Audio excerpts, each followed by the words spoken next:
the Bhagavad Gita, and the Epistles of St. Paul by Rudolf Steiner. 5 lectures, December 1912 to January 1913. Given in Cologne. Contents: 1. The uniform plan of world history. The confluence of 3 spiritual streams in the Bhagavad Gita. 2. The basis of knowledge of the Gita, the Veda, Sankhya, Yoga. 3. The union of the 3 streams in the Christ Impulse, the Teaching of Krishna. 4. The nature of the Bhagavad Gita and the significance of the Epistles of St. Paul. How the Christ Impulse surpasses the Krishna Impulse. 5. The spiritual nature of Maya. Krishna, the light halo of Christ. The Risen One. The Bhagavad Gita and the Epistles of St. Paul. The Western reader should not be discouraged by the long preparation before the epistles are reached, or by the intricacies of the old Oriental philosophy at the beginning of the lectures. It is most important to unite the 2 lines of thought and teaching. And the student who is patient with the first lectures will be correspondingly rewarded in the stupendous revelation opened out to him at the close. This short course of lectures is, without exaggeration, an occult or spiritual development in itself. It was the first course given to the new Anthroposophical Society after the separation from the Adyar or Indian section of Theosophy, and well marks a great step taken towards the real union of East and West. Lecturae, the uniform plan of world history. The confluence of 3 spiritual streams in the Bhagavad Gita. December 28, 1912. We stand today, as it were, at the starting point of the foundation of the Anthroposophical Society in the narrower sense. And we should take this opportunity of once more reminding ourselves of the importance and significance of our cause. It is true that what the Anthroposophical Society wishes to be for the newer culture should not in principle differentiate it from that which we have always carried on in our circle under the name of Theosophy. But perhaps this giving of a new name may nevertheless remind us of the earnestness and dignity with which we intend to work in our spiritual movement. And it is with this point in view that I have chosen the title of this course of lectures. At the very outset of our anthroposophical cause, we shall speak on a subject which is capable of indicating in manifold ways the remarkable importance of our spiritual movement for the civilization of the present day. Many people might be surprised to find 2 such apparently widely different spiritual streams brought together as the great Eastern poem of the Bhagavad Gita and the epistles of one who was so closely connected with the founding of Christianity, the Apostle Paul. We can best recognize the nearness of these 2 spiritual streams to one another if, by way of introduction, we indicate how at the present day is to be found, on the one hand, that which appertains to the great Bhagavad Gita poem, and on the other the Paulinism which originated with the beginning of Christianity.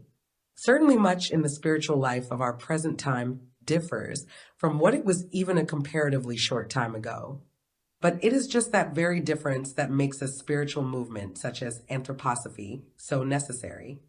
Let us reflect how a comparatively short time ago, if a man concerned himself with the spiritual life of his own times, he had in reality, as I have shown in my Ball and Munich courses, to study 3 periods of 1,000 years each, 1 pre-Christian period of 1,000 years, and 2 other millennia, the sum of which is not yet quite completed.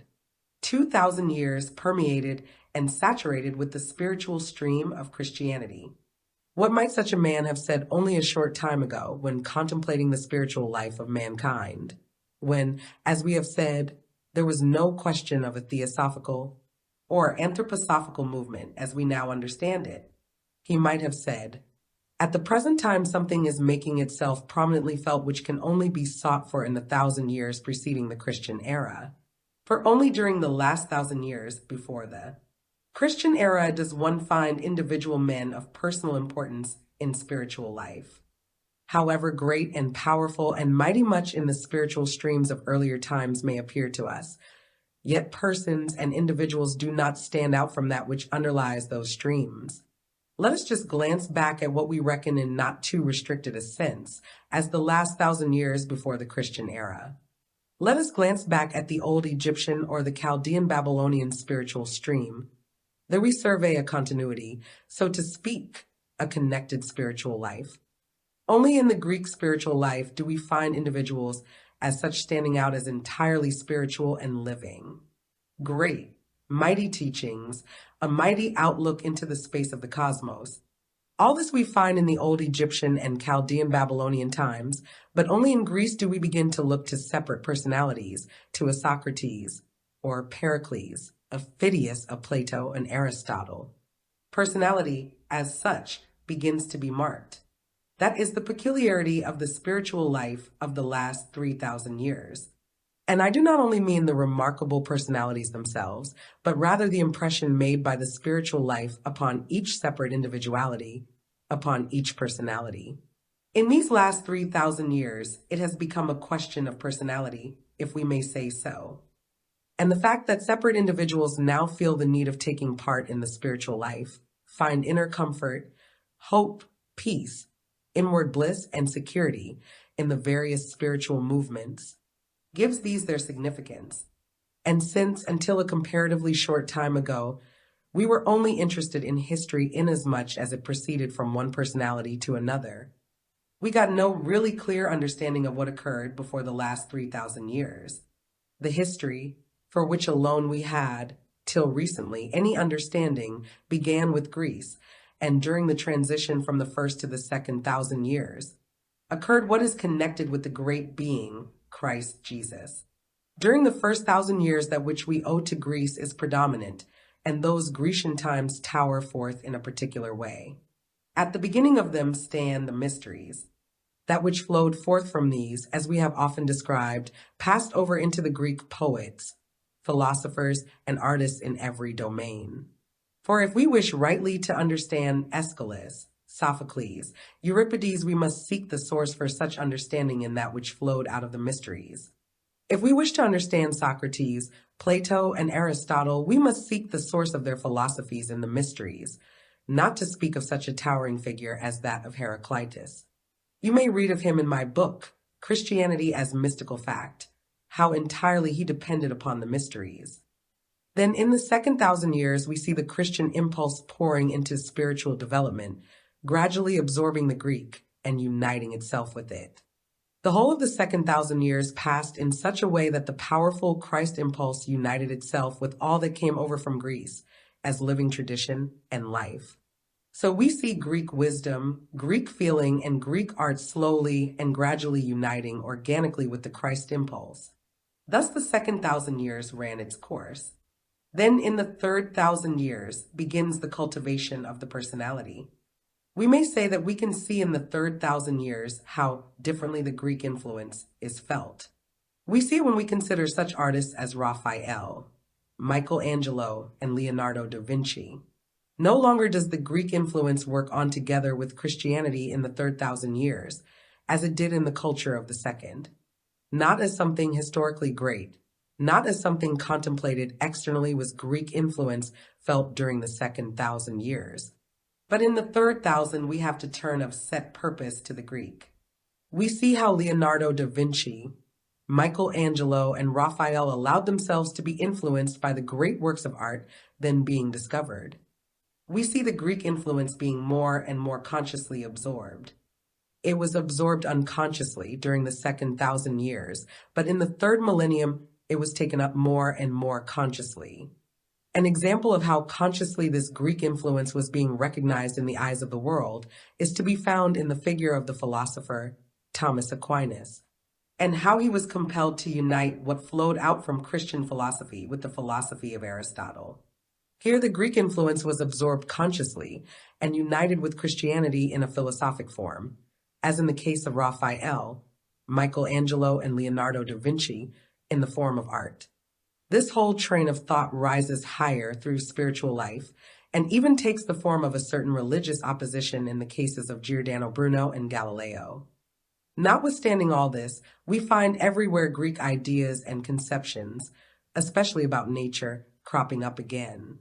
There is a conscious absorption of the Greek influence, but this does not go back beyond the Greek age.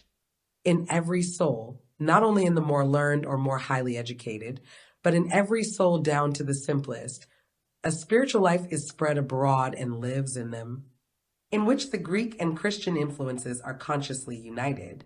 From the university down to the peasant's cottage, Greek ideas are to be found united with Christianity. Now, in the 19th century, something peculiar appeared, something which requires anthroposophy to explain it. There we see in one single example what mighty forces are at play. When the wonderful poem of the Bhagavad Gita first became known in Europe, certain important thinkers were enraptured by the greatness of the poem, by its profound contents. And it should never be forgotten that such a thoughtful spirit as William von Humboldt, when he became acquainted with it, said that it was the most profoundly philosophical poem that had ever come under his notice. And he made the beautiful remark that it was worthwhile to have been allowed to grow as old as he to be enabled to become acquainted with the Bhagavad Gita, the great spiritual song that sounds forth from the primeval holy times of Eastern antiquity. What a wonderful thing it is that slowly, although perhaps not attractive as yet to large circles, so much of Eastern antiquity was poured out into the 19th century by means of the Bhagavad Gita. For this is not like other writings that came over from the ancient East, which ever proclaim Eastern thoughts and feelings from this or that standpoint. In the Bhagavad Gita, we are confronted with something of which we may say that it is the united flow of all the different points of view of Eastern thought, feeling, and perception. That is what makes it of such significance. Now, let us turn back to old India.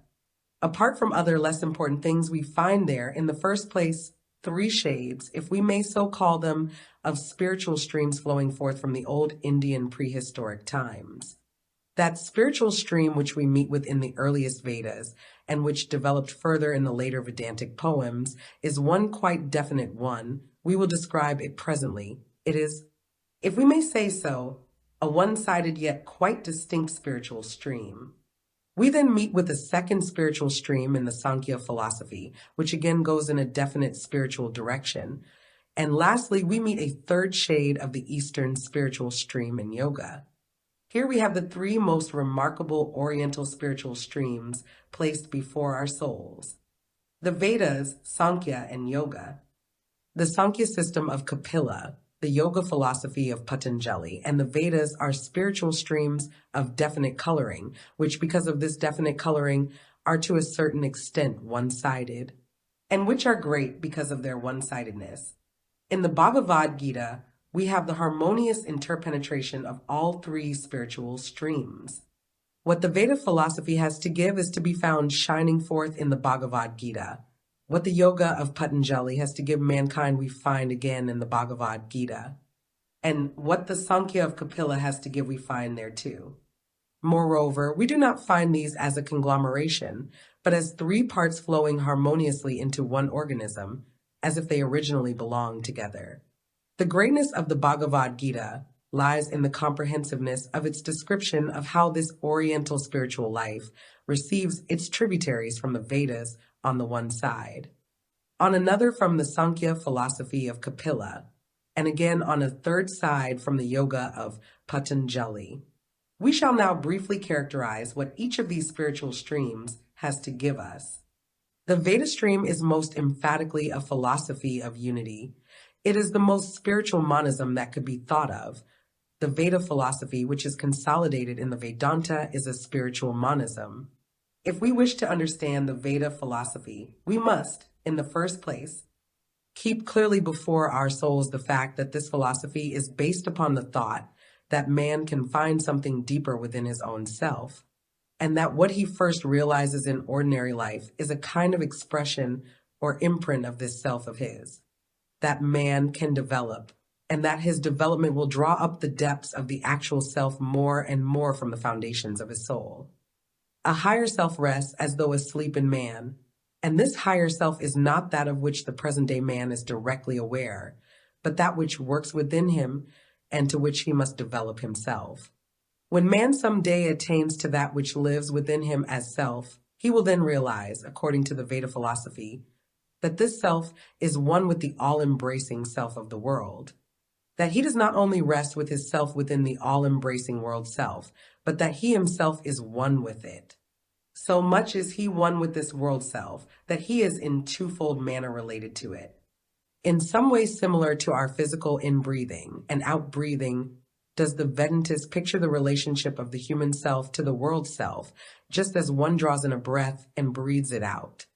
Again, while outside there is the universal air, and within us only the small portion of it that we have drawn in, so outside us we have the universal, all-embracing, all-pervading self that lives and moves in all things, and this we breathe in when we yield ourselves to the contemplation of the spiritual self of the world. Spiritually, one breathes it in with every perception that one gets of this self. One breathes it in with all that one draws into one's soul. All knowledge, all thinking, all perception is spiritual breathing. And that which we, as a portion of the world self, draw into our souls, which portion remains organically united to the whole. That is Atman, the breath, which, as regards ourselves, is as the portion of air that we breathe in, which cannot be distinguished from the general atmosphere. So is Atman in us, which cannot be distinguished from that which is the all-ruling self of the world. Just as we breathe out physically, so there is a devotion of the soul through which the best that is in it goes forth in the form of prayer and sacrifice to this self. Brahman is like the spiritual outbreathing. Atman and Brahman, like in-breathing and out-breathing, make us sharers in the all-ruling world self. What we find in the Vedantas is a monistic spiritual philosophy, which is at the same time a religion. And the blossom and fruit of Vedantism lie in that which so blesses man, that most complete and in the highest degree satisfying feeling of unity with the universal self powerfully weaving through the world. Vedantism treats of this connection of mankind with the unity of the world, of the fact of man's being within a part of the whole great spiritual cosmos. We cannot say the Veda word, because Veda means word, but the word Veda as given is itself breathed forth, according to the Vedantic conception, from the all-ruling unitary being. And the human soul can take it into itself as the highest expression of knowledge. In accepting the Veda word, the best part of the Almighty Self is taken in the consciousness of the connection between the individual human self and this Almighty World Self is attained. What the Veda speaks is the God word, which is creative, and this is born again in human knowledge, and so leads it side by side with the creative principle which lives and weaves throughout the world. Therefore, that which was written in the Vedas was valued as the divine word, and he who succeeded in mastering them was considered as being a possessor of the divine word. The divine word had come spiritually into the world and was to be found in the Veda books. Those who mastered these books took part in the creative principle of the world. Sankhya philosophy is different. When one first meets with this, as it has come down to us through tradition, we find in it exactly the opposite of the teaching of the unity. If we wish to compare the Sankhya philosophy to anything, we may compare it to the philosophy of Leibniz. It is a pluralistic philosophy. The several souls mentioned therein, human souls and the souls of gods, are not traced back by the Sankhya philosophy to unitary source, but are taken as single souls existing, so to speak, from eternity, or, at any rate, their origin is not traced back to unity. The plurality of souls is what we find in the Sankhya philosophy. The independence of each individual soul carrying on its development in the world enclosed within its own being is sharply accentuated. And in contrast to the plurality of souls is that which in the Sankhya philosophy is called the Prakriti element. We cannot well describe this by the modern word matter, for that has a materialistic meaning. But in Sankhya philosophy, we do not mean to convey this with the substantial, which is in contrast to the multiplicity of souls, and which again is not derived from a common source. In the first place, we have multiplicity of souls, and then that which we may call the material basis, which, like a primeval flood, streams through the world, through space and time, and out of which souls take the elements for their outer existence. Souls must clothe themselves in this material element, which, again, is not to be traced back to unity with the souls themselves. And so it is in the Sankhya philosophy that we principally find this material element carefully studied. Attention is not so much directed to the individual soul. This is taken as something real that is there confined in and united with this material basis, and which takes the most varied forms within it, and thus shows itself outwardly in many different forms. A soul clothes itself with this original material element that may be thought of like the individual soul itself as coming from eternity. The soul nature expresses itself through this material basic element, and in so doing it takes on many different forms. And it is in particular the study of these material forms that we find in the Sankhya philosophy. Here we have, in the first place, so to speak, the original form of this material element as a sort of spiritual primeval stream, into which the soul is first immersed.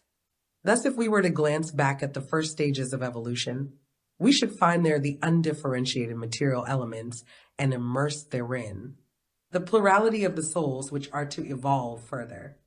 What, therefore, we first find as form, as yet undifferentiated from the unity of the primal stream, is the spiritual substance itself that lies at the starting point of evolution. The first thing that then emerges, with which the soul can as yet clothe itself individually, is buddhi. So that when we picture to ourselves a soul clothed with the primal flood substance, externally this soul is not to be distinguished from the universal moving and weaving element of the primeval flood. Inasmuch as the soul does not only enwrap itself in this first being of the universal billowing primal flood, but also in that which first proceeds from this, in so far does it clothe itself in buddhi, the third element that forms itself out of the whole, and through which the soul can then become more and more individual, is ahamkara. This consists of lower and lower forms of the primeval substance, so that we have the primeval substance, the first form of which is buddhi, and its second form, which is ahamkara. The next form to that is manas. Then comes the form which consists of the organs of the senses. This is followed by the form of the finer elements, and the last form consists of the elements of the substances which we have in our physical surroundings. This is the line of evolution according to Sankhya philosophy. Above is the most supersensible element, a primeval spiritual flow, which, growing ever denser and denser, descends to that which surrounds us in the coarser elements, out of which the coarse human body is also constructed. Between these are the substances of which, for instance, our sense organs are woven, and the finer elements of which is woven our etheric or life body. It must be carefully noticed that according to the Sankhya philosophy, all these are sheaths of the soul. Even that which springs from the first primeval flood is a sheath for the soul. The soul is at first within that. And when the Sankhya philosopher studies buddhi, ahamkara, manas, the senses, the finer and the coarser elements, he understands thereby the increasingly dense sheaths within which the soul expresses itself. We must clearly understand that the manner in which the philosophy of the Vedas and the Sankhya philosophy are presented to us is only possible because they were composed in that ancient time when an old clairvoyance still existed, at any rate, to a certain extent. The Vedas and the contents of the Sankhya philosophy came into existence in different ways. The Vedas depend throughout on a primeval inspiration, which was still a natural possession of primeval man. They were given to man, so to speak, without his having done anything to deserve them, except that with his whole being he prepared himself to receive into his inner depths that divine inspiration that came of itself to him, and to receive it quietly and calmly. Sankhya philosophy was formed in a different way. That process was something like the learning of our present day, only that this is not permeated by clairvoyance, as the former then was. The Veda philosophy consisted of clairvoyant knowledge, inspiration given as by grace from above. Sankhya philosophy consisted of knowledge sought for as we seek it now, but sought for by people to whom clairvoyance was still accessible. This is why the Sankhya philosophy leaves the actual soul element undisturbed, so to say. It admits that souls can impress themselves in that which one can study as the supersensible outer forms, but it particularly studies the outer forms, which appear as the clothing of those souls. Hence we find a complete system of the forms we meet with in the world, just as in our own science we find a number of facts about nature. Only that in Sankhya philosophy observation extends to a clairvoyant observation of facts. Sankhya philosophy is a science, which, although obtained by clairvoyance, is nevertheless a science of outer forms that does not extend into the sphere of the soul. The soul nature remains in a sense undisturbed by these studies. He who devotes himself to the Vedas feels absolutely that his religious life is one with the life of wisdom. But Sankhya philosophy is a science. It is a perception of the forms into which the soul impresses itself. Nevertheless, it is quite possible for the disciples of the Sankhya philosophy to feel a religious devotion of the soul for their philosophy. The way in which the soul element is organized into forms not the soul element itself, but the form it takes is followed up in the Sankhya philosophy. It defines the way in which the soul, more or less, preserves its individuality or else is more immersed in the material. It has to do with the soul element, which is, it is true, beneath the surface, but which, within the material forms, still preserves itself as soul. A soul element thus disguised in outer form, but which reveals itself as soul, dwells in the sattva element. A soul element immersed in form, but which is, so to say, entangled in it and cannot emerge from it, dwells in the tamas element. And that in which, more or less, the soul element and its outer expression in form are, to a certain extent, balanced, dwells in the rajas element. Sattva, rajas, tamas, the three gunas, pertain to the essential characteristics of what we know as Sankhya philosophy.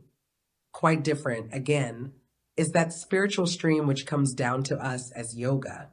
That appeals directly to the soul element itself and seeks ways and means of grasping the human soul in direct spiritual life, so that it rises from the point which it has attained in the world to higher and higher stages of soul being. Thus, Sankhya is a contemplation of the sheaths of the soul, and yoga the guidance of the soul to higher and ever higher stages of inner experience. To devote oneself to yoga means a gradual awakening of the higher forces of the soul so that it experiences something not to be found in everyday life, which opens the door to higher and higher stages of existence.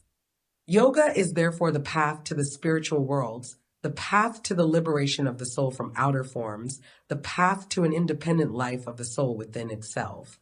Yoga is the other side of the Sankhya philosophy. Yoga acquired its great importance when that inspiration, which was given as a blessing from above and which inspired the Vedas, was no longer able to come down. Yoga had to be made use of by those souls who, belonging to a later epoch of mankind, could no longer receive anything by direct revelation, but were obliged to work their way up to the heights of spiritual existence from the lower stages. Thus, in the old primal Indian times, we have three sharply defined streams, the Vedas, the Sankhya, and the Yoga, and today we are called upon once more to unite these spiritual streams, so to say, by bringing them to the surface in the way proper for our own age, from the foundations of the soul, and from the depths of the cosmos. You may find all three streams again in our spiritual science. If you read what I have tried to place before you in the first chapters of my occult science about the human constitution, about sleeping and waking, life and death, you will find there what in our present day sense we may call Sankhya philosophy. Then read what is there said about the evolution of the world from Saturn down to our own time, and you have the Veda philosophy expressed for our own age. While if you read the last chapters which deal with human evolution, you have yoga expressed for our own age. Our age must in an organized way unite that which radiates across to us in three so sharply defined spiritual streams from old India in the Veda philosophy, the Sankhya philosophy, and yoga. For that reason, our age must study the wonderful poem of the Bhagavad Gita, which, in a deeply poetical manner, represents, as it were, a union of these three streams. Our own age must be deeply moved by the Bhagavad Gita. We should seek something akin to our own spiritual strivings in the deeper contents of the Bhagavad Gita. Our spiritual streams do not only concern themselves with the older ones as a whole, but also in detail. You will have recognized that in my occult science, an attempt has been made to produce the things out of themselves. Nowhere do we depend on history. Nowhere can one who really understands what is said find in any assertion about Saturn, Sun, and moon, that things are related from historical sources. They are simply drawn forth from the matter itself. Yet, strange to say, that which bears the stamp of our own time corresponds in striking places with what resounds down to us out of the old ages. Only one little proof shall be given. We read in the Vedas in a particular place about cosmic development, which can be expressed in words somewhat like the following. Darkness was enwrapped in darkness in the primal beginning. All was indistinguishable flood essence. Then arose a mighty void that was everywhere permeated with warmth. I now ask you to remember the result of our study of the evolution of Saturn, in which the substance of Saturn is spoken of as a warmth substance, and you will feel the harmony between the so-called newest thing in occult science and what is said in the Vedas. The next passage runs, Then first arose the will, the first seed of thought, the connection between the existent and the non-existent. And this connection was found in the will. And remember what was said in the new mode of expression about the spirits of will. In all we have to say at the present time, we are not seeking to prove a concord with the old. The harmony comes of itself, because truth was sought for there and is again being sought for on our own ground. Now in the Bhagavad Gita we find, as it were, the poetical glorification of the three spiritual streams just described. The great teachings that Krishna himself communicated to Arjuna are brought to our notice at an important moment of the world's history, of importance for that far distant age. The moment is significant because it is the time when the old blood ties were loosening. In all that is to be said in these lectures about the Bhagavad Gita, you must remember what has again and again been emphasized. That ties of blood, racial attachment, and kinship were of quite special significance in primeval times and only grew less strong by degrees. Remember all that is said in my pamphlet, The Occult Significance of Blood. When these blood ties begin to loosen, on account of that loosening, the great struggle began which is described in the Mahabharata, and of which the Bhagavad Gita is an episode.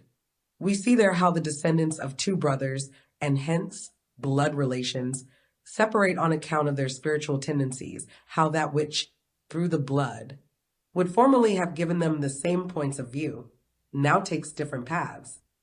And how, therefore, the conflict then arises, for conflict must arise when the ties of blood also lose their significance as a help for clairvoyant perception. And with this separation begins the later spiritual development. For those to whom the old blood ties no longer were of significance, Krishna came as a great teacher. He was to be the teacher of the new age lifted out of the old blood ties. How he became the teacher we shall describe tomorrow. But it may now be said, as the whole Bhagavad Gita shows us, that Krishna absorbed the three spiritual streams into his teaching and communicated them to his pupil as an organized unity. How must this pupil appear to us? He looks up on the one side to his father, and on the other side to his father's brother. The children of the two brothers are now no longer to be together. They are to separate now. A different spiritual stream is to take possession of the one line and the other. Arjuna's soul is filled with the question, how will it be when that which was held together by the ties of blood is no longer there? How can the soul take part in spiritual life if that life no longer flows as it formerly did under the influence of the old blood tie? It seems to Arjuna as if everything must come to an end. The purport of the great teachings of Krishna, however, is to show that this will not be the case, that it all will be different. Krishna now shows his pupil, who is to live through the time of transition from one epoch to another, that the soul, if it is to become harmonious, must take in something of all these three spiritual streams. We find the Vedistic unity interpreted in the right way in the teachings of Krishna, as well as the principles of the Sankhya teaching and the principles of yoga. For what is it that actually lies behind all that we are about to learn from the Bhagavad Gita? The revelations of Krishna are somewhat to this effect. There is a creative cosmic word, itself containing the creative principle. As the sound produced by man when he speaks undulates and moves and lives through the air, so does the word surge and weave and live in all things and create and order all existence. Thus the Veda principle breathes through all things. This can be taken up by human perception into the human soul life. There is a supreme weaving creative word, and there is an echo of this supreme weaving creative word in the Vedistic documents. The word is the creative principle of the world. In the Vedas, it is revealed. That is one part of the Krishna teaching.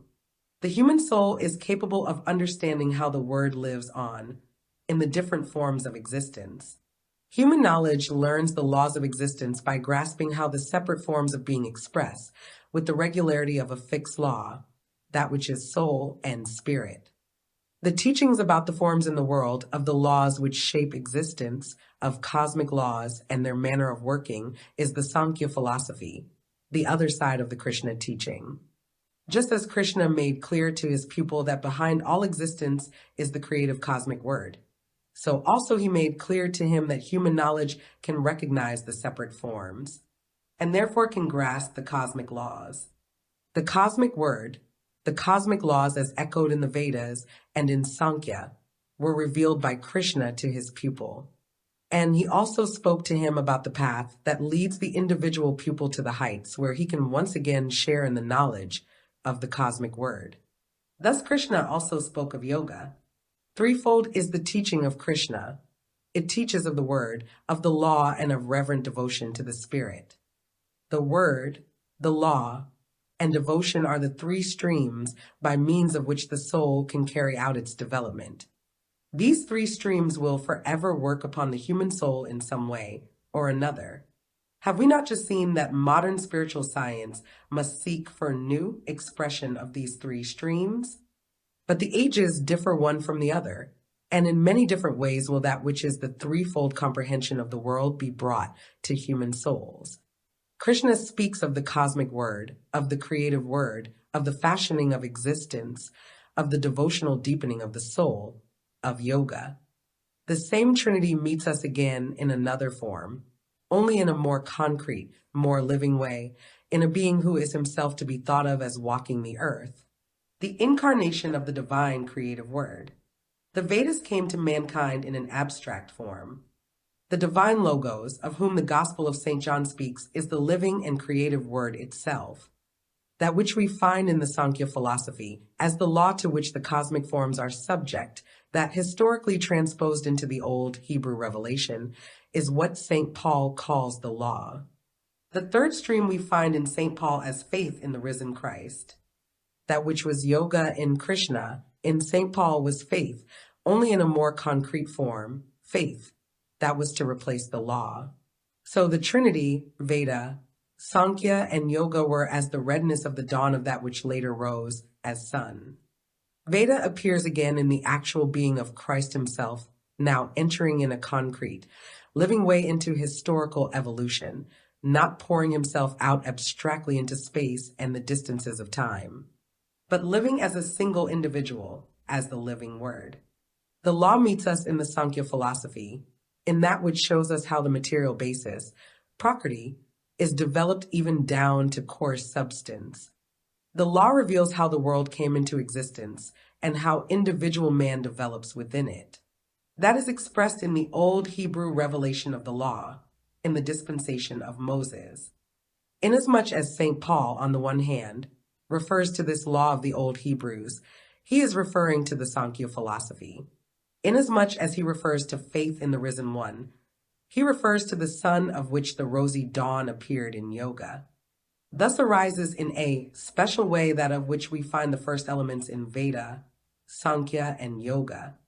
What we find in the Vedas appears in a new but now concrete form as the living word by whom all things were made, and without whom nothing is made that was made, and who, nevertheless, in the course of time has become flesh. Sankhya appears as the historical representation based on law of how out of the world of the Elohim emerged the world of phenomena, the world of coarse substances. Yoga transformed itself into that which, according to St. Paul, is expressed in the words, "Not I, but Christ in me." That is to say, when the Christ force penetrates the soul and absorbs it, man rises to the heights of the divine.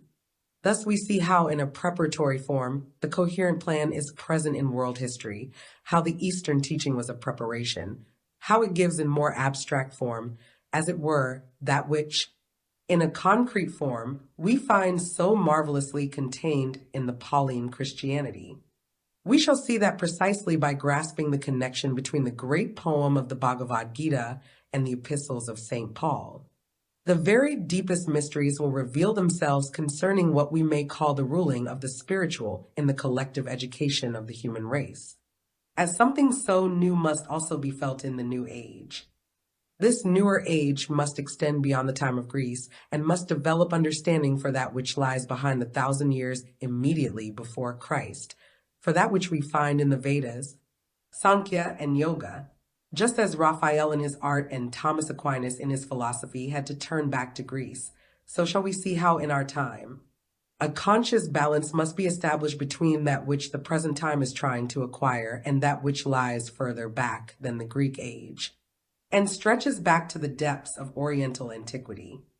We can allow these depths of Oriental antiquity to flow into our souls if we ponder over these different spiritual streams which are to be found within that wonderfully harmonious unity which Humboldt calls the greatest philosophical poem, the Bhagavad Gita. Lecture 2. The basis of knowledge of the Gita, the Veda, Sankhya, Yoga. December 29th, 1912.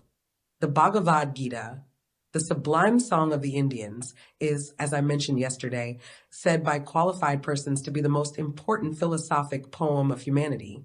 And he who goes deeply into the sublime Gita will consider this expression fully justified. We shall take the opportunity given by these lectures to point out the high artistic merit of the Gita. But above all, we must realize the importance of this poem by considering what underlies it, the mighty thoughts and wonderful knowledge of the world from which it grew, and for the glorification and spreading of which it was created. This glance into the fundamental knowledge contained in the Gita is especially important, because it is certain that all the essentials of this poem, especially all relating to thought and knowledge, are communicated to us from a pre-Buddhistic stage of knowledge, so that we may say, the spiritual horizon which surrounded the great Buddha, out of which he grew, is characterized in the contents of the Gita. When we allow these to influence us, we gaze into a spiritual condition of old Indian civilization in the pre-Buddhist age. We have already emphasized that the thought contained in the Gita is a combined outpouring of three spiritual streams, not only fused into one another, but moving and living within one another, so that they meet us in the Gita as one whole. What we there meet with as a united whole, as a spiritual outpouring of primeval Indian thought and perception, is a grand and beautiful aspect of knowledge, an immeasurable sum of spiritual knowledge, an amount of spiritual knowledge so vast that the modern man who has not yet studied spiritual science cannot help feeling doubts as to such an amount of knowledge and depth of science, having no possible standard with which to compare it. The ordinary modern methods do not assist one to penetrate the depths of no ledge communicated therein. At the most, one can but look upon that here spoken of as a beautiful dream which mankind once dreamt. From a merely modern standpoint, one may perhaps admire this dream, but would not acknowledge it as having any scientific value. But those who have already studied spiritual science will stand amazed at the depths of the Gita and must admit that in primeval ages the human mind penetrated into knowledge which we can only reacquire gradually by means of the spiritual organs which we must develop in the course of time. Their admiration is aroused for the primeval insight that existed in those past ages. We can admire it because we ourselves are able to rediscover it in the universe and thereby confirm the truth of it. When we rediscover it and recognize its truth, we then confess how wonderful it really is that in those primeval ages men were able to raise themselves to such spiritual heights. We know, to be sure, that in those old days mankind was specially favored, and that the remains of the old clairvoyance was still alive in human souls, and that not only through a spiritual meditation attained by using special exercises were men led into the spiritual worlds, but also that the science of those days could itself, in a certain sense, be penetrated by the knowledge and ideas which the remains of the old clairvoyance brought. We must confess that today we recognize, for quite other reasons, the correctness of what is there communicated to us. But we must understand that in those old times, delicate distinctions as regards the being of man were arrived at by other means. Ingenious conceptions were drawn from that which man was able to know. Conceptions clearly outlined, which could be applied to the spiritual as also to external physical reality. So that in many respects, if we simply alter the expressions we use today to suit our different standpoint, we find it possible to understand the former standpoint also. We have tried, in bringing forward our spiritual knowledge, to present things as they appear to the present-day clairvoyant perception, so that our sort of spiritual science represents that which the spiritually minded man can attain today with the means at his command. In the early days of the Theosophical movement, less was done by means of what was drawn straight from occult science than by such methods as were based on the designations and shadowy conceptions used in the East, especially those which, by means of old traditions, have been carried over from the Gita time in the East into our present day. Hence the older form of theosophical development, to which we have now added our present method of occult investigation, worked more through the old, traditionally received conceptions, especially those of the Sankhya philosophy. But just as this Sankhya philosophy itself was gradually changed in the East, through the alteration in Oriental thought, so, at the beginning of the Theosophical movement, the being of man and other secrets were spoken of, and these things were specialty described by means of expressions used by Sankaracharya, the great reformer of the Vedantic and other Indian knowledge in the 8th century of the Christian reckoning. We need not devote much attention to the expressions used at the beginning of the Theosophical movement, but in order to get to the foundations of the knowledge and wisdom of the Gita, we shall devote ourselves today to the old primeval Indian wisdom. What we meet with first, what, so to speak, is drawn from that old wisdom itself, is especially to be found in the Sankhya philosophy. We shall best obtain an understanding of how Sankhya philosophy looked upon the being and nature of man, if, in the first place, we keep clearly before us the fact that there is a spiritual germ in all humanity. We have always expressed this fact by saying that in the human soul there are slumbering forces which, in the course of human evolution, will emerge more and more. The highest to which we can at present aspire and to which the human soul can attain will be what we call spirit man. Even when man, as a being, has risen to the stage of spirit man, he will still have to distinguish between the soul which dwells within him and that which is spirit man itself. Just as in everyday life today, we have to distinguish between that which is our innermost soul and the sheaths which enclose it, the astral body, the etheric or life body, and the physical body. Just as we look upon these bodies as sheaths and distinguish them from the soul itself, which for the present cycle of humanity is divided into 3 parts: sentient soul, intellectual reasoning soul, and consciousness soul, just as we thus distinguish between the soul nature and its system of sheaths. So in future stages we shall have to reckon with the actual soul, which will then have its threefold division fitted for those future stages and corresponding to our sentient soul, intellectual soul, and consciousness soul, and the sheath nature, which will then have reached that stage of man which, in our terminology, we call spirit man. That, however, which will someday become the human sheath, and which will, so to say, enclose the spiritual soul part of man, the spirit man, will, to be sure, only be of significance to man in the future, but that to which a being will eventually evolve is always there in the great universe. The substance of spirit man in which we shall someday be ensheathed has always been in the great universe and is there at the present time. We may say, other beings have today already sheaths which will someday form our spirit man. Thus the substance of which the human spirit man will someday consist exists in the universe. This, which our teaching allows us to state, was already known to the old Sankhya doctrine. And what thus existed in the universe, not yet individualized or differentiated, but flowing like spiritual water, undifferentiated, filling space and time, still exists and will continue to exist. This, from which all other forms come forth, was known by the Sankhya philosophy as the highest form of substance. That form of substance which has been accepted by Sankhya philosophy as continuing from age to age. And as we speak about the beginning of the evolution of our Earth, recollect the course of lectures I once gave in Munich on the foundation of the story of creation. As we speak of how at the beginning of our Earth evolution, all to which the Earth has now evolved was present in spirit as substantial spiritual being. So did the Sankhya philosophy speak of original substance, of a primordial flood, from which all forms, both physical and superphysical, have developed.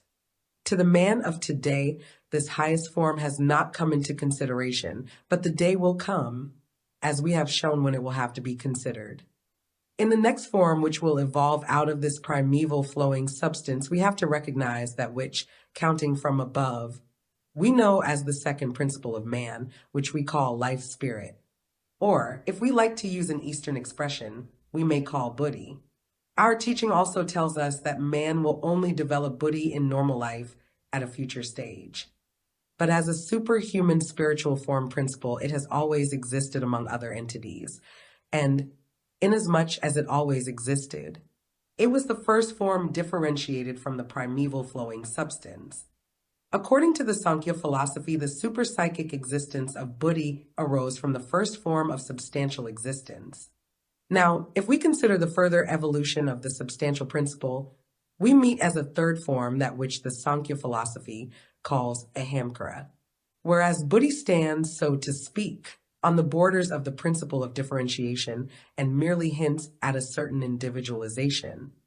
The form of ahamkara appears as completely differentiated already, so that when we speak of ahamkara, we must imagine Buddhi as organized into independent, real, substantial forms, which then exist in the world individually. If we want to obtain a picture of this evolution, we must imagine an equally distributed mass of water as the substantial primeval principle. Then imagine it welling up so that separate forms emerge, but not breaking away as fully formed drops. Forms which rise like little mounts of water from the common substance, and yet have their basis in the common primeval flow. We should then have Buddhi, and inasmuch as these water mounts detach themselves into drops, into independent globes, in these we have the form of ahamkara. Through a certain thickening of this ahamkara, of the already individualized form of each separate soul form, there then arises what we describe as manas. Here we must admit that perhaps a little unevenness arises as regards our naming of things. In considering human evolution from the point of view of our teaching, we place, counting from above, spirit self after life spirit or Buddhi. This manner of designation is absolutely correct for the present cycle of humanity, and in the course of these lectures we shall see why. We do not insert ahamkara between Buddhi and manas, but for the purpose of our concept we unite it with manas and call both together spirit self. In those old days it was quite justifiable to consider them as separate, for a reason which I shall only indicate today and later elaborate. It was justifiable because one could not then use that important characteristic that we must give if we are to make ourselves understood at the present day. The characteristic which comes on the one side from the influence of Lucifer and on the other from that of Ahriman. This characteristic is absolutely lacking in the Sankhya philosophy, and for a construction that had no occasion to look towards these two principles because it could as yet find no trace of their force. It was quite justifiable to slip in this differentiated form between Buddhi and manas. When we therefore speak of manas in the sense of the Sankhya philosophy, we are not speaking of quite the same thing as when we speak of it in the sense of Sankaracharya. In the latter, we can perfectly identify manas with spirit self, but we cannot actually do so in the sense of Sankhya philosophy, though we can characterize quite fully what manas is. In this case, we first start with man in the world of sense, living in the physical world. At first, he lives his physical existence in such a way that he realizes his surroundings by means of his senses, and through his organs of touch, by means of his hands and feet, by handling, walking, speaking, he reacts on the physical world around him. Man realizes the surrounding world by means of his senses, and he works upon it in a physical sense by means of his organs of touch. Sankhya philosophy is quite in accordance with this. But how does a man realize the surrounding world by means of his senses? Well, with our eyes, we see the light and color, light and dark. We see, too, the shapes of things. With our ears, we perceive sounds. With our organ of smell, we sense perfumes. With our organs of taste, we receive taste impressions. Each separate sense is a means of realizing a particular part of the external world. The organs of sight perceive colors and light, those of hearing, sounds, and so on. We are, as it were, connected with the surrounding world through these doors of our being, which we call senses. Through them, we open ourselves to the surrounding world. But through each separate sense, we approach a particular province of that world. Now, even our ordinary language shows us that within us we carry something like a principle which holds together these different provinces to which our senses incline. For instance, we talk of warm and cold colors, although we know that this is only a manner of speaking, and that in reality we realize cold and warmth through the organs of touch, and colors, light and darkness through the organs of sight. Thus we speak of warm and cold colors, that is to say, from a certain inner relationship which we feel. We apply what is perceived by the one sense to the others. We express ourselves thus, because in our inner being there is a certain intermingling between what we perceive through our sight and that which we realize as a sense of warmth. More delicately sensitive people, on hearing certain sounds, can inwardly realize certain ideas of color. They can speak of certain notes as representing red and others blue. Within us, therefore, dwells something which holds the separate senses together and makes out of the separate sense fields something complete for the soul. If we are sensitive, we can go yet further. There are people, for instance, who feel, on entering one town, that it gives an impression of yellow, another town gives an impression of red, another of white, another of blue. A great deal of that which impresses us inwardly is transformed into a perception of color.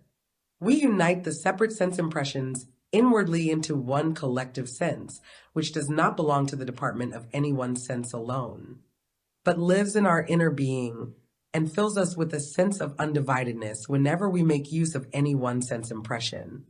We may call this the inner sense, and we may all the more call it so, inasmuch as all that we otherwise experience inwardly as sorrow and joy, emotions and affections, we unite again with that which this inner sense gives us. Certain emotions we may describe as dark and cold, others as warm and full of light. We can therefore say that our inner being reacts again upon what forms the inner sense.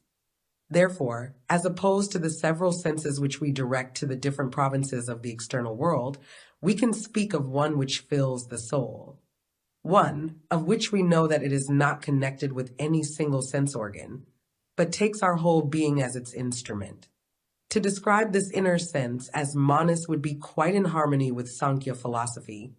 For according to this, that which forms this inner sense into substance develops, as a later production of form, out of ahamkara. We may therefore say, first came the primeval flood, then buddhi, then ahamkara, then manas, which latter we find within us as our inner sense. If we wish to observe this inner sense, we can do so by taking the separate senses and observing how we can form a concept by the way in which the perceptions of the separate senses are united in the inner sense. This is the way we take today, because our knowledge is pursuing an inverted path. If we look at the development of our knowledge, we must admit that it starts from the differentiation of the separate senses and then tries to climb up to the conjoint sense. Evolution goes the other way around. During the evolution of the world, manas first evolved out of ahamkara, and then the primeval substances differentiated themselves, the forces which form the separate senses that we carry within us. By which we do not mean those material sense organs which belong to the physical body, but forces which underlie these as formative forces, and which are quite supersensible. Therefore, when we descend the stages of the ladder of the evolution of forms, we come down from ahamkara to manas, according to the Sankhya philosophy. Then manas differentiates into separate forms and yields those supersensible forces, which build up our separate senses. We have, therefore, the possibility, because when we consider the separate senses the soul takes a part in them, of bringing what we get out of Sankhya philosophy into line with that which our teaching contains. For Sankhya philosophy tells us the following: in that Manas has differentiated itself into the separate world forces of the senses, the soul submerges itself. We know that the soul itself is distinct from these forms. The soul immerses itself into these different forms. But inasmuch as it does so and also submerges itself into Manas, so it works through these sense forces, is interwoven with and entwined in them. In so doing, the soul reaches the point of placing itself, as regards its spiritual soul being, in connection with an external world, in order to feel pleasure and sympathy therein. Out of Manas, the fourth substance has differentiated, which constitutes the I, for instance. At an earlier stage, when the physical body of man did not exist in its present form, thus Sankhya philosophy relates, the soul was immersed in the mere forces that constitute the I. We know that the human eye of today was laid down germinally in the old Saturn time, yet only after the withdrawal of the warmth organ, which at the present day is to be found in a stunted form in the pineal gland, did it develop, that is to say, comparatively late. But the forces out of which it evolved were already there in supersensible form, and the soul lived within them. Thus Sankhya philosophy relates as follows: insofar as the soul lives in this differentiation principle, it is attached to the existence of the external world and develops a thirst for this existence. Through the forces of the senses, the soul is connected with the external world, hence the inclination towards existence and the longing for it. The soul sends, in a way, feelers out through the sense organs, and through their forces attaches itself to the external world. This combination of forces, a real sum of forces, we unite in the astral body of man. The Sankhya philosopher speaks of the combined working of the separate sense forces, at this stage differentiated from Manas. Again, out of these sense forces arise the finer elements, of which we realize that the human etheric body is composed. This is a comparatively late production. We find this etheric body in man. We must therefore picture to ourselves that in the course of evolution the following have formed: primeval flood, buddhi, ahamkara, manas, the substances of the senses, and the finer elements. In the outer world, in the kingdom of nature, these fine elements are also to be found, for instance, in the plants as etheric or life body. We have then to imagine, according to Sankhya philosophy, that at the basis of this whole evolution there is to be found in every plant a development starting from above and going downwards, which comes from the primeval flood. But in the case of the plant, all takes place in the supersensible, and only becomes real in the physical world when it densifies into the finer elements which live in the etheric or life body of the plant. While with man it is the case that the higher forms and principles already reveal themselves as Manas in his present development. The separate organs of sense reveal themselves externally. In the plant there is only to be found that late production which arises when the sense substance densifies into finer elements, into the etheric elements. And from the further densifying of the etheric elements arise the coarser elements from which spring all the physical things we meet in the physical world. Therefore, reckoning upwards, we can, according to Sankhya philosophy, count the human principles as coarse physical body, finer etheric body, astral body.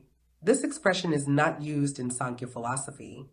Instead of that, the formative force body that builds the senses is used, then Manas in an inner sense, then in ahamkara the principle which underlies human individuality, which brings it about that man not only has an inner sense through which he can perceive the several regions of the senses, but also feels himself to be a separate being, an individuality. Ahamkara brings this about. Then come the higher principles which in man only exist germinally, buddhi, and that which the rest of Eastern philosophy is accustomed to call Atma, which is cosmically thought of by the Sankhya philosophy as the spiritual primeval flood, which we have described. Thus, in the Sankhya philosophy, we have a complete presentation of the constitution of man, of how man, as soul, envelopes himself in the past, present, and future. In the substantial external nature principle, whereby not only the external visible is to be understood, but all stages of nature, up to the most invisible. Thus does the Sankhya philosophy divide the forms we have now mentioned.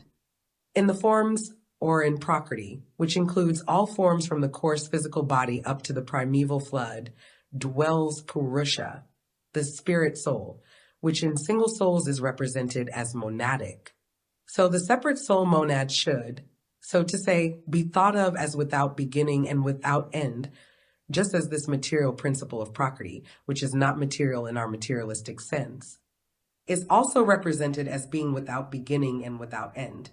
This philosophy thus presents a plurality of souls dipping down into the Prakriti principle and evolving from the highest undifferentiated form of the primeval flood in which they enclose themselves, down to the embodiment in a coarse physical body in order, then to turn back and, after overcoming the physical body, to evolve upwards again, to return back again into the primeval flood, and to free themselves even from this, in order to be able as free souls to withdraw into pure Purusha. If we allow this sort of knowledge to influence us, we see how, underlying it, so to speak, was that old wisdom which we now endeavor to reacquire by the means which our soul meditations can give us. And in accordance with the Sankhya philosophy, we see that there is insight even into the manner in which each of these form principles may be united with the soul. The soul may, for instance, be so connected with Buddhi that it realizes its full independence, as it were, while within Buddhi, so that not Buddhi, but the soul nature makes itself felt in a predominating degree. The opposite may also be the case. The soul may enwrap its independence in a sort of sleep, envelop it in lassitude and idleness, so that the sheep nature is most prominent. This may also be the case with the external physical nature, consisting of coarse substance. Here we only need to observe human beings. There may be a man who preferably cultivates his soul and spirit, so that every movement, every gesture, every look which can be communicated by means of the coarse physical body are of secondary importance compared to the fact that in him the spiritual and soul nature are expressed. Before us stands a man, we see him certainly in the coarse physical body that stands before us, but in his movements, gestures, and looks there is something that makes us say, "This man is wholly spiritual and psychic." He only uses the physical principle to give expression to this. The physical principle does not overpower him. On the contrary, he is everywhere the conqueror of the physical principle. This condition, in which the soul is master of the external sheath principle, is the sattva condition. This sattva condition may exist in connection with the relation of the soul to Buddhi and manas, as well as in that of the soul to the body, which consists of fine and coarse elements. For if one says, the soul lives in sattva, that means nothing but a certain relation of the soul to its envelope, of the spiritual principle of that soul to the nature principle. The relation of the Purusha principle to the Prakriti principle. We may also see a man whose coarse physical body quite dominates him. We are not now speaking of moral characteristics, but of pure characteristics, such as are understood in Sankhya philosophy, and which do not, seen with spiritual eyes, bear any moral characteristic whatever. We may meet a man who, so to speak, walks about under the weight of his physical body, who puts on much flesh, whose whole appearance is influenced by the weight of his physical body, to whom it is difficult to express the soul in his external physical body. When we move the muscles of our face in harmony with the speaking of the soul, the sattva principle is master. When quantities of fat imprint a special physiognomy to our faces, the soul principle is then overpowered by the external sheath principle, and the soul bears the relation of tamas to the nature principle.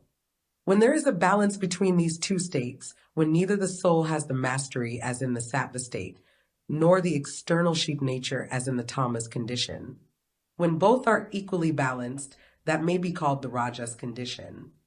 These are the three gunas, which are quite specially important.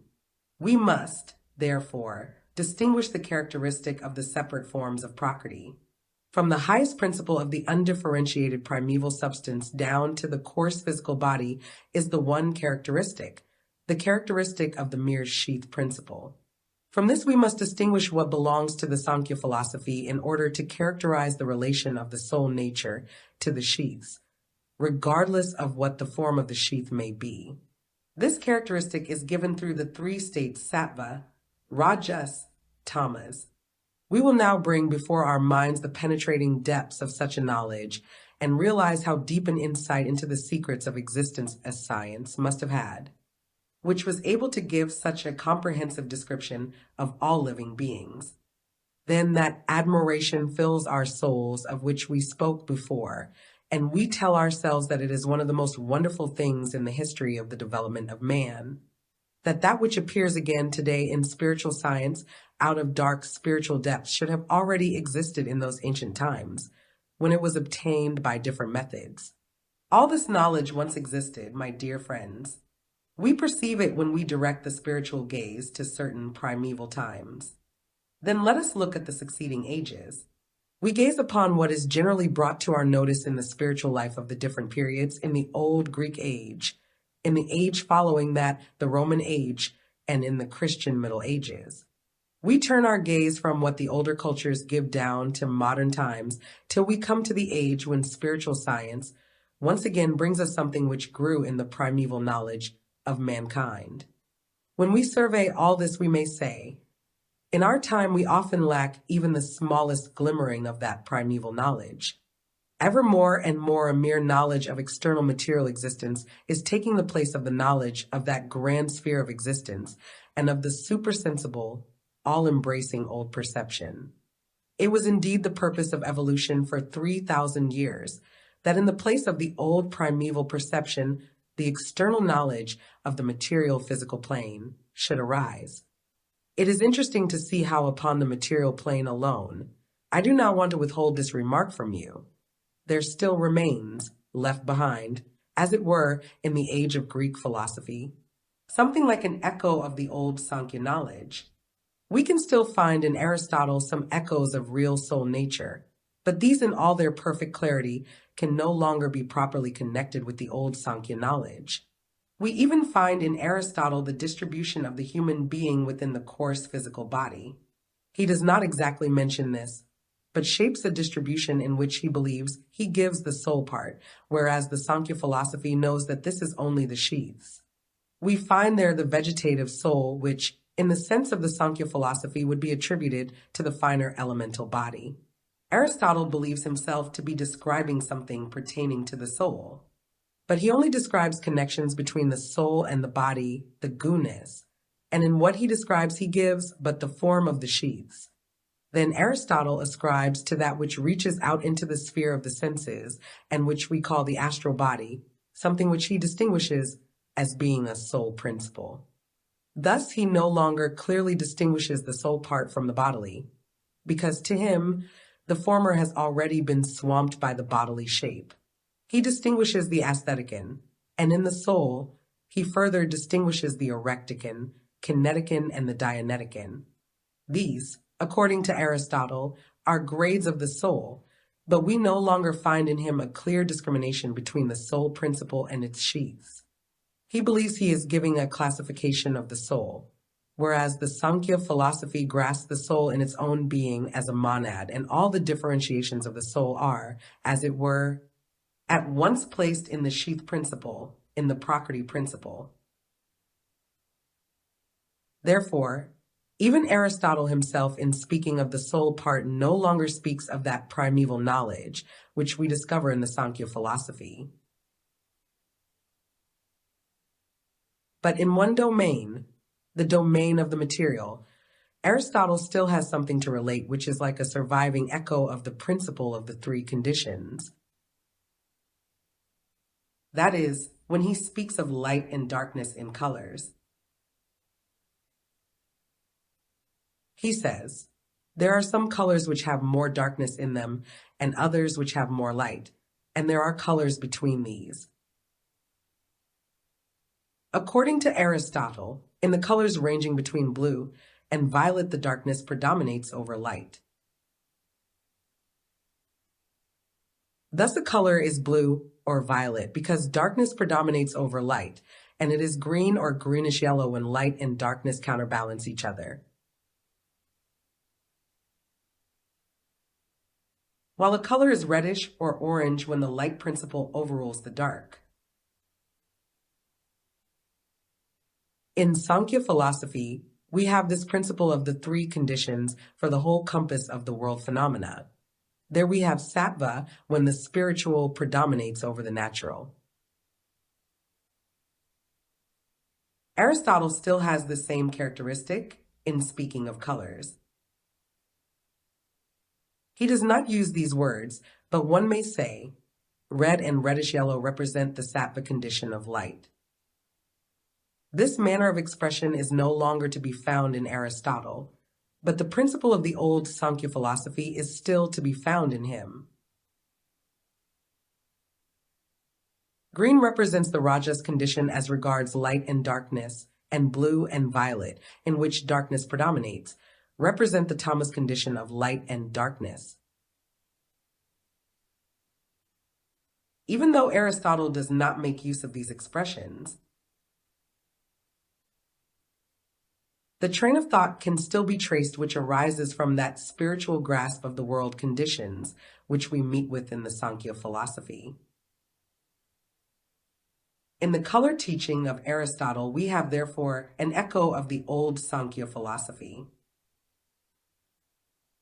But even this echo was lost, and we first experience a glimmering of these three conditions, sattva, rajas, tamas, in the external domain of the world of color. In the hard struggle carried on by Goethe. For after the old Aristotelian division of the color world into a sattva, rajas, and tamas condition had been entirely buried, so to say, it then reappears in Goethe. At the present time, it is still abused by modern physicists, but the color system of Goethe is produced from principles of spiritual wisdom. The physicist of today is right from his own standpoint when he does not agree with Goethe over this, but he only proves that in this respect physics has been abandoned by all the good gods. That is the case with the physics of today, which is why it grumbles at Goethe's color teaching. If one wished today really to combine science with occult principles, one would, however, be obliged to support the color theory of Goethe.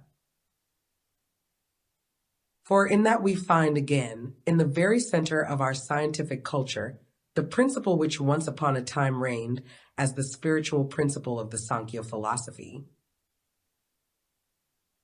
You can understand, my dear friends, why many years ago I set myself the task of bringing Goethe's color theory again into notice as a physical science, resting, however, upon occult principles.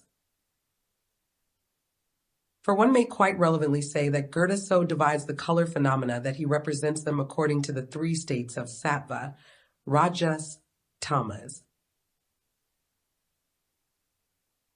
So gradually there emerges into the new spiritual history discovered by the modern methods, that which mankind attained to once upon a time by quite other means. The Sankhya philosophy is pre-Buddhistic, as the legend of Buddha brings very clearly before our eyes. For it relates, and rightly, the Indian doctrine that Kapila was the founder of the Sankhya philosophy. Buddha was born in the dwelling place of Kapila, in Kapila Vastu, whereby it is indicated that Buddha grew up under the Sankhya teaching. Even by his very birth, he was placed where once worked the one who first gathered together this great Sankhya philosophy. We have to picture to ourselves the Sankhya doctrine in its relation to the other spiritual currents of which we have spoken, not as many Orientalists of the present day represent it, nor as does the Jesuit Joseph Dahlmann. but that in different parts of ancient India there lived men who were differentiated. For at the time when these three spiritual currents were developing, the very first primeval state of human evolution was no longer there. For instance, in the northeastern part of India, human nature was such that it inclined to the conceptions given in the Sankhya philosophy. More towards the west, human nature was of that kind that it inclined to conceive of the world according to the Veda doctrine. The different spiritual nuances come, therefore, from the differently gifted human nature in the different parts of India. And only because of the Vedantists later on having worked on further and made many things familiar, do we find in the Vedas at the present time much of Sankhya philosophy bound up with them. Yoga, the third spiritual current, arose, as we have often pointed out, because the old clairvoyance had gradually diminished and one had to seek new ways to the spiritual worlds. Yoga is distinguished from Sankhya in that the latter is a real science, a science of external forms, which really only grasps these forms and the different relations of the human soul to these forms. Yoga shows how souls can develop so as to reach the spiritual worlds.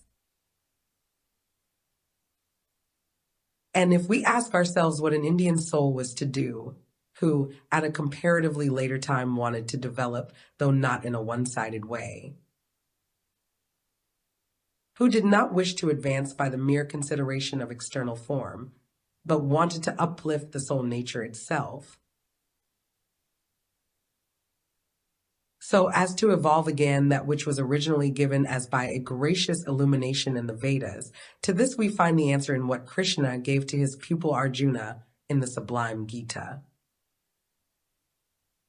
Such a soul would have to go through a development which might be expressed in the following words.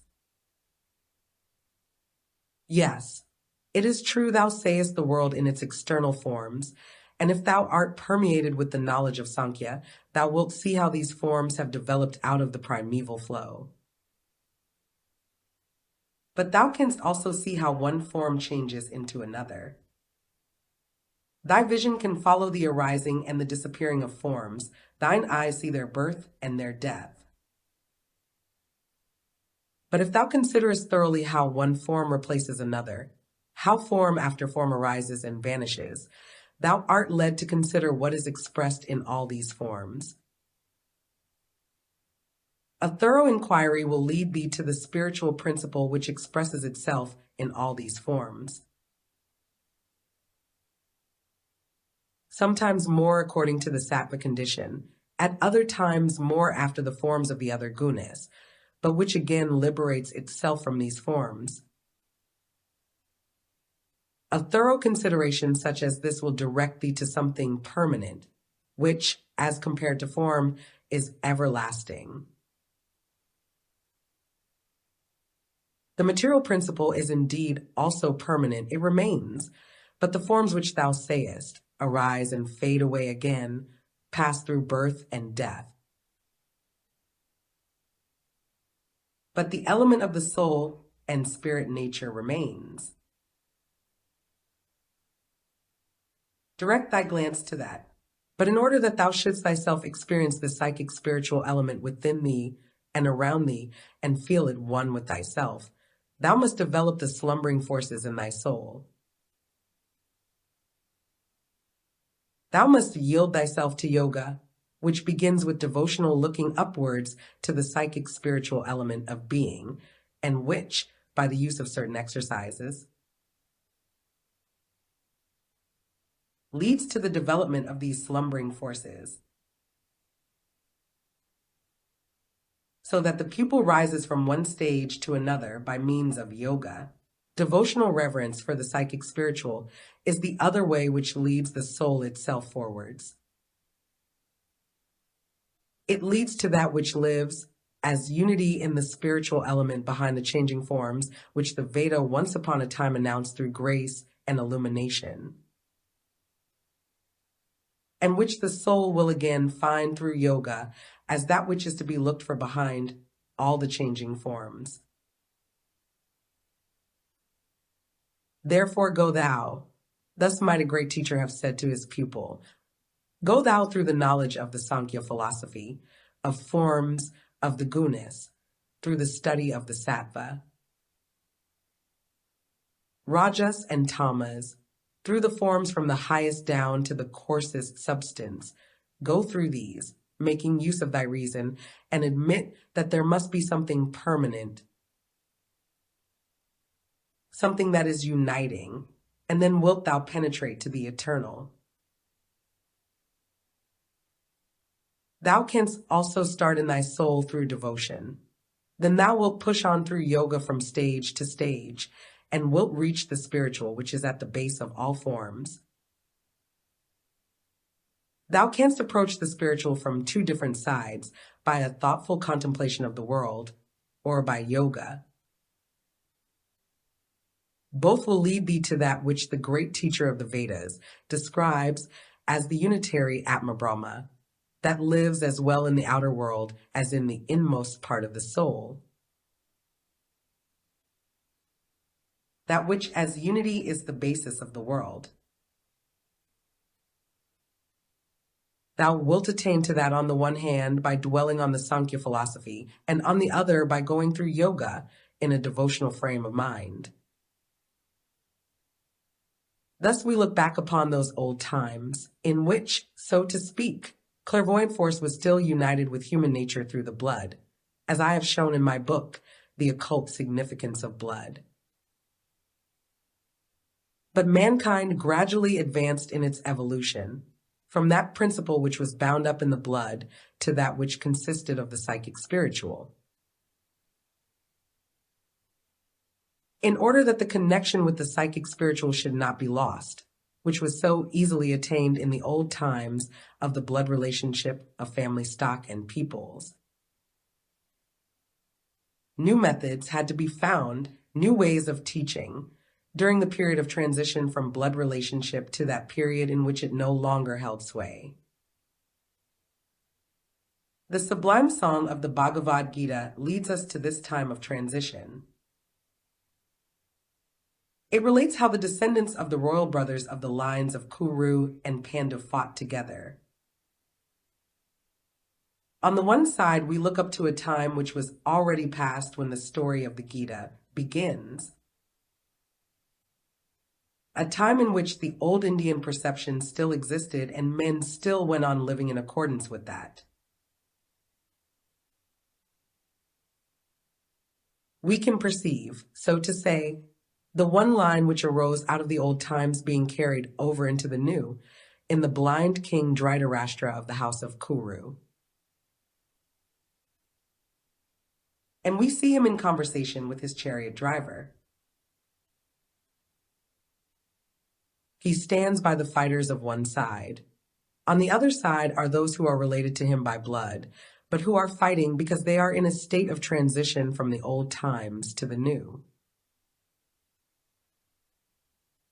These are the sons of Pandu, and the charioteer tells his king, who is characteristically described as blind, because it is not the spiritual that shall descend from this root, but the physical. The charioteer relates to his blind king what is happening over there among the sons of Pandu, to whom is to pass all that is more of a psychic and spiritual nature for the generations yet to come. He relates how Arjuna, the representative of the fighters, is instructed by the great Krishna, the teacher of mankind. He relates how Krishna taught his pupil, Arjuna, about all that of which we have just been speaking, of what man can attain if he uses Sankhya and Yoga. If he develops thinking and devotion in order to press on to that which the great teachers of mankind of former days have described in the Vedas. And we are told in glorious language, as philosophical as it is poetical, of the instructions given through Krishna, through the great teacher of the humanity of the new ages, which have emerged from the blood relationship. Thus we find something else shining from those old times across to our own. In that consideration, which is the basis of the pamphlet, The Occult Significance of Blood, and many similar ones,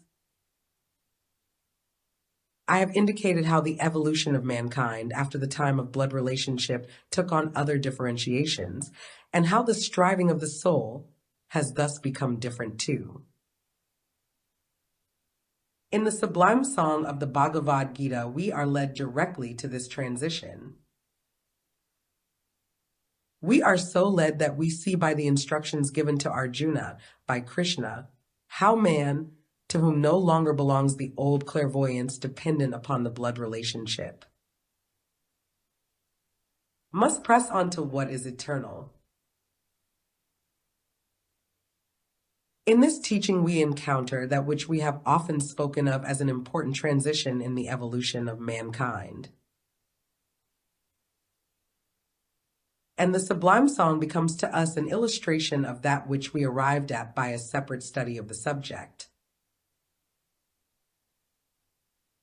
What attracts us particularly to the Bhagavad Gita is the clear and emphatic way in which the path of man is spoken of, the path man has to tread from the temporary to the permanent. There at first Arjuna stands before us, full of trouble in his soul. We can hear that in the tale of the charioteer, for all that is related comes from the mouth of the charioteer of the blind king. Arjuna stands before us with his trouble-laden soul. He sees himself fighting against the Kurus, his blood relations, and he says now to himself, "Must I then fight against those who are linked to me by blood, those who are the sons of my father's brothers?" There are many heroes among us who must turn their weapons against their own relations. And on the opposite side, there are just as honorable heroes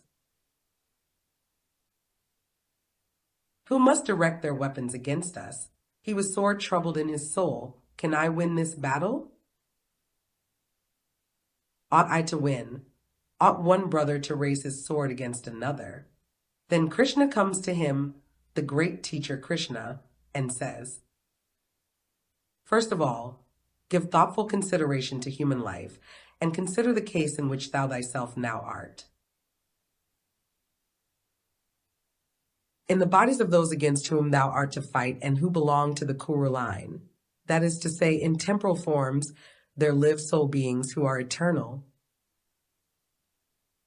They only express themselves in these forms. In those who are thy fellow combatants dwell eternal souls, who only express themselves through the forms of the external world. You will have to fight, for thus your laws ordain. It is ordained by the working laws of the external evolution of mankind. You will have to fight, thus it is ordained by the moment which indicates the passing from one period to another. But shouldst thou mourn on that account, because one form fights against another, one changing form struggles with another changing form? Whichsoever of these forms are to lead the others into death. What is death? And what is life? The changing of the forms is death, and it is life. The souls that are to be victorious are similar to those who are now about to go to their death. What is this victory? What is this death compared to that to which a thoughtful consideration of Sankhya leads thee, compared to the eternal souls, opposing one another yet remaining themselves undisturbed by all battles, in magnificent manner out of the situation itself? We are shown that Arjuna must not allow himself to be disturbed by soul trouble in his innermost being, but must do his duty, which now calls him to battle. He must look beyond the transitory which is entangled in the battle to the eternal which lives on, whether as conqueror or as conquered. And so in a unique way is the great note struck in the sublime song in the Bhagavad Gita. The great note concerning an important event in the evolution of mankind, the note of the transitory and of the everlasting. Not by abstract thought, but by allowing the perception of what is contained in this to influence us, shall we find ourselves upon the right path. For we are on the right path when we so look upon the instructions of Krishna as to see that he is trying to raise the soul of Arjuna from the stage at which it stands, in which it is entangled in the net of the transitory. Krishna tries to raise it to a higher stage, in which it will feel itself uplifted beyond all that is transitory. Even when that comes directly to the soul in such distressing manner as in victory or defeat, as giving death or suffering it. We can truly see the proof of that which someone once said about this Eastern philosophy, as it presents itself to us in the sublime poem of the Bhagavad Gita. This Eastern philosophy is so absolutely part of the religion of those old times that he who belonged to it, however great and wise he might be, was not without the deepest religious fervor. Whilst the simplest man, who only lived the religion of feeling, was not without a certain amount of wisdom. We feel this when see we how the great teacher, Krishna, not only influences the ideas of his pupil, but works directly into his disposition, so that he appears to us as contemplating the transitory and the troubles belonging to the transitory. And in such a significant situation, we see his soul rising to a height from which it soars far beyond all that is transitory, beyond all the troubles, pain, and sorrows of the transitory. Lecture 3. The union of the three streams in the Christ Impulse, the Teaching of Krishna. December 30th, 1912. The whole meaning of a philosophical poem, such as the Bhagavad Gita, can only be rightly understood by one to whom such things as are laid down therein, or in similar works of the world's literature, are not merely theories, but a destiny, for man's conceptions of the world may become destiny. We have in the last few days made acquaintance with two different conceptions of world philosophy, not to mention a third, the Vedantic, two different nuances of world philosophy, which, if we look at them in the right way, show us most strikingly how a world philosophy may become a destiny for the human soul. With the concept of the Sankhya philosophy, one may connect all that a man can attain to in knowledge, perception of ideas, survey of the world phenomena, all in which the life of the soul expresses itself. If we describe that which at the present day still remains to the normal man of such knowledge, of a world philosophy in which the concepts of the world can be expressed in a scientific form. If we describe that which stands at a lower level spiritually than Sankhya philosophy, we may say that even in our own age, insofar as our destiny permits, we can still feel the effects of Sankhya philosophy.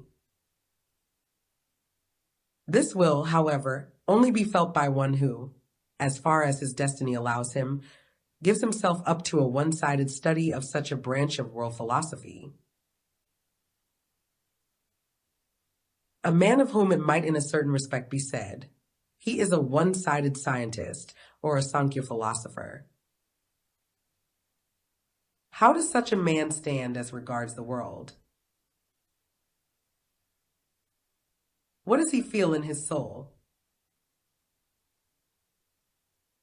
Well, that is a question which can really only be answered by experience.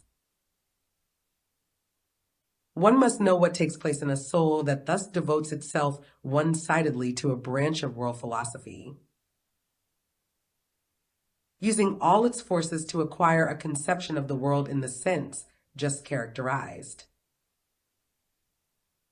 Such a soul might study all the variations of form of the world phenomena, might have, so to say, the most complete understanding of all the forces that express themselves in the world in the changing forms. If a soul in one incarnation confines itself to finding opportunity through its capacities and its karma so to experience the world phenomena that, whether illuminated by clairvoyance or not, it chiefly acquires the science of reason, such a tendency would in all circumstances lead to a certain coldness of the whole soul life. According to the temperament of that soul, we shall find that it took on more or less the character of ironical dissatisfaction concerning the world phenomena, or lack of interest and general dissatisfaction with the knowledge that strides on from one phenomenon to another. All that so many souls of our time feel when confronted with a science consisting merely of learning. The coldness and bareness which then depresses them, all this we see when we investigate a soul tendency, such as is presented here. The soul would feel devastated, uncertain of itself. It might say, "What should I have gained if I conquered the whole world and knew nothing of my own soul, if I could feel nothing, perceive nothing, experience nothing, if all were emptiness within?" To be crammed full of all the science in the world and yet to be empty within. That, my dear friends, would be a bitter fate. It would be like being lost among the world phenomena. It would be like losing everything of value to one's own inner being. The condition just described we find in many people who come to us with some sort of learning or of abstract philosophy. We find it in those who, themselves unsatisfied in realizing their emptiness, have lost interest in all their knowledge and seem to be suffering. We also meet it when a man comes to us with an abstract philosophy, able to give information about the nature of the Godhead, cosmology, and the human soul in abstract words. Yet we can feel that it all comes from the head, that his heart has no part in it, his soul is empty. We feel chilled when we meet such a soul. Thus Sankhya philosophy may become a destiny which brings a man near being lost to himself, a being possessing nothing of his own, and from whose individuality the world can gain nothing. Then again, let us take the case of a soul seeking development in a one-sided way through yoga, who is, so to say, lost to the world, disdaining to know anything about the external world. What good is it to me, says such a person, to learn how the world came into existence? I want to find out everything in my own self. I will advance myself by developing my own powers. Such a person may perhaps feel an inward glow, may often appear to us somewhat self-contained and self-satisfied. That may be, but in the long run he will not always be thus. On the contrary, in time, such a soul will be liable to loneliness. When one having led a hermit's life while seeking the heights of soul life goes forth into the world, coming everywhere in contact with the world phenomena, he may perhaps say, "What do all these things matter to me?" And if then, because of his being unreceptive to all the beauty of the manifestations and not understanding them, he feels lonely, the exclusiveness leads to a fateful destiny. How can we really get to know a human being who is using all his power towards the evolution of his own being and passes his fellow man by cold and indifferent, as though he wished to have nothing in common with them? Such a soul may feel itself to be lost to the world, while to others it may appear egotistical to excess. Only when we consider these life connections do we realize how the laws of destiny work in the conceptions of the world. In the background of such great revelations, such great world philosophies as the Gita and the Epistles of St. Paul, we are confronted by the ruling of these laws of destiny. We might say, if we look behind the Gita and the Epistles of St. Paul, we can see the direct ruling of destiny. How can we trace destiny in the epistles? We often find indicated in them that the real salvation of soul development consists in the so-called justification by faith, as compared to the worthlessness of external works. Because of that which the soul may become when it makes the final connection with the Christ impulse. When it takes into itself the great force that flows from the proper understanding of the resurrection of Christ. When we meet with this in the epistles, we feel, on the other hand, that the human soul may, so to say, be thrown back upon itself, and thus be estranged from all external works and rely entirely on mercy and justification by faith. Then come the external works. They are there in the world.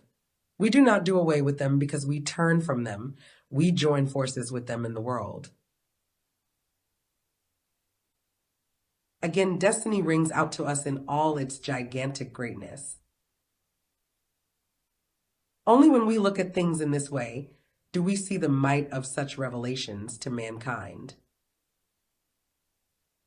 Now these two revelations to humanity, the Bhagavad Gita and the Epistles of St. Paul, are outwardly very different from one another.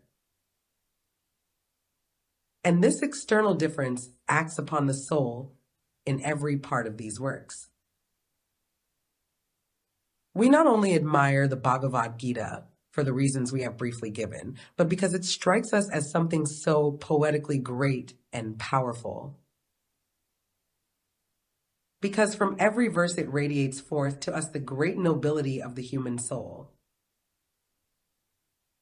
Because in everything spoken from the mouths of Krishna and his pupil, Arjuna, we feel something which lifts us above everyday human experiences, above all passions, above everything emotional which may disturb the soul. We are transported into a sphere of soul peace, of clearness, calm, dispassionateness, freedom from emotion, into an atmosphere of wisdom, if we allow even one part of the Gita to work upon us. And by reading the Gita, we feel our whole humanity raised to a higher stage. We feel all through that we must first have freed ourselves from a good deal that is only too human if we wish to allow the sublime Gita to affect us in the right way. In the case of the Pauline epistles, all this is different. The sublimity of the poetical language is lacking. Even the dispassionateness is lacking. We take up these epistles and allow them to influence us, and we feel over and over again how what is wafted towards us from the mouth of St. Paul comes from a being passionately indignant at what has happened. Sometimes the tone is scolding, or one might say condemnatory. In the Pauline epistles, this or that is often cursed. There is scolding.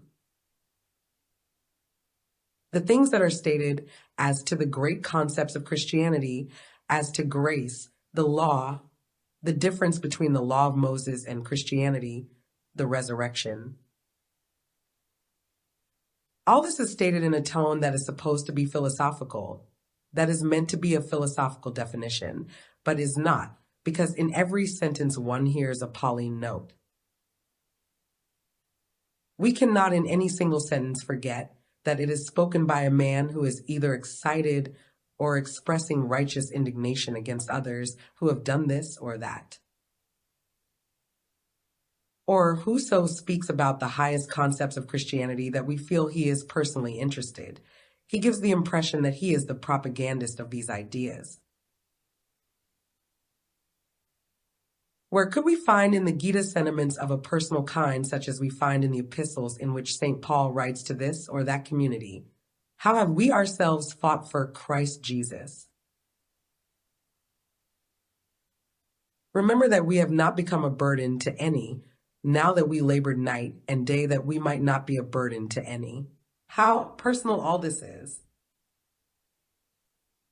A breath of the personal runs through the Pauline epistles. In the Sublime Gita, we find a wonderfully pure sphere and etheric sphere that borders on the superhuman and at times extends into it. Externally, therefore, there are powerful differences, and we may say that it would be blindest. Prejudice not to admit that through the great song that once was given to Hinduism flows the union of mighty fateful world philosophies, that through the Gita is something of a noble purity. Quite impersonal, calm, and passionless was given to the Hindus. While the original documents of Christianity, the Epistles of St. Paul, bear, as it were, an entirely personal, often a passionate character, utterly devoid of calm. One does not attain knowledge by turning away from the truth and by refusing to admit such things, but rather by understanding them in the right way. Let us, therefore, inscribe this antithesis on a tablet of bronze, as it were, during our subsequent considerations. We have already pointed out in yesterday's lecture that in the Gita we find the significant instruction of Arjuna by Krishna. Now, who exactly is Krishna? This question must, above all, be of interest to us. One cannot understand who Krishna is if one does not make oneself acquainted with a point which I have already taken the opportunity of mentioning in various places. That is, that in earlier ages the whole system of giving names and descriptions was quite different from what it is now. As a matter of fact, it does not now in the least matter what a man is called. For we do not in reality know much about a man in our present time by learning that he bears this or that well-known name, that he is called Miller or Smith. We do not really know much about a man, as everyone will admit by hearing that he is a privy councillor or anything else of the kind. We do not necessarily know much about people, because we know to what social rank they belong. Neither do we know much of a man today, because he has to be addressed as your honor or your excellency or my lord. In short, all these titles do not signify much. And you may easily convince yourselves that other designations that we make use of today are not very important either. In bygone ages, this was different. Whether we take the description of the Sankhya philosophy or our own, we can start from either and make the following reflections. We have heard that according to Sankhya philosophy, man consists of the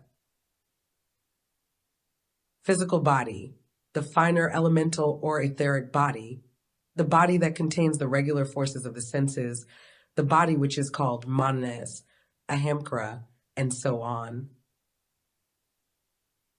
We need not consider the other, higher principles, because they are not, as a rule, developed yet.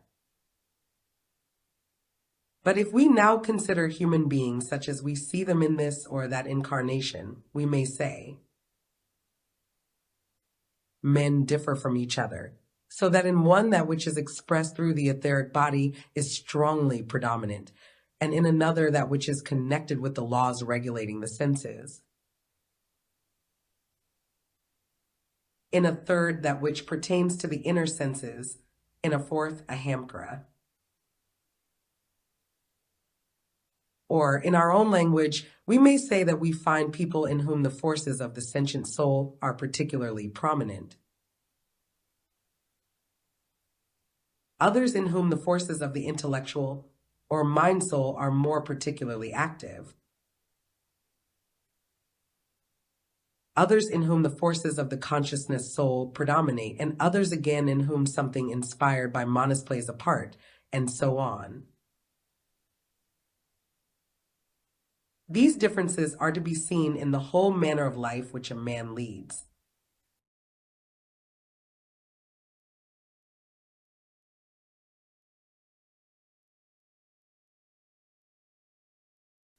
They are indications of the real nature of the man himself. We cannot at the present time, for reasons which are easily understood, designate a man according to the nature which thus expresses itself. For if one were, for instance, to say at the present day, men's convictions being what they are, that the highest to which a man could attain in the present cycle of humanity was a trace of a hamkara, each one would be convinced that he himself expressed a hamkara more clearly in his own being than other people did, and it would be mortifying for him if he were told that this was not the case, that in him a lower principle still ruled. In olden times it was not thus. A man was then named according to what was most essential in him, especially when it was a question of putting him over others, perhaps by giving him the part of a leader. He would be designated by dwelling especially on the essential part of his being just described. Let us suppose that in olden times there was a man who, in the truest sense of the words, had brought manas to expression within him, who had certainly in himself experienced a hamkara, but had allowed this as an individual element to retire more into the background, and on account of his external activity had cultivated manas. Then, according to the laws of the older, smaller, human cycles, and only quite exceptional men could have experienced this, such a man would have had to be a great lawgiver, a leader of great masses of people.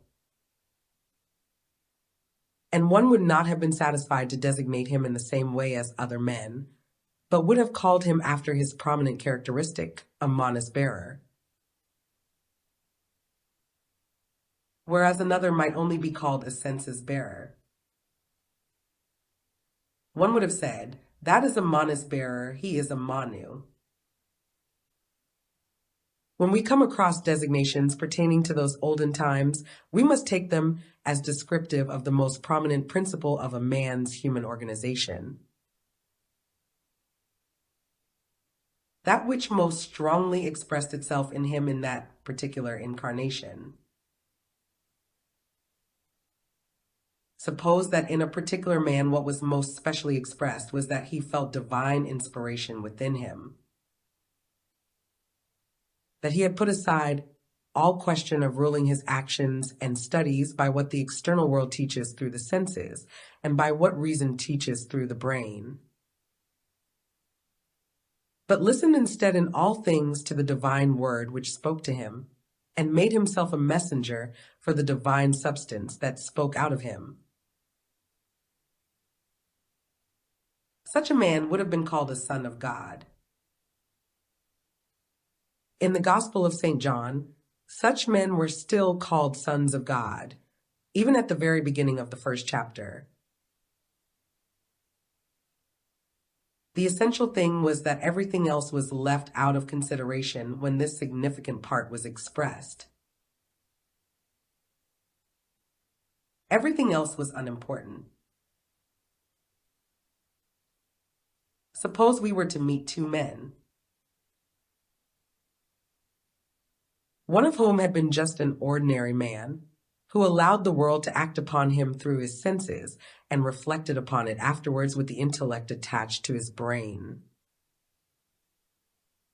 The other one into whom the word of divine wisdom had radiated. According to the old ideas, we should have said, this first one is a man. He is born of a father and mother, was begotten according to the flesh. In the case of the other, who was a messenger of the divine substance, no consideration would be given to that which makes up an ordinary biography. As would be the case with the first, who contemplated the world through his senses and by means of the reason belonging to his brain. To write such a biography of the second man would have been folly. For the fact of his bearing a fleshly body was only accidental and not the essential thing. That was, so to speak, only the means through which he expressed himself to other men. Therefore we say, the Son of God is not born of flesh, but of a virgin. He is born straight from the Spirit. That is to say, what is essential in him, through which he is of value to humanity, descends from the Spirit, and in the olden times it was that alone which was honored. In certain schools of initiation, it would have been considered a great sin to write an ordinary biography, which only alluded to everyday occurrences, of a person of whom it had been recognized that he was remarkable because of the higher principles of his human nature. Anyone who has preserved even a little of the sentiments of those old times cannot but consider biographies, such as those written of Goethe, as in the highest degree absurd. Now, let us remember that in those olden times mankind lived with ideas and feelings such as these, and then we can understand how this old humanity was permeated with the conviction that such a Manu, in whom Manus was the prevailing principle, appears but seldom, that he must wait long epochs before he can appear. Now, if you think of what may live in a man of our present cycle of humanity as the deepest part of his being, which every man can dimly sense as those secret forces within him which can raise him up to soul heights. If we think of this, which in most men exists only in rudiment, becoming in a very rare case the essential principle of a human being who only appears from time to time to become a leader of other men, who is higher than all the Manus, who dwells as an essence in every man, but who as an actual external personality only appears once in a cosmic epoch. If we can form such a conception as this, we are getting nearer to the being of Krishna. He is man as a whole. He is, one might almost say, humanity as such, thought of as a single being. Yet he is no abstract being. When people today speak of mankind in general, they speak of it in the abstract because they themselves are abstract thinkers. The abstract being is we ourselves today, ensnared as we are in the sense world, and this has become our common destiny. When one speaks of mankind in general, one has only an indistinct perception and not a living idea of it. Those who speak of Krishna as of man in general do not mean the abstract idea one has in one's mind today. No, they say, true, this being lives in germ in every man, but he only appears as an individual man and speaks with the mouth of a man once in every cosmic age. But with this being, it is not a question of the external fleshly body, or the more refined elemental body, or the forces of the sense organs, or ahamkara and manas. But the chief thing is that which in buddhi and manas is directly connected with the great universal cosmic substance, with the divine which lives and weaves through the world. From time to time, beings appear for the guidance of mankind, such as we look up to in Krishna, the great teacher of Arjuna. Krishna teaches the highest human wisdom, the highest humanity, and he teaches it as being his own nature, and also in such a way that it is related to every human being. For all that is contained in the words of Krishna is to be found in germ in every human soul. Thus, when a man looks up to Krishna, he is both looking up to his own highest self and also at another, who can appear before him as another man in whom he honors that which he himself has the predisposition to become. Yet who is a separate being from himself and bears the same relationship to him as a god does to man. In this way must we think of the relationship of Krishna to his pupil Arjuna, and then we obtain the keynote of that which sounds forth to us out of the Gita. That keynote which sounds as though it belonged to every soul and can resound in every soul, which is wholly human. So intimately human that each soul feels it would be ashamed if it did not feel within it the longing to listen to the great teachings of Krishna. On the other hand, it all seems so calm, so passionless, so dispassionate, so sublime and wise, because the highest speaks. That which is the divine in every human nature, and which yet once appears in the evolution of mankind, incorporated as a divine human being. How sublime are these teachings? They are really so sublime that the Gita rightly bears the name of this sublime song, or the Bhagavad Gita. Within it we find, above all, teachings of which we spoke in yesterday's lecture. Sublime words arising from a sublime situation. The teaching that all that changes in the world, although it may change in such a way that arising and passing away, birth and death, victory or defeat, appear to be external events. In them all is expressed something everlasting, eternal, permanently existent, so that he who wishes to contemplate the world properly must raise himself from the transitory to this permanence. We already met with this in Sankhya, in the reason reflections as to the permanent in everything transitory, of how both the conquered and the victorious soul are equal before God when the door of death closes behind them. Then Krishna further tells his pupil Arjuna that the soul also may be led away from the contemplation of everyday things by another path, that is, through yoga. If a soul is capable of devotion, that is the other side of its development. One side is that of passing from one phenomenon to another and always directing the ideas, whether illuminated by clairvoyance or not, to these phenomena. The other side is that in which a man turns his whole attention away from the outer world, shuts the door of the senses, shuts out all that reason and understanding have to say about the world,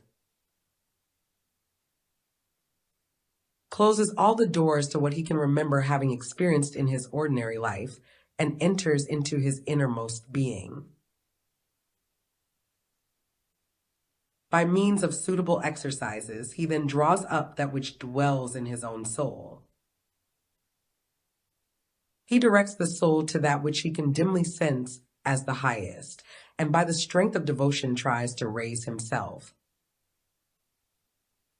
Where this occurs, he rises higher and higher by means of yoga, finally reaching to the higher stages, which can be attained by first making use of the bodily instruments. He reaches those higher stages in which we live when freed from all bodily instruments, when, so to say, we live outside the body in the higher principles of the human organization. He thus raises himself into a completely different form of life. The phenomena of life and their activities become spiritual. He approaches ever nearer and nearer to his own divine existence and enlarges his own being to cosmic being. Enlarges the human being to God inasmuch as he loses the individual limitations of his own being and is merged in the all through yoga. The methods by which the pupil of the great Krishna may rise by one of these ways to the spiritual heights are then given. First of all, a distinction is made between what men have to do in the ordinary world. It is indeed a grand situation in which the Gita places this before us. Arjuna has to fight against his blood relations. That is his external destiny. It is his own doing, his karma, which comprises the deeds which he must first of all accomplish in this particular situation. In these deeds, he lives at first as external man. But the great Krishna teaches him that a man only becomes wise, only unites himself with the divine eternal, if he performs his deeds, because they themselves in the external course of nature and of the evolution of humanity prove to be necessary. Yet the wise man must release himself from them.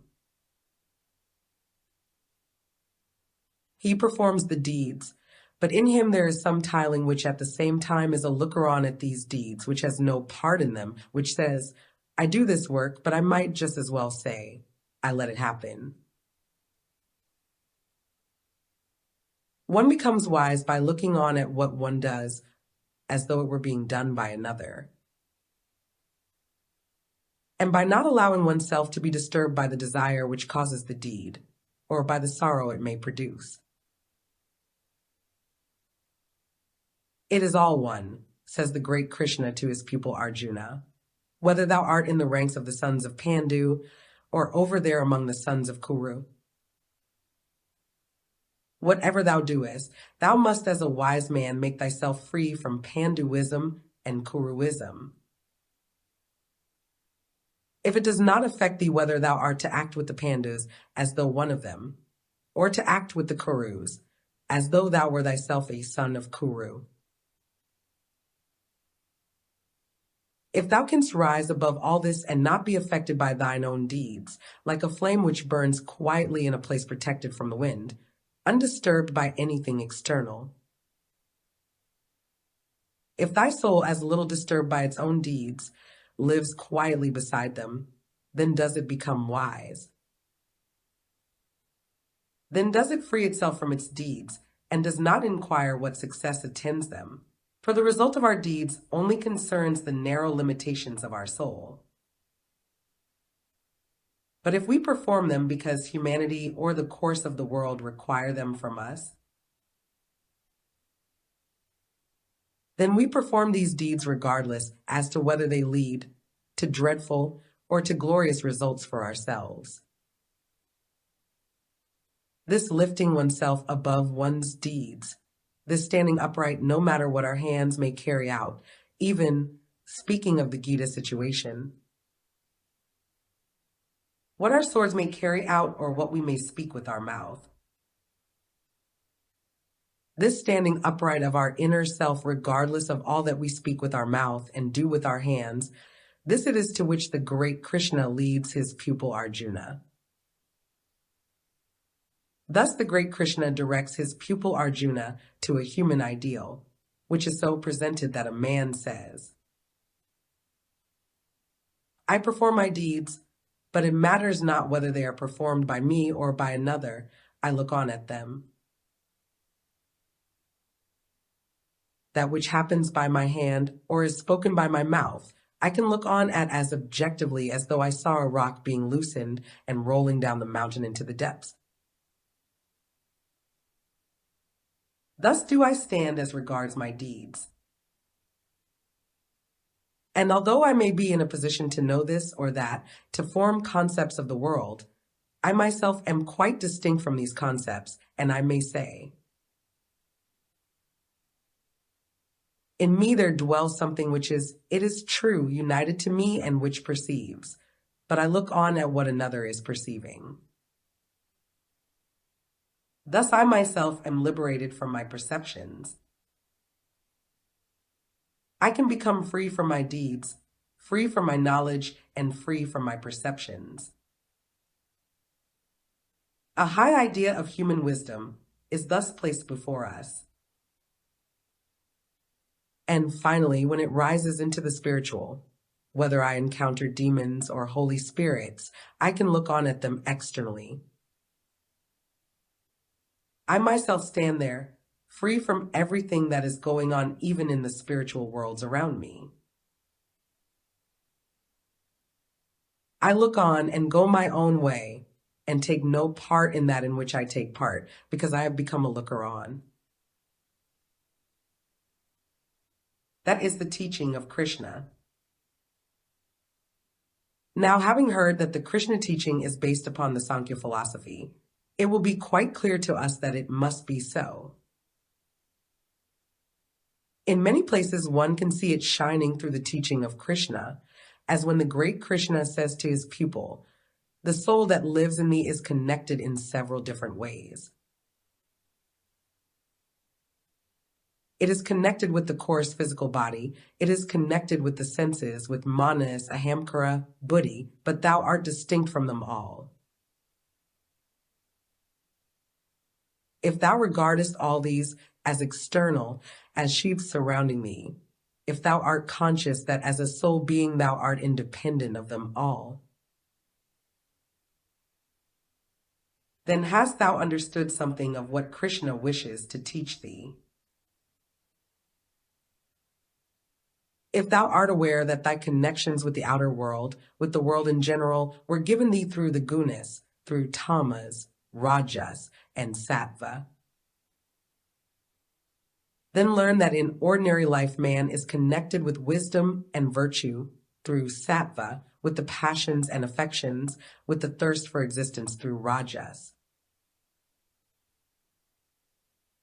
And that through tamas he is connected with idleness, nonchalance, and sleepiness. Why does a man in ordinary life feel enthusiasm for wisdom and virtue? Because he is related to the basic nature characterized by sattva. Why does a man in ordinary life feel joy and longing for the external life, feel pleasure in the external phenomena of life? Because he has a relation to life indicated through rajas. Why do people go through ordinary life sleepy, lazy, and inactive? Why do they feel oppressed by their corporality? Why do they not find it possible continually to rouse themselves and conquer their bodily nature? Because they are connected with the world of external forms, which in Sankhya philosophy is expressed through tamas.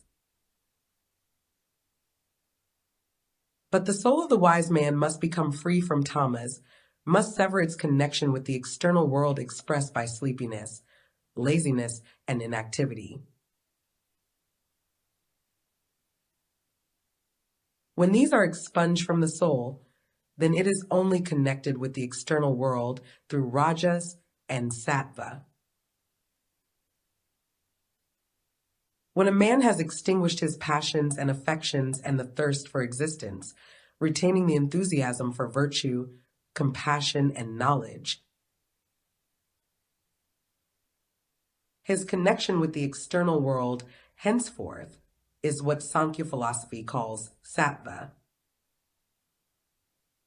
But when a man has also become liberated from that tendency to goodness and knowledge, when, although a kindly and wise man, he is independent of his outward expression, even as regards kindness and knowledge. When kindness is a natural duty and wisdom as something poured out over him, then he has also severed his connection with sattva. When, however, he has thus stripped off the three gunas, then he has freed himself from all connection with every external form. Then he triumphs in his soul and understands something of what the great Krishna wants to make of him. What, then, does man grasp? When he thus strives to become what the great Krishna holds before him as the ideal, what does he then understand? Does he then more clearly understand the forms of the outer world? No, he had already understood these, but he has raised himself above them. Does he more clearly grasp the relation of the soul to those external forms? No, he had already grasped that, but he has raised himself above it. It is not that which he may meet with in the external world in the multitude of forms, or his connection with these forms, which he now understands when he strips off the three gunas. For all that belongs to earlier stages. As long as one remains in tamas, rajas, or sattva, one becomes connected with the natural rudiments of existence, adapts oneself to social relationships and to knowledge, and acquires the qualities of kindness and sympathy. But if one has risen above all that, one has stripped off all these connections at the preceding stages.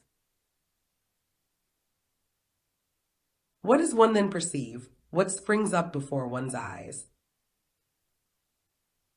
That which one perceives and which springs up before one is what these are not. What can that be which is distinct from everything one acquires along the path of the gunas? This is none other than what one finally recognizes as one's own being, for all else which may belong to the external world has been stripped away at the preceding stages. In the sense of the foregoing, what is this? It is Krishna himself, for he is himself the expression of what is highest in oneself. This means that when one has worked oneself up to the highest, one is face to face with Krishna, the pupil with his great teacher, Arjuna with Krishna himself, who lives in all things that exist and who can truly say of himself, I am not a solitary mountain. If I am among the mountains, I am the largest of them all. If I appear upon the earth, I am not a single man, but the greatest human manifestation, one that only appears once in a cosmic age as a leader of mankind, and so on. The unity in all forms that am I, Krishna. Thus does the teacher himself appear to his pupil, present in his own being. At the same time, it is made clear in the Bhagavad Gita that this is something great and mighty, the highest to which a man can attain. To appear before Krishna, as did Arjuna, might come about through gradual stages of initiation. It would then take place in the depths of a yoga schooling. But it may also be represented as flowing forth from the evolution of humanity itself, given to man by an act of grace, as it were, and thus it is represented in the Gita. Arjuna was uplifted suddenly at a bound, as it were, so that bodily he has Krishna before him, and the Gita leads up to a definite point, the point at which Krishna stood before him. He does not now stand before him as a man of flesh and blood, a man who could be looked upon as other men would represent what is non-essential in Krishna. For that is essential which is in all men, but as the other. Kingdoms of the world represent, as it were, only scattered humanity. So all that is in the rest of the world is in Krishna. The rest of the world disappears, and Krishna is there as one. As the macrocosm to the microcosm, as mankind as a whole compared to the small everyday man, so is Krishna to the individual man. Human power of comprehension is not sufficient to grasp this if the consciousness of it should come to man by an act of grace. For Krishna, if one looks at the essential in him, which is only possible to the highest clairvoyant power, appears quite different from anything man is accustomed to see. As though the vision of man were uplifted above all else to perceive the vision of Krishna in his highest nature, we catch sight of him for one moment in the Gita as the great man, compared with whom everything else in the world must appear small. He it is before whom stands Arjuna. Then the power of comprehension forsakes Arjuna. He can only gaze and haltingly express what he beholds. That is to be understood, for by means of the methods he has used until now, he has not learned to look at such as this, or to describe it in words. And the descriptions that Arjuna gives at this moment when he stands before Krishna must be thought of thus.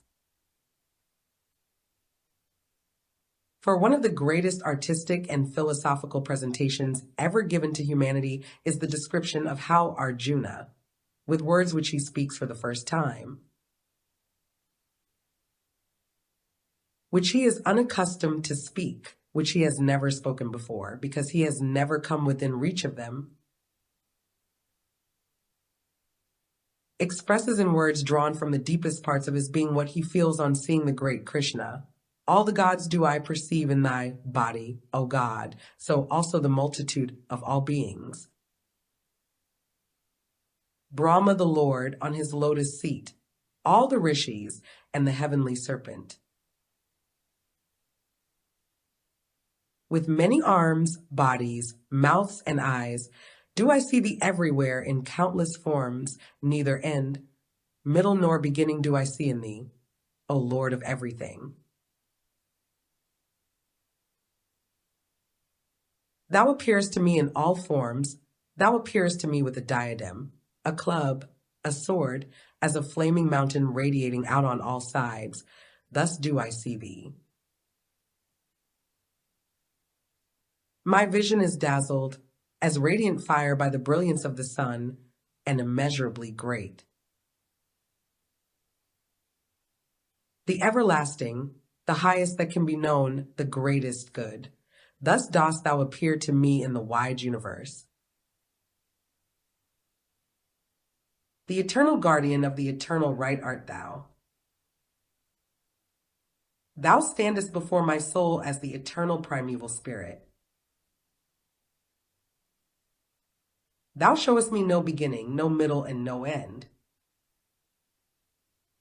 Thou art eternally everywhere, infinite in force, infinite in the distances of space. Thine eyes are as big as the moon, as big as the sun itself, and out of thy mouth there radiates sacrificial fire. I contemplate thee in thy glow, and I perceive how thy glow warms the universe, which I can dimly sense between the ground of the earth and the breadth of heaven. All this is filled with thy power. I am alone there with thee, and that world in heaven wherein the three worlds dwell is also within thee, when thy wondrous, awful figure displays itself to my sight. I see whole multitudes of gods coming to thee, singing praises to thee, and I stand there afraid with folded hands. All the hosts of seers call thee blessed, and so do the multitude of saints. They praise thee in all their hymns of praise. The Adithyas, Rudras, Vasus, Sadkyas, Visvas, Ashwins, Maruts, Ashmapas, Gandaksvas, Yakshas, Siddhas, Ajuras, and all the saints praise thee. They look up to thee full of wonder, such a gigantic form with so many mouths, arms, legs, feet, so many bodies, so many jaws filled with teeth. The whole world trembles before thee, and I too tremble. The heaven shattering, radiating, many-armed one, with a mouth working as though it were great flaming eyes, thus do I behold thee. My soul quakes. I cannot find security or rest, O great Krishna, who to me art Vishnu himself. I gaze into thy menacing innermost being. I behold it like unto fire. I see how it works, how existence works, what is the end of all times. I gaze at thee so, that I can know nothing of anything whatever. Oh, be thou merciful unto me, Lord of gods, thou house in which worlds do dwell. He turns towards the sons of the race of Kuru and points to them. These sons of the Kuru all assembled here together, this multitude of kingly heroes, Bhishma and Drona, together with our own best fighters, they all lie praying before thee, marveling at thy wondrous beauty. I am fain to know thee, thou primal beginning of existence. I cannot comprehend that which appears to me, which reveals itself to me. Thus speaks Arjuna, when he is alone with him who is his own being, when this being appears objectively to him. We are here confronted with a great cosmic mystery, mysterious not on account of its theoretical contents, but on account of the overpowering sensations which it should call up within us if we are able to grasp it aright. Mysterious it is, so mysterious that it must speak in a different way to every human perception from how anything in the world ever spoke before. When Krishna himself caused a sound into the ears of Arjuna that which he then spoke, it sounded thus, I am time, which destroys all worlds. I have appeared to carry men away, and even if thou shalt bring death to them in battle, yet all these warriors standing there in line would die even without thee. Rise up, therefore, fearlessly. Thou shalt acquire fame and conquer the foe, exult over the coming victory and mastery. Thou wilt not have killed them when they fall dead in the battle. By me they are all killed already, before thou canst bring death to them. Thou art only the instrument, thou fightest only with the hand the Dronas, the Jayadanas, the Bhishmas, the Karnas, and the other warrior heroes whom I have killed, who are already dead. Now kill thou them, that my actions may appear externally when they fall dead in Maya. Those whom I have already killed, kill thou them. That which I have done will appear to have been done by thee. Tremble not, thou art not able to do anything which I have not done already. Fight. Those whom I have already killed will fall by thy sword. We know that all they're given in the way of instruction to the sons of Pandu by Krishna to Arjuna is related as though told by the charioteer to Dhritarashtra. The poet does not directly relate. Thus spake Krishna to Arjuna. The poet tells us that Sankhya, the charioteer of Dhritarashtra, relates it to his blind hero, the king of the Kurus. After Sankhya related all this, he then spoke further. And when Arjuna had received these words from Krishna, reverently with folded hands, tremblingly, stammering with fear and bowing deeply, he answered Krishna. With right doth the world rejoice in thy glory, and is filled with reverence before thee. The Rajas, these are spirits, flee in all directions, furious. The holy hosts all bow down before thee. Wherefore should they not bow down before the first Creator, who is even greater than Brahma? Truly we are confronting a great cosmic mystery. For what says Arjuna when he sees his own self before him in bodily form? He addresses this own being of his as though it appeared to him higher than Brahma himself. We are face to face with a mystery. For when a man thus addresses his own being, such words must be so understood that none of the feelings, none of the perceptions, none of the ideas, none of the thoughts used in ordinary life must be brought to bear upon the comprehension. Nothing could bring a man into greater danger than to bring feelings, such as he may otherwise have in life, to bear upon these words of Arjuna. If he were to bring any such feelings of everyday life to bear upon what he thus expresses, if this were not something quite unique, if he did not realize this as the greatest cosmic mystery, then would lunacy and madness be small things compared to the illness into which he would fall through bringing ordinary feelings to bear upon Krishna, that is to say, upon his own higher being. Thou Lord of gods, thou art without end, thou art the everlasting, thou art the highest, thou art both existence and non-existence, thou art the greatest of the gods, thou art the oldest of the gods. Thou art the greatest treasure of the whole universe. Thou art he who knowest, and thou art the highest consciousness. Thou embracest the universe. Within thee are all the forms which can possibly exist. Thou art the wind. Thou art the fire. Thou art death. Thou art the eternally moving cosmic sea. Thou art the moon. Thou art the highest of the gods, the name itself. Thou art the ancestor of the highest of the gods. Worship must be thine 1,000 times over, and ever more than all this worship is due to thee.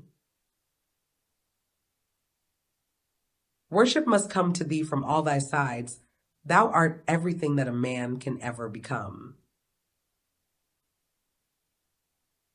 Thou art full of strength, as the totality of all strength alone can be.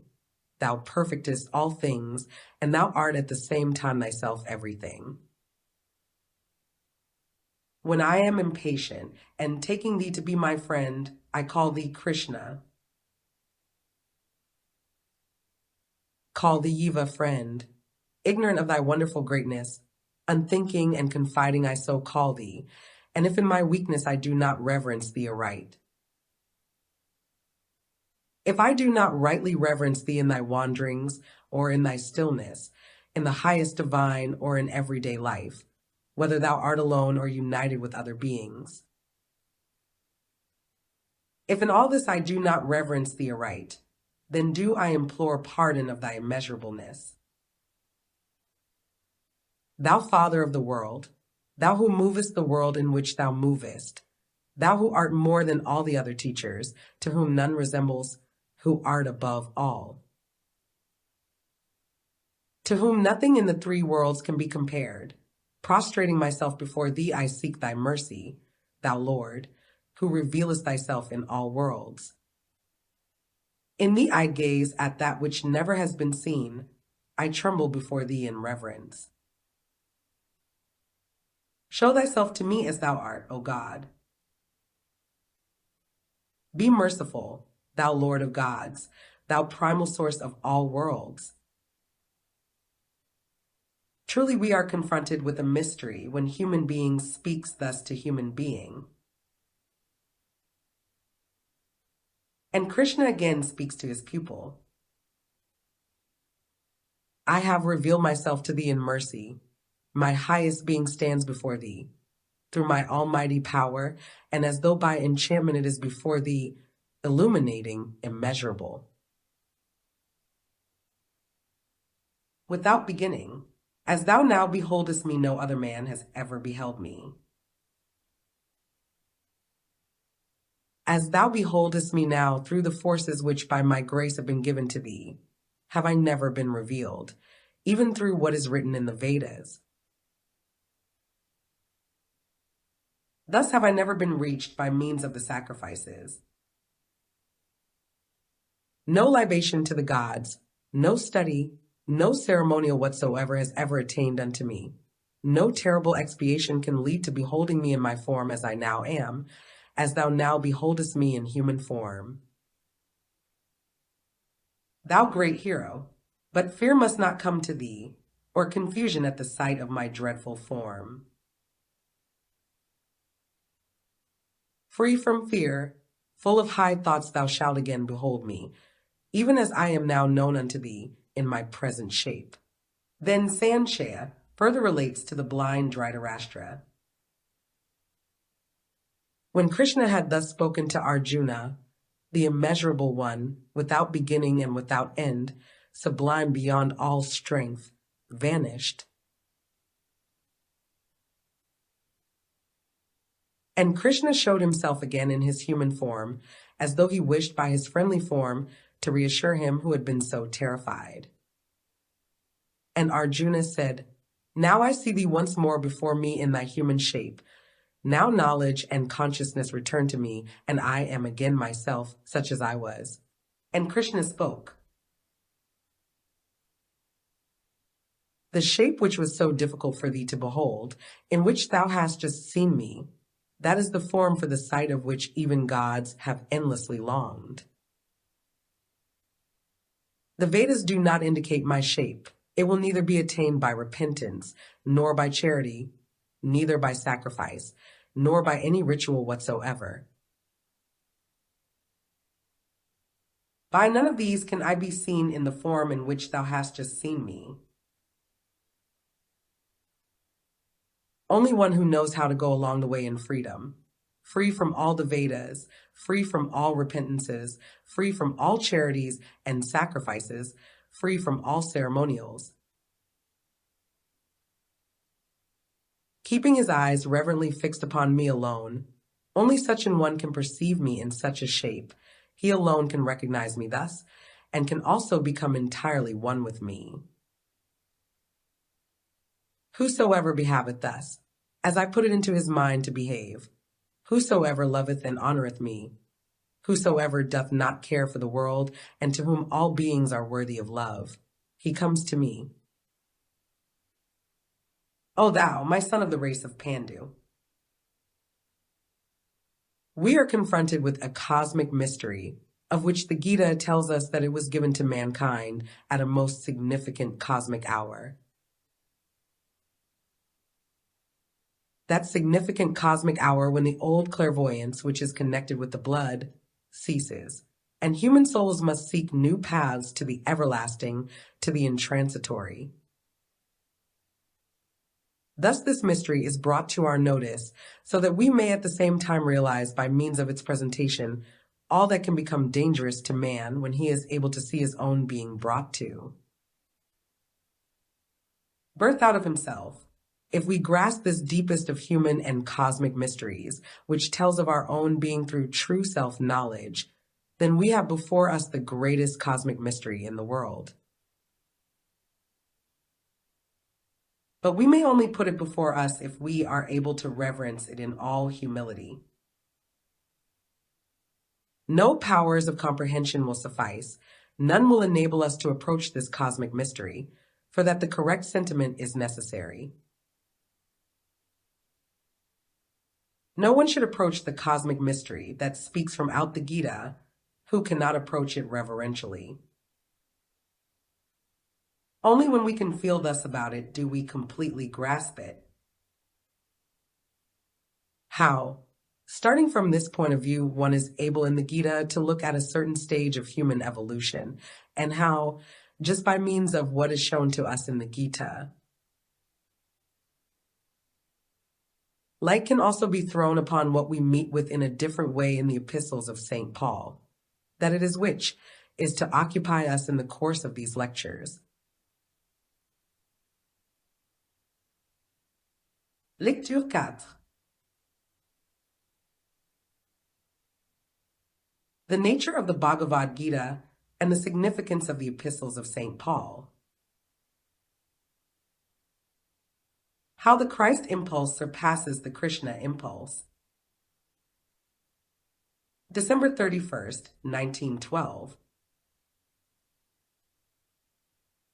At the beginning of yesterday's lecture, I pointed out how different are the impressions received by the soul when, on the one hand, it allows the well-balanced, calm, passionless, emotionless,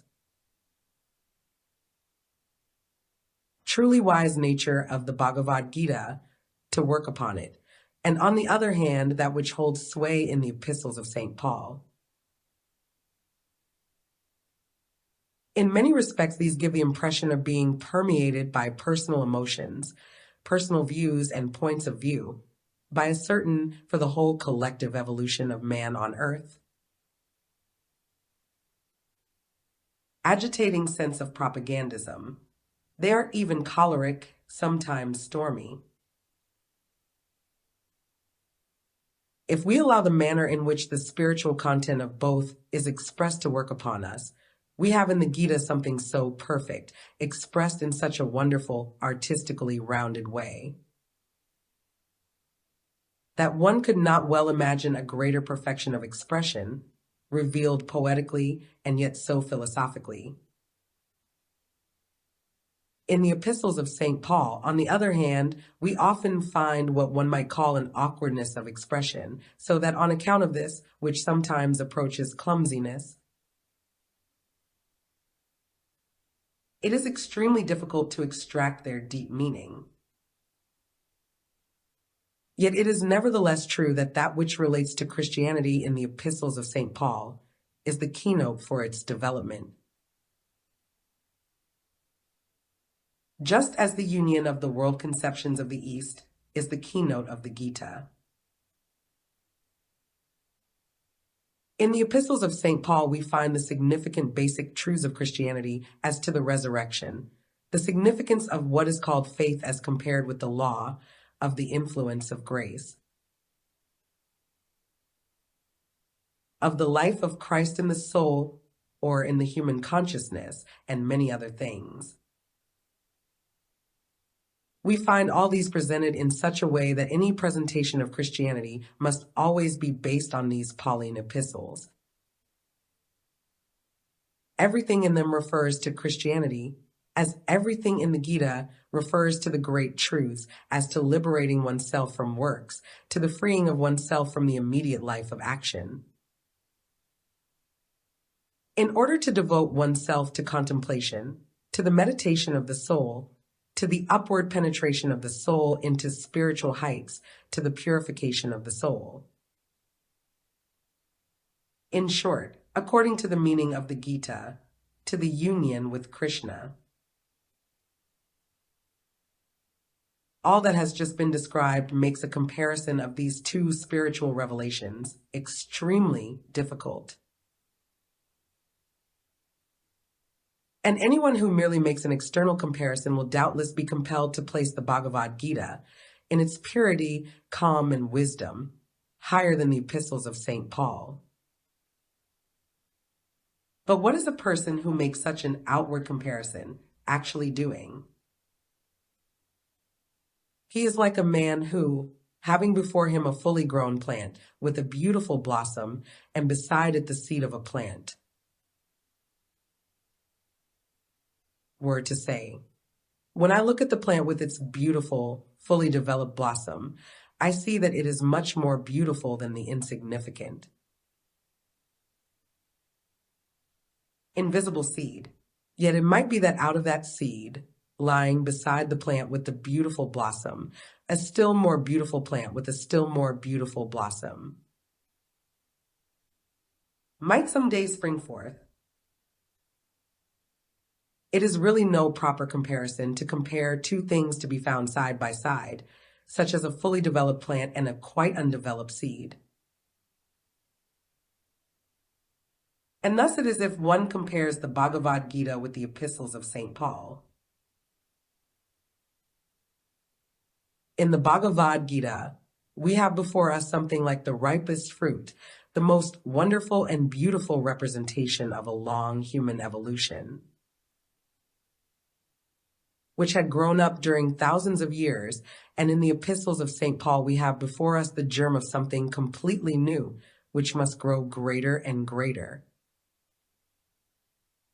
and which we can only grasp in all its full significance if we look upon it as germinal, and hold prophetically before us what it will someday become. When thousands and thousands of years of evolution shall have flowed into the future, and that which is planted as a germ in the Pauline epistles shall have grown riper and riper. Only if we bear this in mind can we make a proper comparison. It then also becomes clear that that which is someday to become great and which is first to be found in invisible form from the depths of Christianity in the Pauline epistles, had once to pour forth in chaotic fashion from the human soul. Thus things must be represented in a different way by one who is considering the significance, on the one hand, of the Bhagavad Gita, and on the other of the Pauline epistles for the whole collective evolution of man on earth. From the way they can be depicted by another person who can only judge of the complete works as regards their beauty and wisdom and inner perfection of form. If we wish to draw a comparison between the different views of life which appear in the Bhagavad Gita and the Epistles of St. Paul, we must first inquire, what is the chief point in question? The point in question is that in all we are able to survey historically of the two views of life, what we are chiefly concerned with is the drawing down of the ego into the evolution of mankind. If we trace the ego through the evolution of mankind, we can say that in the pre-Christian times it was still dependent, it was still, as it were, rooted in concealed depths of the soul. It had not yet acquired the possibility of developing itself. Development of an individual character only became possible when into that ego was thrown, as it were, the impulse which we describe as the Christ Impulse. That which, since the mystery of Golgotha, may be within the human ego, and which is expressed in the words of St. Paul, "Not I, but Christ in me," that could not formerly be within it. But in the ages when there was already an approach to the Christ impulse, in the last 1,000 years before the mystery of Golgotha, that which was about to take place through the introduction of the Christ impulse into the human soul was slowly prepared, particularly in such a way as that expressed in the act of Krishna. That which, after the mystery of Golgotha, a man had to look for as the Christ impulse in himself, which he had to find in the Pauline sense. Not I, but Christ in me, that he had, before the mystery of Golgotha, to look for outside, he had to look for it coming to him as a revelation from cosmic distances. The further we go back into the ages, the more brilliant, the more impulsive was the revelation from without. We may therefore say, in the ages before the mystery of Golgotha, a certain revelation came to mankind like sunshine falling upon an object from without. Just as the light falls upon this object, so did the light of the spiritual sun fall from without upon the soul of man and enlightened it. After the mystery of Golgotha, we can speak of that which works in the soul as Christ Impulse, as the spiritual sunlight. As though we saw a self-illumined body before us radiating its light from within. If we look at it thus, the fact of the mystery of Golgotha becomes a significant boundary line in human evolution. We can represent the whole connection symbolically. If we take this circle as representing the human soul, we may say that the spiritual light streams in from without from all sides into this human soul.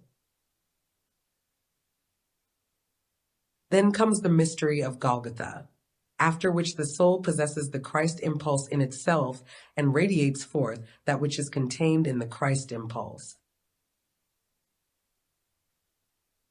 Just as a drop which is illumined from all sides radiates and reflects this illumination, so does the soul appear before the Christ impulse. As a flame which is a light within and radiates forth its light, thus does the soul appear after the mystery of Golgotha, if it has been able to receive the Christ impulse. Bearing this in mind, we can express this whole relation by means of the terms we have learned in Sankhya philosophy. We may say, if we direct our spiritual eye to a soul which, before the mystery of Golgotha, is irradiated from all sides by the light of the Spirit, and we see the whole connection of this Spirit which pours in upon the soul from all sides, radiating to us in its spirituality, the whole then appears to us in what the Sankhya philosophy describes as the sattva condition. On the other hand, if we contemplate a soul after the mystery of Golgotha had been accomplished, looking at it from outside, as it were, with the spiritual eye, it seems as though the spiritual light were hidden away in its innermost depths, and as if the soul nature concealed it. The spiritual light appears to us as though veiled by the soul substance, that spiritual light which, since the mystery of Golgotha, is contained in the Christ impulse. Do we not perceive this verified up to our own age, indeed especially in our own age, with regard to all that man experiences externally? Observe a man today. See what he has to occupy himself with as regards his external knowledge and his occupation. And try to compare with this how the Christ impulse lives in man, as if hidden in his inmost being, like a yet tiny, feeble flame, veiled by the rest of the soul's contents. That is tamas as compared with the pre-Christian state, which latter, as regards the relation of soul and spirit, was the sattva state. What part, therefore, in this sense does the mystery of Golgotha play in the evolution of mankind? As regards the revelation of the Spirit, it transforms the sattva into the tamas state. By means of it, mankind moves forward, but it undergoes a deep fall, one may say, not through the mystery of Golgotha, but through itself. The mystery of Golgotha causes the flame to grow greater and greater. But the reason the flame appears in the soul as only a very small one, whereas before a mighty light poured in on it from all sides, is that progressing human nature is sinking deeper and deeper into darkness. It is not, therefore, the fault of the mystery of Golgotha that the human soul, as regards the spirit, is in the tamas condition. For the mystery of Golgotha will bring it to pass in the distant future that out of the tamas condition a sattva condition will again come about, which will then be set aflame from within. Between the sattva and the tamas condition there is, according to Sankhya philosophy, the rajas condition. And this is described as being that time in human evolution in which falls the mystery of Golgotha. Humanity itself, as regards the manifestation of the Spirit, went along the path from light into darkness, from the sattva into the tamas condition. Just during the 1,000 years which surrounded the mystery of Golgotha. If we look more closely into this evolution, we may say, if we take the line AB as the time of the evolution of mankind, up to about the 8th or 7th century before the mystery of Golgotha, all human civilization was then in the sattva condition. Then began the age in which occurred the mystery of Golgotha, followed by our own age some 15 or 16 centuries after the mystery of Golgotha. Then quite definitely begins the tamas age, but it is a period of transition. If we wish to use our customary designations, we have the first age, which, in a sense, as regards certain spiritual revelations, still belongs to the sattva condition. Occurring at the same epoch as that which we call the Chaldean Egyptian, that which is the Rajas condition is the Greco-Latin, and that which is in the tamas condition is our own age. We know, too, that what is called the Chaldean Egyptian age is the third of the post-Atlantean conditions, the Greco-Latin the fourth, and our own the fifth.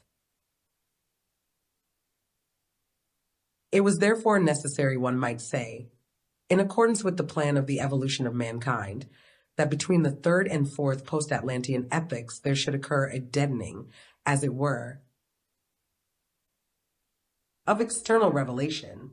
How was mankind really prepared for the blazing up of the Christ impulse? How did this preparation really occur? If we want to make quite clear to ourselves the difference between the spiritual conditions of mankind in the third epoch of humanity, the Chaldean Egyptian, and the following epochs, we must say, in this third age in all these countries, in Egypt as well as in Chaldea, and also in India, there still was in humanity the remains of the old clairvoyant power. That is to say, man not only saw the worlds around him with the assistance of his senses and of the understanding connected with the brain,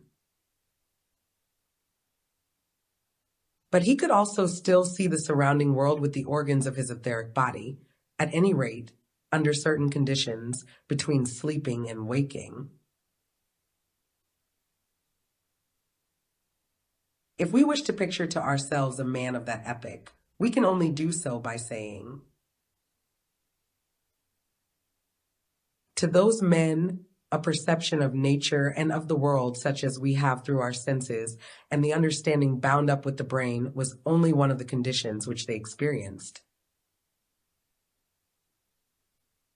In those conditions they gained as yet no knowledge, but merely, as it were, gazed at things and let them work, side by side in space and one after another in time.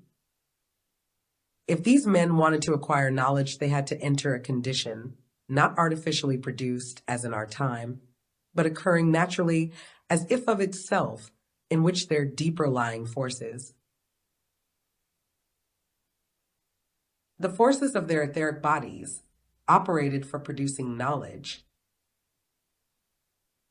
Out of knowledge such as this came forth all that appears as the wonderful knowledge of the Sankhya philosophy. From such a contemplation also went forth all that has come down to us in the Vedas, although that belongs to a still earlier age. Thus the man of that time acquired knowledge by putting himself, or allowing himself to be put into another condition. He had, so to say, his everyday condition, in which he saw with his eyes, heard with his ears, and followed things with his ordinary understanding. But this seeing, hearing, and understanding he only made use of when occupied in external practical business. It would never have occurred to him to make use of these capacities for the acquiring of knowledge. In order to acquire knowledge and perception, he made use of what came to him in that other condition, in which he brought into activity the deepest forces of his being. We can therefore think of man in those old times as having, so to say, an everyday body, and within that everyday body, his finer spiritual body, his Sunday body, if I may use such a comparison. With his everyday body, he did his everyday work, and with his Sunday body, which was woven of the etheric body alone, he perceived and perfected his science. One would be justified in saying that a man of that olden time would be astonished that we in our day HEW out our knowledge by means of our everyday body, and never put on our Sunday body when we wish to learn something about the world. Well, how did such a man experience all these conditions?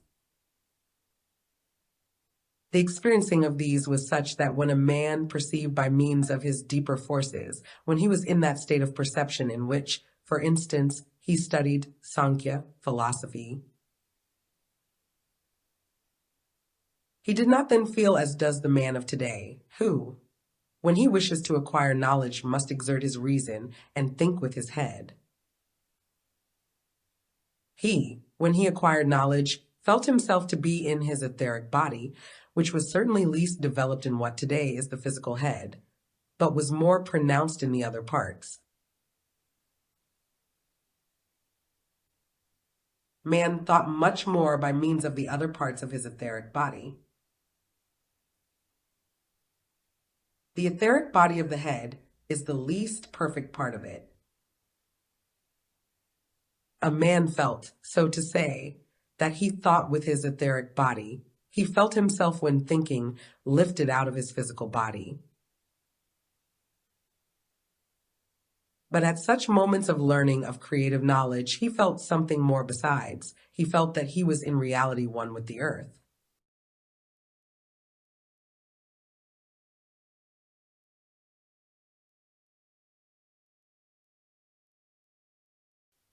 When he took off his everyday body and put on his Sunday body, he felt as though forces passed through his whole being, as though forces passed through his legs and feet and united him to the earth, just as the forces which pass through our hands and arms unite them with our body. He began to feel himself a member of the earth. On the one hand, he felt that he thought and knew in his etheric body, and on the other, he felt himself no longer a separate man, but a member of the earth. He felt his being growing into the earth. Thus the whole inner manner of experiencing altered when a man drew on his Sunday body and prepared himself for knowledge. What then had to happen in order that this old age, the third, should so completely cease, and the new age, the fourth, should come in? If we wish to understand what had to happen, then it would be well to try to feel our way a little into the old method of description. A man who in that olden time experienced what I have just described would say, "The serpent has become active within me," his being lengthened out into the earth. He no longer felt his physical body as the really active part of him. He felt as though he stretched out a serpent-like continuation of himself into the earth, and the head was that which projected out of the earth. And he felt this serpent being to be the thinker. We might draw the man's being thus: his etheric body passing into the earth, elongated into a serpent body, and whilst outside the earth as physical man, he was stretched down into the earth during the time of perceiving and knowing, and thought with his etheric body. "The serpent is active within me," said he. To perceive was therefore in the olden time something like this: I roused the serpent within me to a state of activity. I feel my serpent nature. What had to happen so that the new age should come in, that the new method of perceiving should come about? It had to be no longer possible for those moments to occur in which man felt his being extended down into the earth through his legs and feet. Besides which perception had to die out in his etheric body and pass over to the physical head. If you can rightly picture this passing over of the old perception into the new, you will say, a good expression for this transition would be, I am wounded in the feet, but with my own body I tread underfoot the head of the serpent. That is to say, the serpent with its head ceases to be the instrument of thought. The physical body, and especially the physical brain, kills the serpent, and the serpent revenges itself by taking away from one the feeling of belonging to the earth. It bites one in the heel. At such times of transition from one form of human experience into another, that which comes, as it were, from the old epoch comes into conflict with that which is coming in the new epoch. For these things are still really contemporaneous. The Father is still in existence long after the Son's life has begun, although the Son is descended from the Father. The attributes of the fourth epoch, the Greco-Latin, were there, but those of the third, the Egyptian Chaldean epoch, still stirred and moved in men and in nations.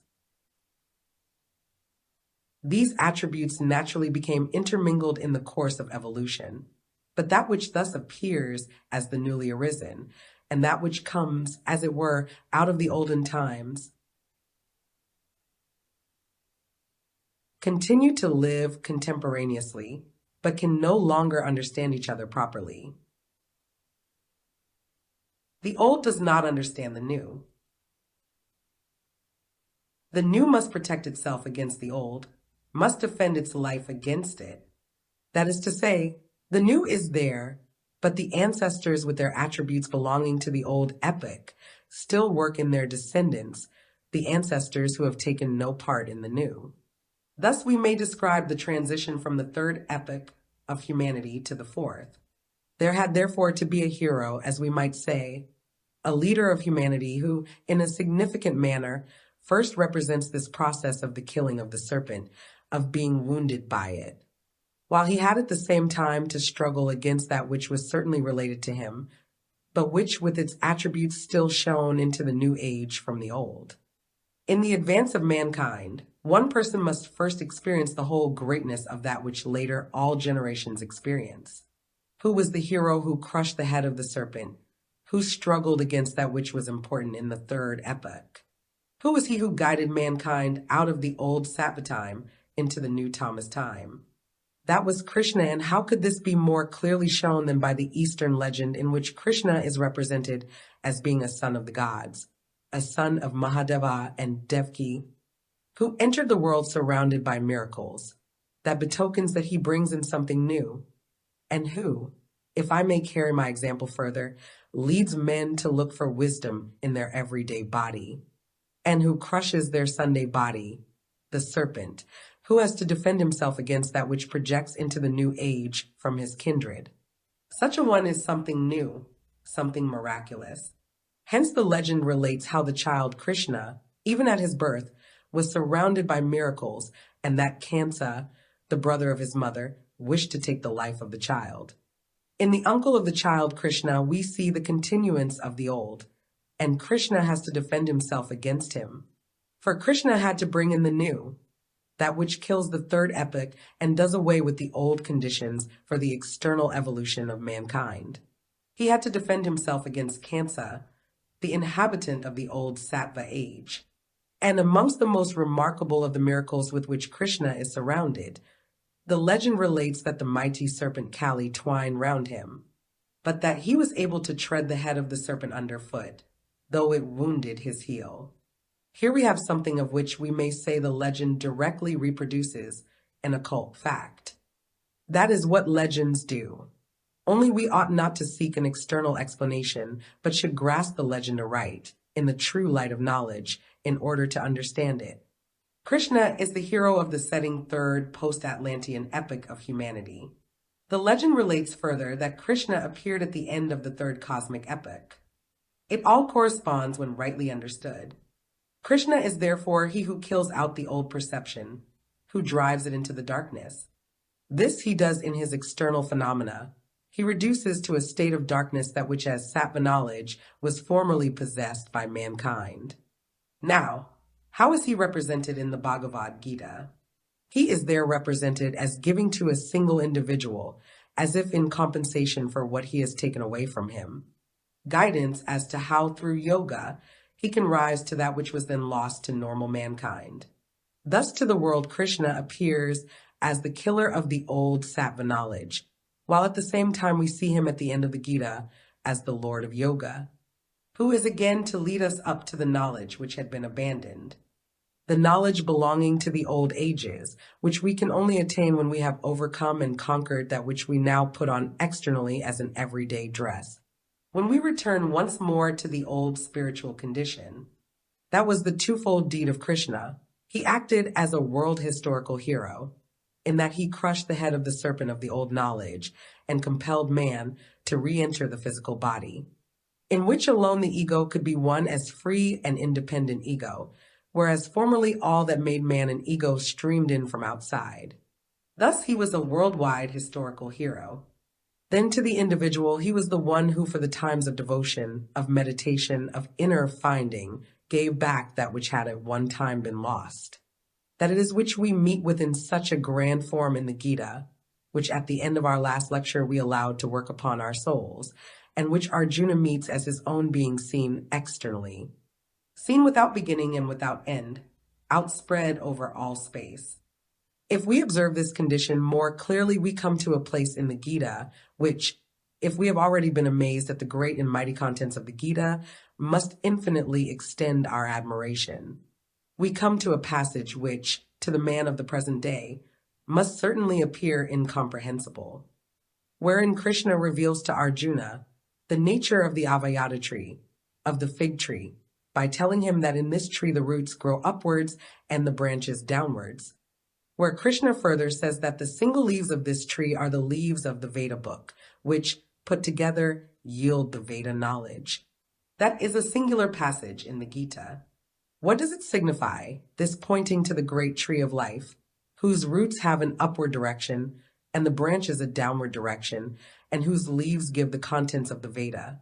We must just transport ourselves back into the old knowledge and try and understand how it worked.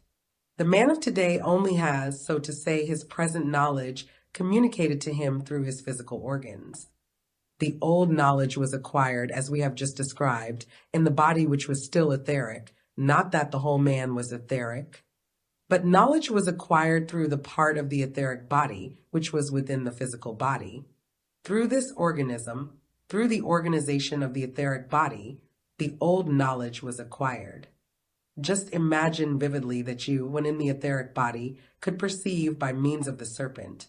There was something then present in the world, which to the man of the present day is no longer there. Certainly the man of today can realize much of what surrounds him when he puts himself into relation with nature. But just think of him when he is observing the world. There is one thing he does not perceive, and that is his brain. No man can see his own brain when he is observing. Neither can any man see his own spine. This impossibility ceases as soon as one observes with the etheric body. A new object then appears which one does not otherwise see. One perceives one's own nervous system. Certainly it does not appear as the present-day anatomist sees it. It does not appear as it does to such a man. It appears in such a way that one feels, yes, there thou art in thy etheric nature. One then looks upwards and sees how the nerves, which go through all the organs, are collected together up there in the brain. That produces the feeling. That is a tree of which the roots go upwards and the branches stretch down into all the members. That in reality is not felt as being of the same small size as we are inside our skin. It is felt as being a mighty cosmic tree. The roots stretch far out into the distances of space, and the branches extend downwards. One feels oneself to be a serpent, and one sees one's nervous system objectified. One feels that it is like a tree which sends its roots far out into the distance of space, and the branches of which go downwards. Remember what I have said in former lectures, that man is, in a sense, an inverted plant. All that you have learned must be recalled and put together in order to understand such a thing as this wonderful passage in the Bhagavad Gita. We are then astonished at the old wisdom which must today, by means of new methods, be called forth from the depths of occultism. We then experience what this tree brings to light. We experience in its leaves that which grows upon it, the Veda knowledge which streams in on us from without. The wonderful picture of the Gita stands out clearly before us. The tree with its roots going upwards and its branches going downwards, with its leaves full of knowledge, and man himself as the serpent round the tree. You may perhaps have seen this picture, or have come across the picture of the tree of life with the serpent. Everything is of significance when one considers these old things. Here we have the tree with the upward growing roots and the downward turning branches. One feels that it goes in an opposite direction to the paradise tree. That has its deep meaning. For the tree of paradise is placed at the beginning of the other evolution, that which through the old Hebrew antiquity passes on into Christianity. Thus in this place we are given an indication of the whole nature of that old knowledge. And when Krishna distinctly says to his pupil Arjuna, renunciation is the power which makes this tree visible to mankind. We are shown how man returns to that old knowledge when he renounces everything acquired by him in the further course of evolution, which we described yesterday. That it is which is given as something grand and glorious by Krishna to his only individual pupil Arjuna as a payment on account, whilst he has to take it from the whole of humanity for the everyday use of civilization. That is the being of Krishna. What then must that become which Krishna gives to his single individual pupil? It must become sattva wisdom, and the better he is able to give him this sattva wisdom, the wiser, clearer, calmer, and more passionless will it be. But it will be an old revealed wisdom, something which approaches mankind from without in such a wonderful way in the words which the Sublime One, that is to say, Krishna himself, speaks, and in those in which the single individual pupil makes reply. Thus Krishna becomes the Lord of Yoga, who leads us back to the ancient wisdom of mankind, and who always endeavors to overcome that, which even in the age of the sattva, concealed the spirit from the soul, who wishes to bring before his pupil the spirit in its ancient purity, as it was before it descended into substance. Thus in the spirit, only does Krishna appear to us in that mutual conversation between Krishna and his pupil to which we referred yesterday. Thus we have brought before our souls the end of that epoch, which was the last one of the ages of the old spirituality. That spirituality that we can so follow that we see its full and complete spiritual light at its beginning, and then its descent into matter in order that man should find his ego, his independence. And when the spiritual light had descended as far as the fourth post-Atlantean epoch, there was then a sort of reciprocal relationship, a rajas relationship between the spirit and the more external soul part. In this epoch occurred the mystery of Golgotha. Could we describe this epoch as belonging to the sattva condition? No, for then we should not be describing just what belonged to that epoch. If anyone describes it correctly as belonging to the Rajas age, making use of that expression of Sankhya philosophy, he must describe it according to Rajas, not in terms of purity and clearness, but in a personal sense, as aroused to anger about this or that, and so on. Thus would one have to describe it, and thus did St. Paul portray it, in the sense of its relation to Rajas. If you feel the throbbing of many a saying in the epistles to the Thessalonians, to the Corinthians, or to the Romans, you will become aware of something akin to rage. Something often like a personal characteristic pulsating in the epistles of St. Paul, wrenching itself away from the Rajas condition. That is the style and character of these epistles. They had to appear thus, whereas the Bhagavad Gita had to come forth clear and free from the personal because it was the finest blossom of the dying epoch, which, however, gave one individual a compensation for that which was going under and led him back into the heights of spiritual life. Krishna had to give the finest spiritual blossoms to his own pupil, because he was to kill out the old knowledge of mankind, to crush the head of the serpent. This sattva condition went under of itself. It was no longer there. And anyone in the Raja's age who spoke of the sattva condition spoke only of that which was old. He who placed himself at the beginning of the newer age had to speak in accordance with what was decisive for that time. Personality had drawn into human nature because human nature had found the way to seek knowledge through the organs and instruments of the physical body. In the Pauline epistles, the personal element speaks. That is why a personality thunders against all that draws in as the darkness of the material. With words of wrath he thunders forth, for words of wrath often thunder forth in the epistles of St. Paul. That is why the epistles of St. Paul cannot be given in the strictly limited lines, in the sharply defined, wise clearness of the Bhagavad Gita. The Bhagavad Gita can speak in words full of wisdom, because it describes how man may free himself from external activity and raise himself in triumph to the spirit, how he may become one with Krishna. It could also describe in words full of wisdom the path of yoga, which leads to the greatest heights of the soul. But that which came into the world as something new, the victory of the spirit over that which merely pertains to the soul within, that could at first only be described out of the Raja's condition.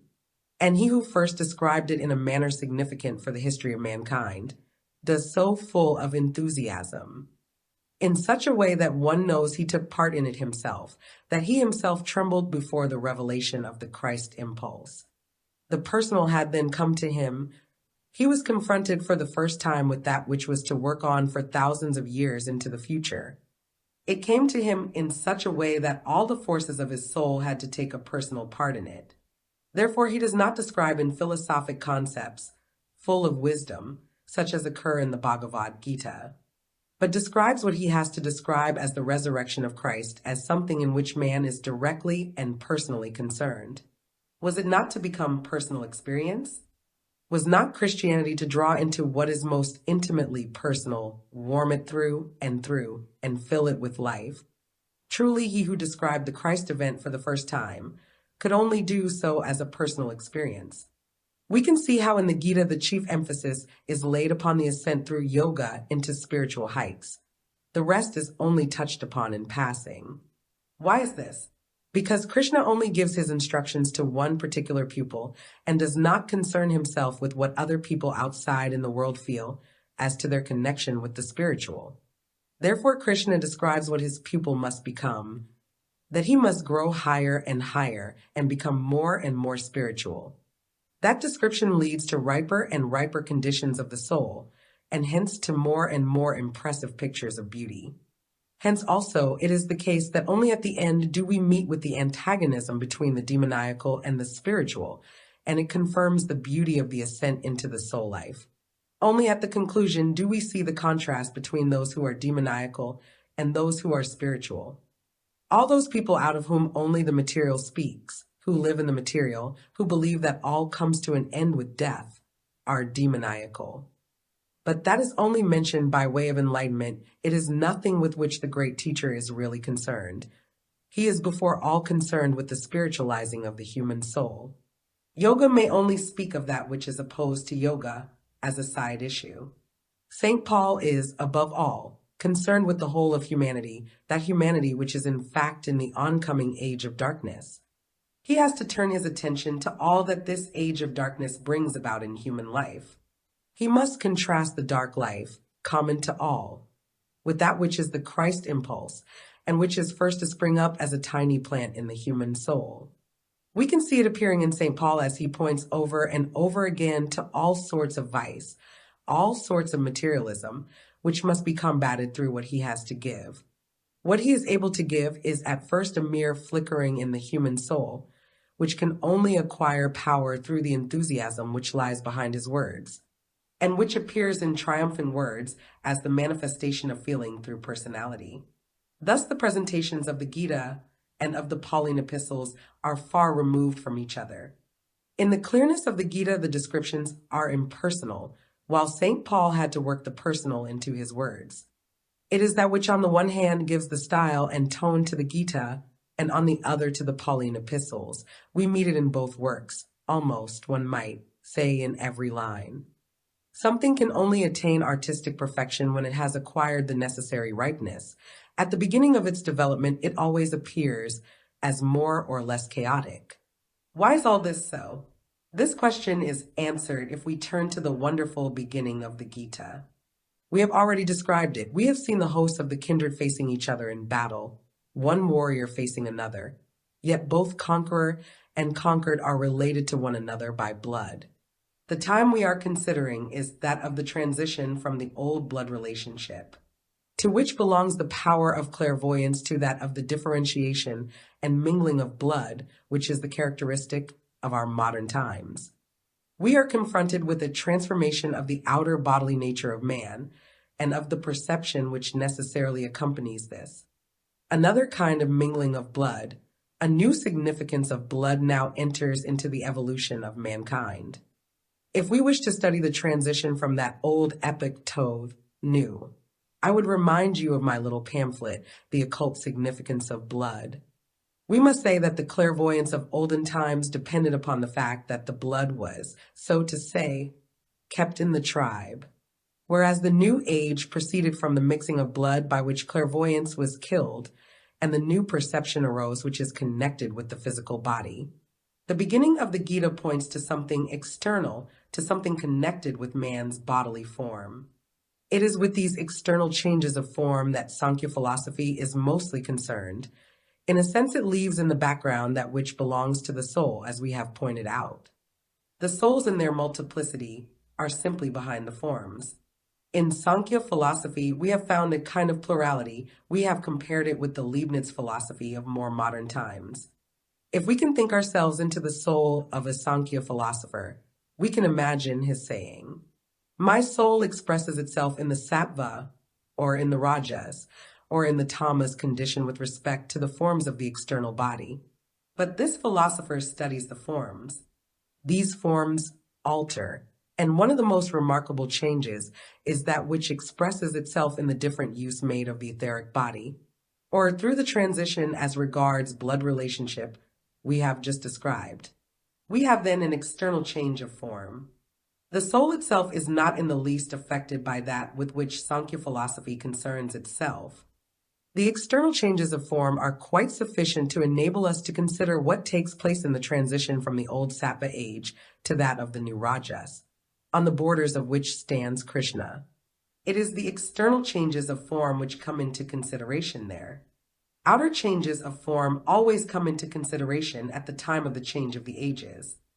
But the changes of form took place in a different way during the transition from the Persian to the Egyptian epoch from what they did in that from the Egyptian to the Greco-Latin. Still an external change of form did take place. In yet another manner took place the transition from the ancient Indian to the Persian, but there too there was an external change of form. Indeed, it was simply a change of form which occurred when the passing over from the old Atlantis itself into the post-Atlantean ages took place. A change of form, and we could follow this by holding fast to the designations of the Sankhya philosophy. We can follow it simply by saying, the soul goes through its experiences within these forms, but the soul itself is not altered thereby. Purusha remains undisturbed. Thus, we have a particular sort of transformation which can be described by Sankhya philosophy according to its own conceptions. But behind this transforming there is Purusha, the individual part of the soul of every man. The Sankhya philosophy only says of this that there is an individual soul part which is related through the three gunas sattva, rajas, and tamas with external form. But this soul part is not itself affected by the external forms. Purusha is behind them all, and we are directed to the soul itself. A continual indication of the soul itself is what meets us in the teaching of Krishna, in what he as Lord of Yoga teaches. Yes, certainly, but the nature of this soul is not given us in the way of knowledge. Directions as to how to develop the soul is the highest we are shown. Alteration of the external forms, no change in the soul itself, only an introductory note. This first suggestion we discover in the following way: if man is to rise through yoga from the ordinary stages of the soul to the higher, He must free himself from external works. He must emancipate himself more and more from outer works, from what he does and perceives externally. He must become a looker-on at himself. His soul then assumes an inner freedom and raises itself triumphantly over what is external. That is the case with the ordinary man, but with one who is initiated and becomes clairvoyant, the case does not remain thus. He is not confronted with external substance, for that in itself is Maya. It only becomes a reality to him who makes use of his own inner instruments. What takes the place of substance? If we observe the old initiation, we meet with the following. Whereas man in everyday life is confronted with substance, with Prakriti, the soul which through yoga has developed itself by initiation, has to fight against the world of the Asuras, the world of the demoniacal. Substance is what offers resistance. The Asuras, the powers of darkness, become enemies. But all that is as yet a mere suggestion. We perceive it as something peeping out of the soul. So to say, we begin to feel that which pertains to the soul. For the soul will only begin to realize itself as spiritual when it begins to fight the battle against the demons, the Asuras. In our language, we should describe this battle, which, however, we only meet with in miniature, as something which becomes perceptible in the form of spirits when substance appears in spirituality. We thus perceive in miniature that which we know as the battle of the soul when it enters upon initiation, the battle with Ahriman. But when we look upon it as a battle of this kind, we are then in the innermost part of the soul, and what were formerly material spirits grow into something gigantic. The soul is then confronted with the mighty foe. Soul then stands up against soul. The individual soul in universal space is confronted with the realm of Ahriman.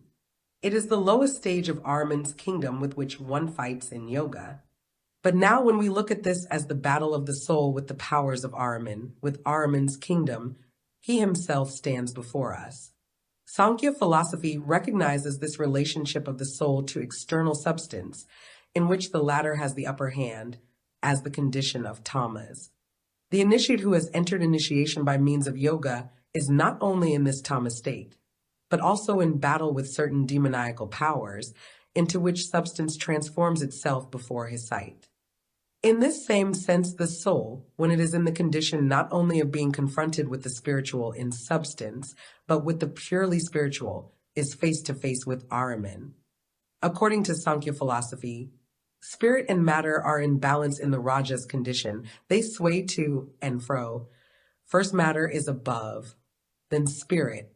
At one time matter weighs down the scales, then spirit. If this condition is to lead to initiation, it must lead in the sense of the old yoga to a direct overcoming of rajas and lead into sattva. To us it does not yet lead into sattva, but to the commencement of another battle with what is luciferic. And now the course of our considerations leads us to Purusha, which is only hinted at in Sankhya philosophy. Not only do we hint at it, we place it right in the midst of the field of the battle against Ahriman and Lucifer. One soul nature wars against another. In Sankhya philosophy, Purusha is seen in immense perspective. But if we enter more deeply into that which plays its part in the nature of the soul, not as yet distinguished between Ahriman and Lucifer, then in Sattva, Rajas, and Tamas we only find the relation of the soul to material substance. But considering the matter in our own sense, we have the soul in its full activity, fighting and struggling between Ahriman and Lucifer. That is something which, in its full greatness, can only be considered through Christianity. According to the old Sankhya teaching, Purusha remains still undisturbed. It describes the condition which arises when Purusha clothes itself in Prakriti. We enter the Christian age, and in that which underlies esoteric Christianity, and we penetrate into Purusha itself, and describe this by taking the Trinity into consideration. The soul, the Ahrimanic, and the Luciferic. We now grasp the inner relationship of the soul itself in its struggles. That which had to come was to be found in the transition in the fourth epoch, that transition which is marked through the mystery of Golgotha. For what took place then?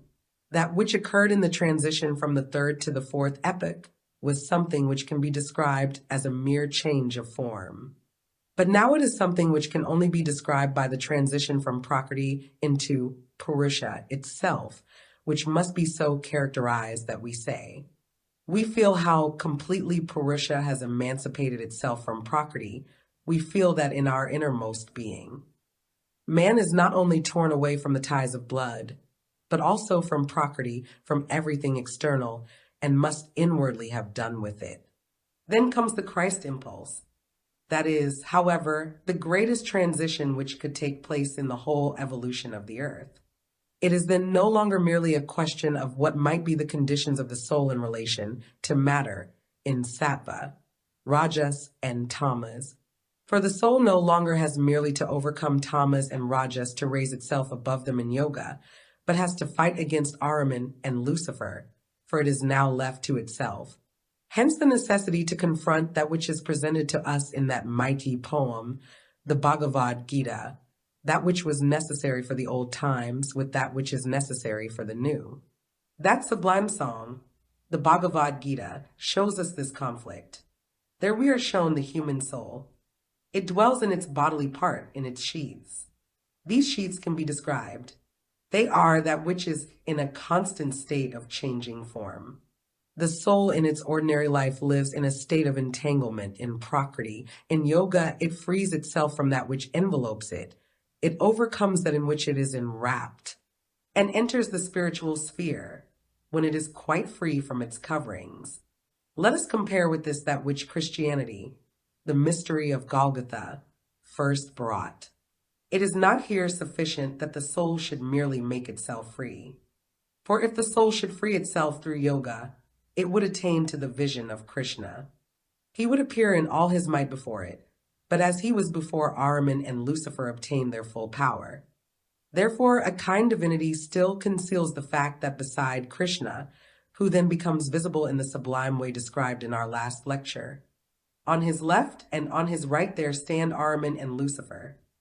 With the old clairvoyance that was still possible, because man had not yet descended into matter, but now it can no longer be the case. If the soul were now only to go through yoga, it would meet Ahriman and Lucifer and would have to enter into battle with them. It can only take its place beside Krishna when it has that ally who fights Ahriman and Lucifer. Tamas and Rajas would not suffice.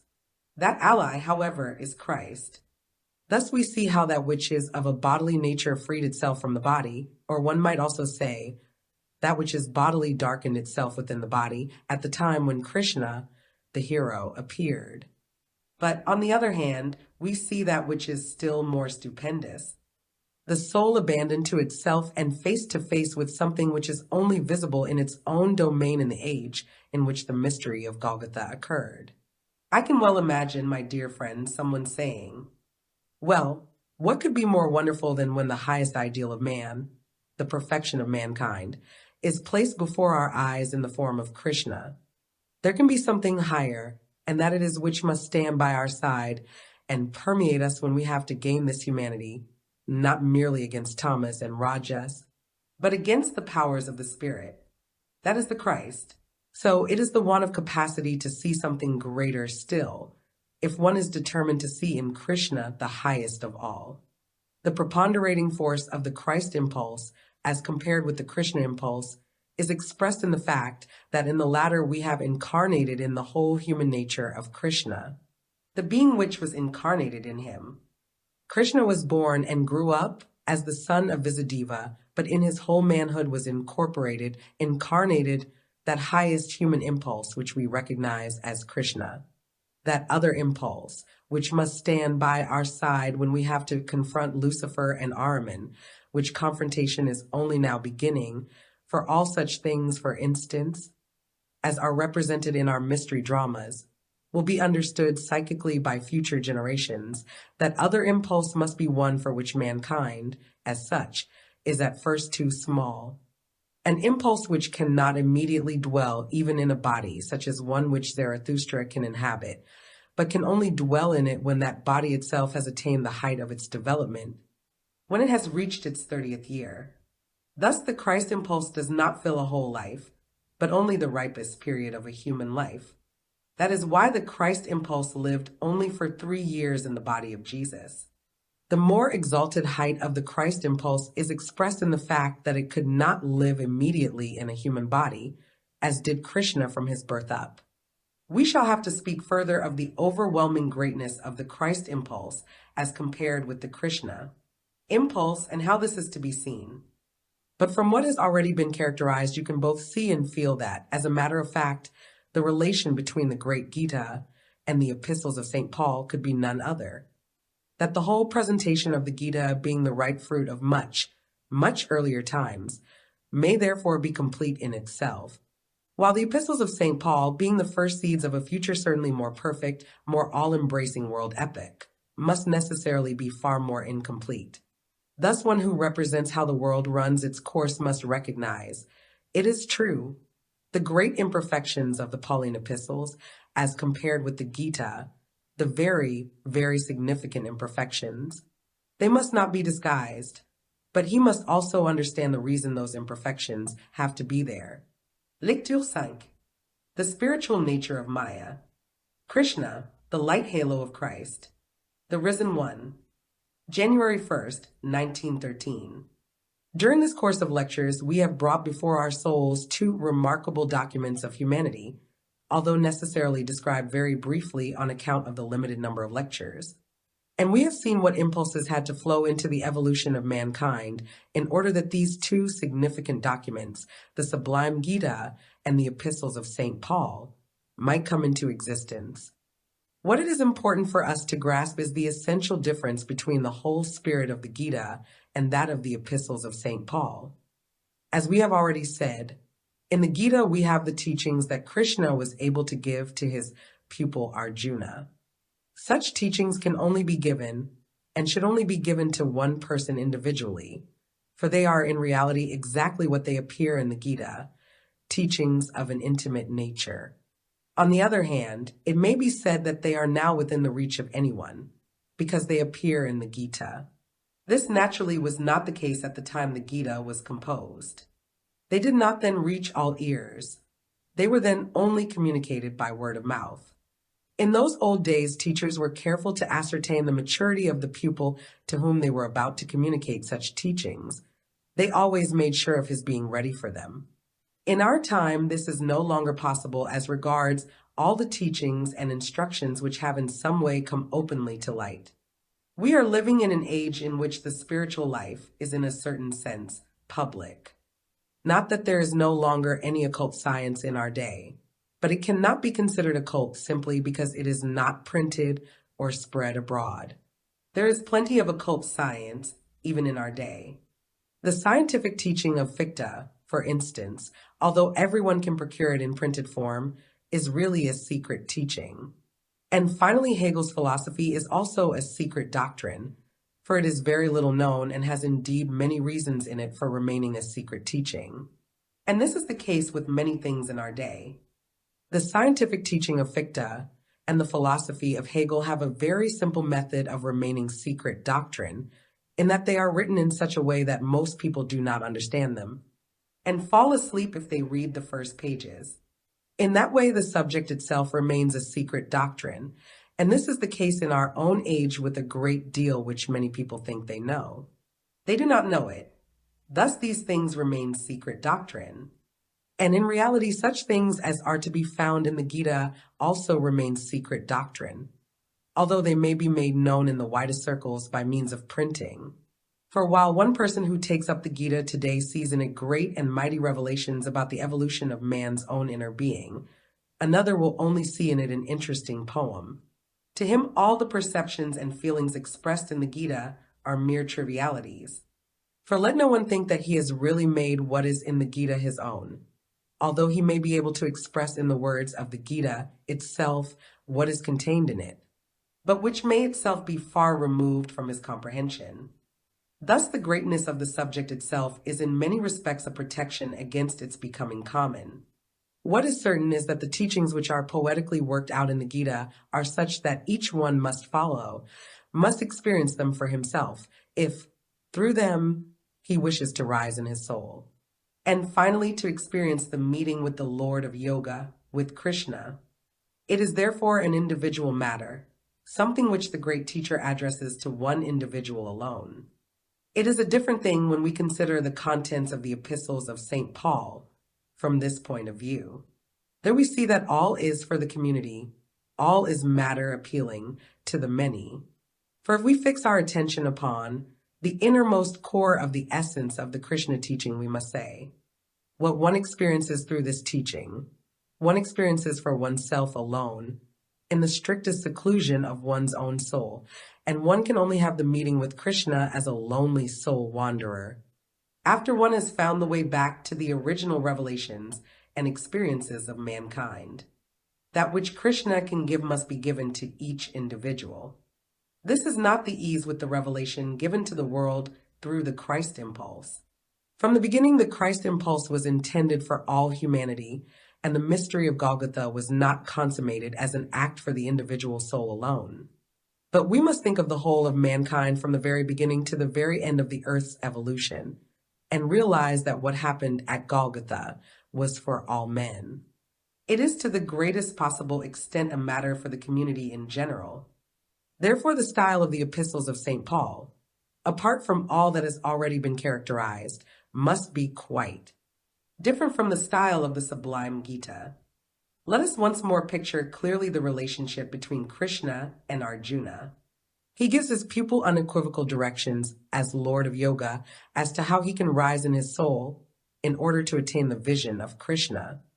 Let us compare with this especially pregnant passage in the Pauline epistles, in which a community turned to St. Paul and asked him whether this or that was true, whether this could be considered as giving the right views about what he had taught. In the instructions which St. Paul gives, we find a passage which may certainly be compared in greatness, even in artistic style, with what we find in the sublime Gita. But at the same time, we find quite a different tone. We find everything spoken from quite a different soul feeling. It is where St. Paul writes to the Corinthians of how the different human gifts to be found in a group of people must work in cooperation. To Arjuna, Krishna says, "Thou must be so and so, thou must do this or that, then wilt thou rise stage by stage in thy soul life." To his Corinthians, St. Paul says, "One of you has this gift, another that, a third another. And if these work harmoniously together, as do the members of the human body, the result is spiritually a whole which can spiritually be permeated with the Christ."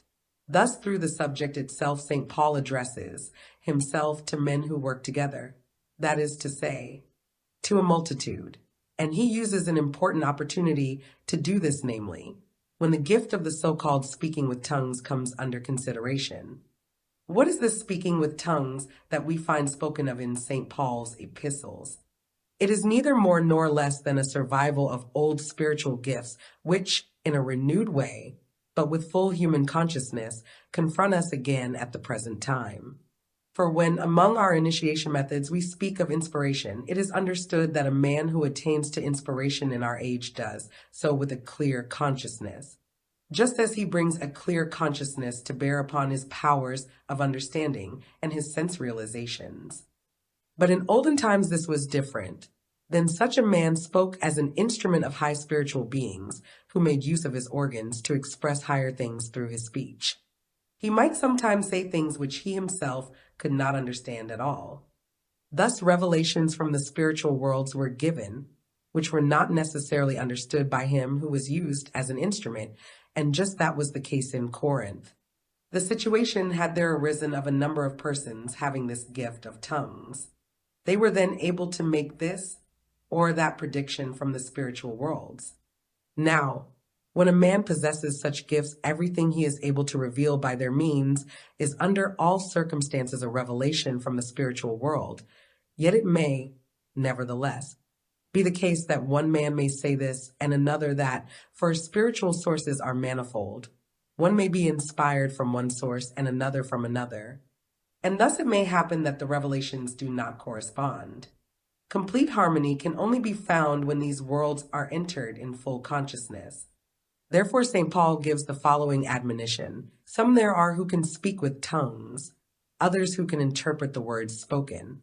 They should work together as do the right and left hands, and we should not only listen to those who speak with tongues, but also to those who have not that gift, but who can expound and understand what someone is able to bring down from the spiritual sphere. Here again, St. Paul was urging the question of a community which might be founded through the united working of men. In connection with this very speaking with tongues, St. Paul gave that address, which, as I have said, is in certain respects so wonderful that in its might it may well compare, though in a different way, with the revelations of the Gita. He says, 1 Corinthians 12, verse 3 to 31, as regards the spiritually gifted brethren, I will not leave you without instructions. You know that in the time of your heathendom, it was to dumb idols that you were blindly led by desire. Wherefore I make clear to you that just as little as one speaking in the Spirit of God says, Accursed be Jesus, so little can a man call him Lord, but through the Holy Spirit. Now there are diversities of gracious gifts, but there is one Spirit. There are diversities in the guidance of mankind, but there is one Lord. There are differences in the force which individual men possess, but there is one God who works in all these forces. But to every man is given the manifestation of the Spirit as much as he can profit by it. So to one is given the word of prophecy, to another the word of knowledge. Others are spirits who live in faith. Again, others have the gift of healing, others the gift of prophecy. Others have the gift of seeing into men's characters, others that of speaking different tongues. And to others again is given the interpretation of tongues, but in all these worketh one and the same Spirit, apportioning to each one what is due to him. For as the body is one and hath many members, yet all the members together form one body, so also is it with Christ. For through the Spirit we are all baptized into one body, whether Jew or Greek, bond or free, and have all been imbued with one Spirit. So also the body is not made of one, but of many members. If the foot were to say, Because I am not the hand, therefore I do not belong to the body, it would none the less belong to it. And if the ear were to say, Because I am not the eye, I do not belong to the body, none the less does it belong to the body. If the whole body were only an eye, where would be the hearing? If the whole body were a sense of hearing, where would be the power of smell? But now hath God set each one of the members in the body where it seemed good to him. If there were only one member, where would the body be? But now there are truly many members, but there is only one body. The eye may not say to the hand, I do not require thee, nor the head to the feet, I have no need of you. Rather, those which appear to be the feeble members of the body are necessary, and those which we consider mean prove themselves to be specially important. God has put the body together and has recognized the importance of the unimportant members, that there should be no division in the body, but that all the members should work harmoniously together and should care for one another. And if one member suffer, all the members suffer with it, and if one member prosper, all the members rejoice with it.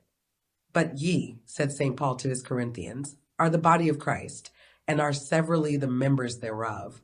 And some God hath set in the community as apostles, others as prophets, a third part as teachers, a fourth as miraculous healers, a fifth for other activities in helping, a sixth for the administration of the community, and a seventh he set aside to speak with tongues. Shall all men be prophets? Shall all men be apostles? Shall all be teachers, all healers? Shall all speak with tongues, or shall all interpret? Therefore it is right for all the gifts to work together, but the more numerous they are, the better. Then Paul speaks of the force that can prevail in the individual, but also in the community, and that holds all the separate members together as the strength of the body holds the separate members of the body together. Krishna says nothing more beautiful to one man than St. Paul spoke to humanity in its different members. Then he speaks of the Christ power, which holds the different members together just as the body holds its different members together, and the force that can live in one individual as the life force in every one of his limbs, and yet lives also in a whole community. That is described by St. Paul in powerful words. Nevertheless, I will show you, says he, the way that is higher than all else. If I could speak with tongues of men, or angels, and have not love, my speech is but as sounding brass or a clanging cymbal.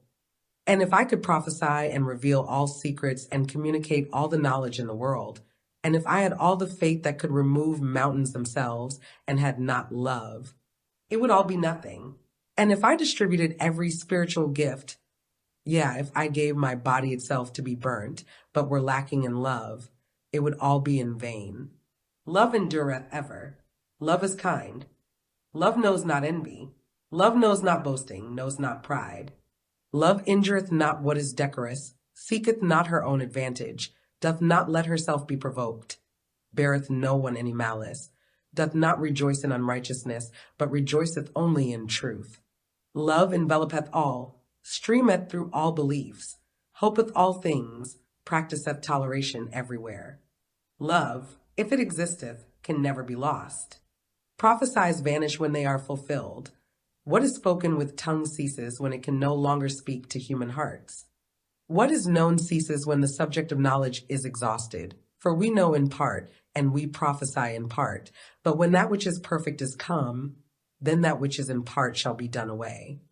When I was a child, I spoke as a child, I felt as a child. When I became a man, the world of childhood was past.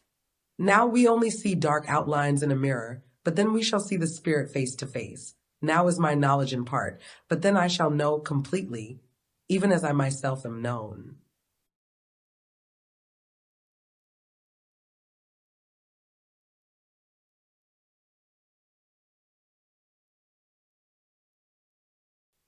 Now abideth faith, the certainty of hope, and love. But love is the greatest of these, hence love is above all. For if you could have all spiritual gifts, whoever himself understands prophecy must also strive after love. For whoever speaks with tongues speaks not among men, he speaks among gods. No one understands him, because in the Spirit he speaketh mysteries. We see how St. Paul understands the nature of speaking with tongues. His meaning is, the speaker with tongues is transported into the spiritual worlds. He speaks among gods. Whoever prophesies speaks to men to build up, to warn, to comfort. He who speaks with tongues, to a certain extent, satisfies himself. He who prophesies builds up the community. If you all attain to speaking with tongues, it is yet more important that you should prophesy. He who prophesies is greater than he who speaks with tongues, for he who speaks with tongues must first understand his own speaking, in order that the community should do so. Supposing that I came to you as a speaker with tongues, of what use should I be to you if I did not tell you what my speaking signifies as prophecy, teaching, and revelation? My speaking would be like a flute or a zither, of which one could not clearly distinguish the sounds. How could one distinguish the playing of either the zither or of the flute if they did not give forth distinct sounds? And if the trumpet gave forth an indistinct sound, who would arm himself to battle? So it is with you, if you cannot connect a distinct language with the tongue speaking, it is all merely spoken into the air.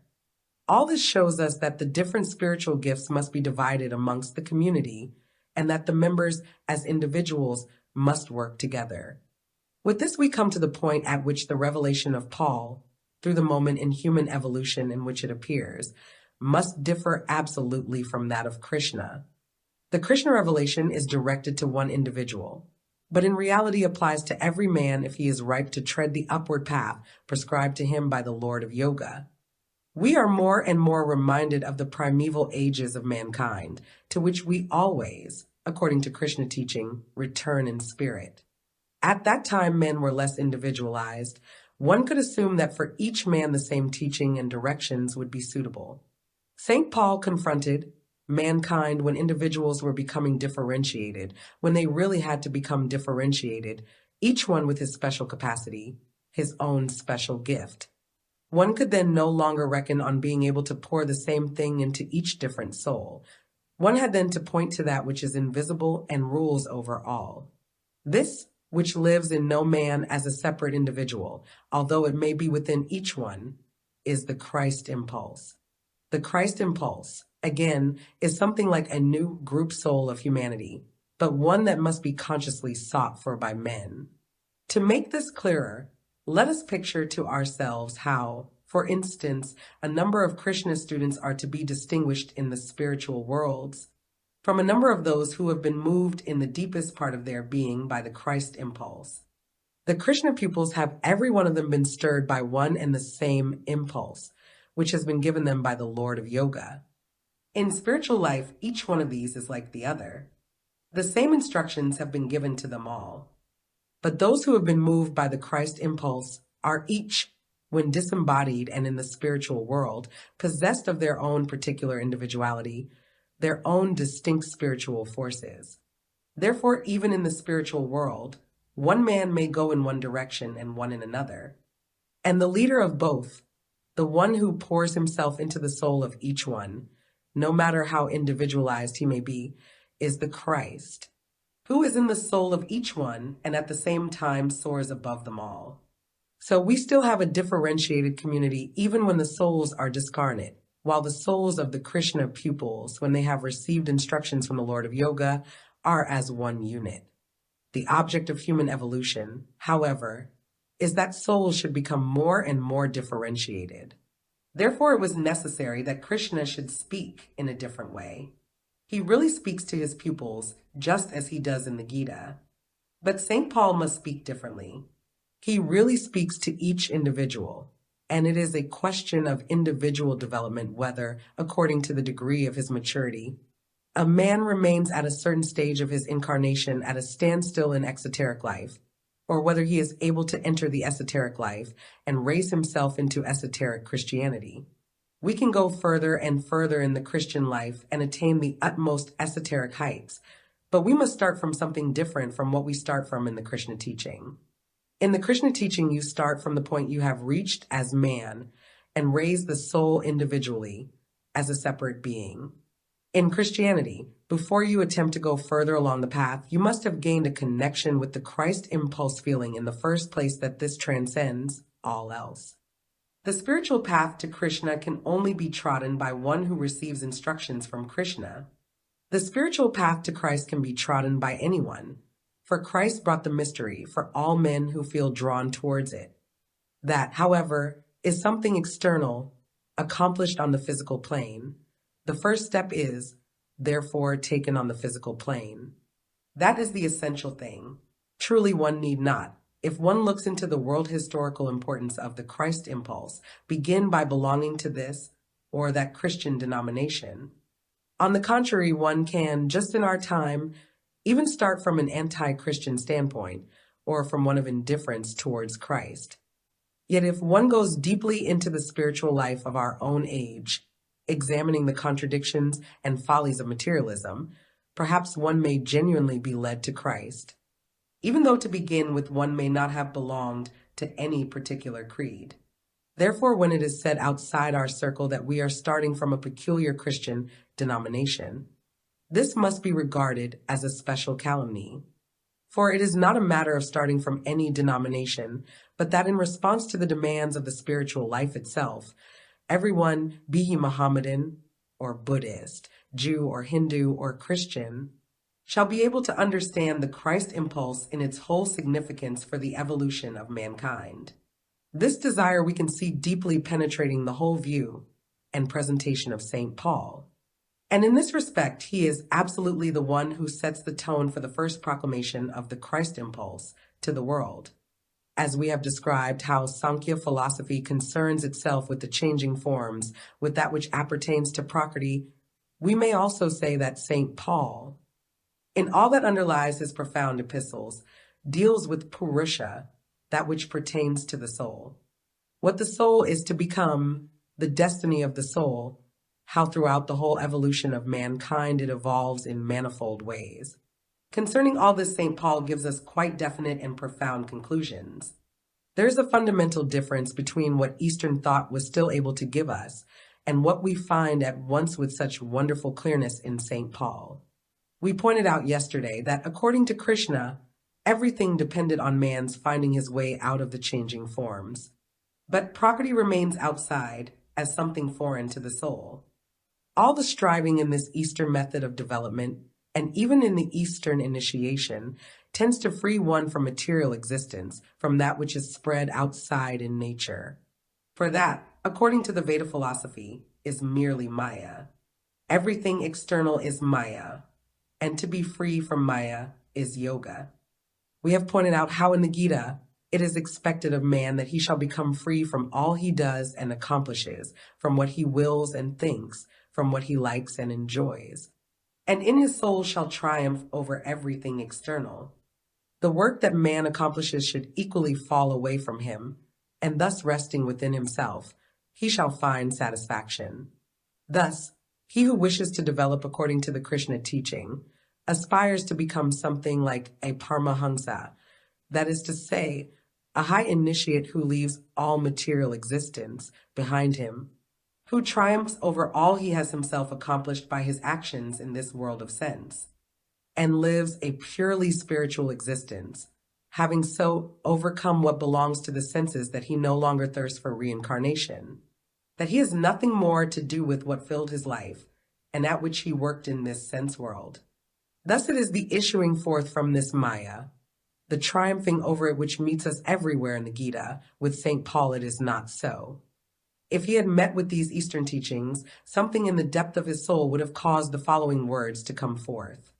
Yes, thou wishest to rise above all that surrounds thee outside, from that also which thou formerly accomplished there. Dost thou wish to leave all that behind thee? Is not then all that the work of God, is not everything above which thou wishest to lift thyself created by the divine Spirit? In despising that, art thou not despising the work of God? Does not the revelation of God's Spirit dwell everywhere within it? Didst thou not at first seek to represent God in thine own work, in love and faith and devotion, and now desirest thou to triumph over what is the work of God? It would be well, my dear friends, if we were to inscribe these words of St. Paul, which, though unspoken, were felt in the depths of his soul deeply into our own souls, for they express an important part of what we know as Western revelation. In the Pauline sense, we too speak of the Maya which surrounds us. We certainly say we are surrounded by Maya, but we also say, is there not spiritual revelation in this Maya? Is it not all divine spiritual work?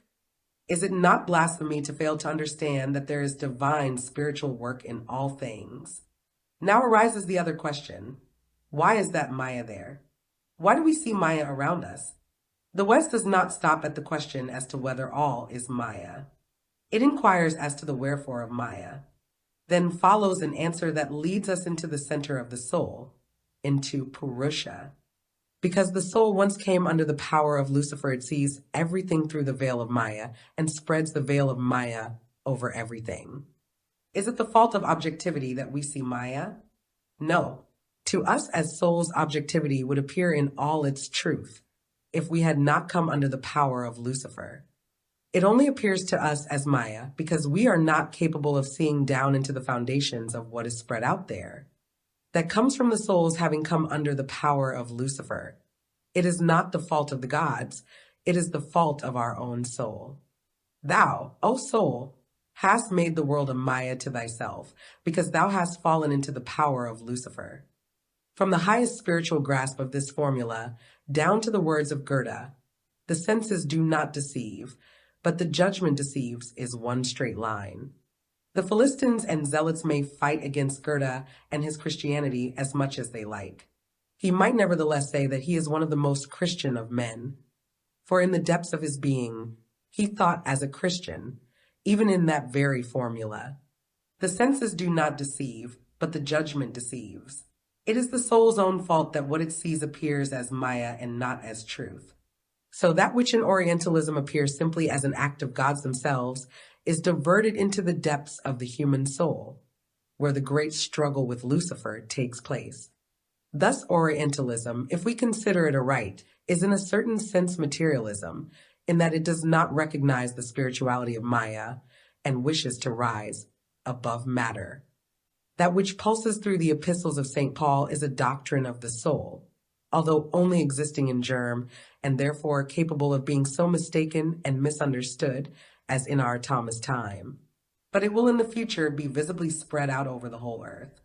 This, concerning the peculiar nature of Maya, will have to be understood, for only then can one understand the full depth of that which is the object of the progress of human evolution. Then only does one understand what St. Paul means when he speaks of the first Adam, who succumbed to Lucifer in his soul. and who is therefore more and more entangled in matter, which means nothing else than this, ensnared in a false experiencing of matter. As God's creation, external matter is good. What takes place there is good. But what the soul experiences in the course of human evolution became more and more evil, because in the beginning the soul fell into the power of Lucifer. Therefore St. Paul called Christ the second Adam, for he came into the world untempted by Lucifer, and therefore he can be a guide and friend to men's souls, who can lead them away from Lucifer. That is, into the right relationship to him. St. Paul could not tell mankind at that time all that he as an initiate knew. But if we allow his epistles to work on us, we shall see that there is more in their depths than they express externally. That is because St. Paul spoke to a community and had to reckon with the understanding of that community. That is why in certain of his epistles there seem to be absolute contradictions. But one who can plunge down into the depths finds everywhere the impulse of the Christ being. Let us here remember, my dear friends, how we ourselves have represented the coming into existence of the mystery of Golgotha. As time went on, we recognized that there were two different stories of the youth of Christ Jesus in the Gospel of St. Matthew and that of St. Luke, because in reality there are two Jesus boys in question. We have seen that externally, after the flesh, according to St. Paul, which means through physical descent, both Jesus boys descended from the stock of David, that one came from the line of Nathan, and the other from that of Solomon, that thus there were two Jesus boys born at about the same time. In the one Jesus child, that of St. Matthew's Gospel, we find Zarathustra reincarnated. And we have emphatically stated that in the other Jesus child, the one described by St. Luke, there was no such human ego as is usually to be found, and certainly not as the one existing in the other Jesus child, in whom lived such a highly evolved ego as that of Zarathustra.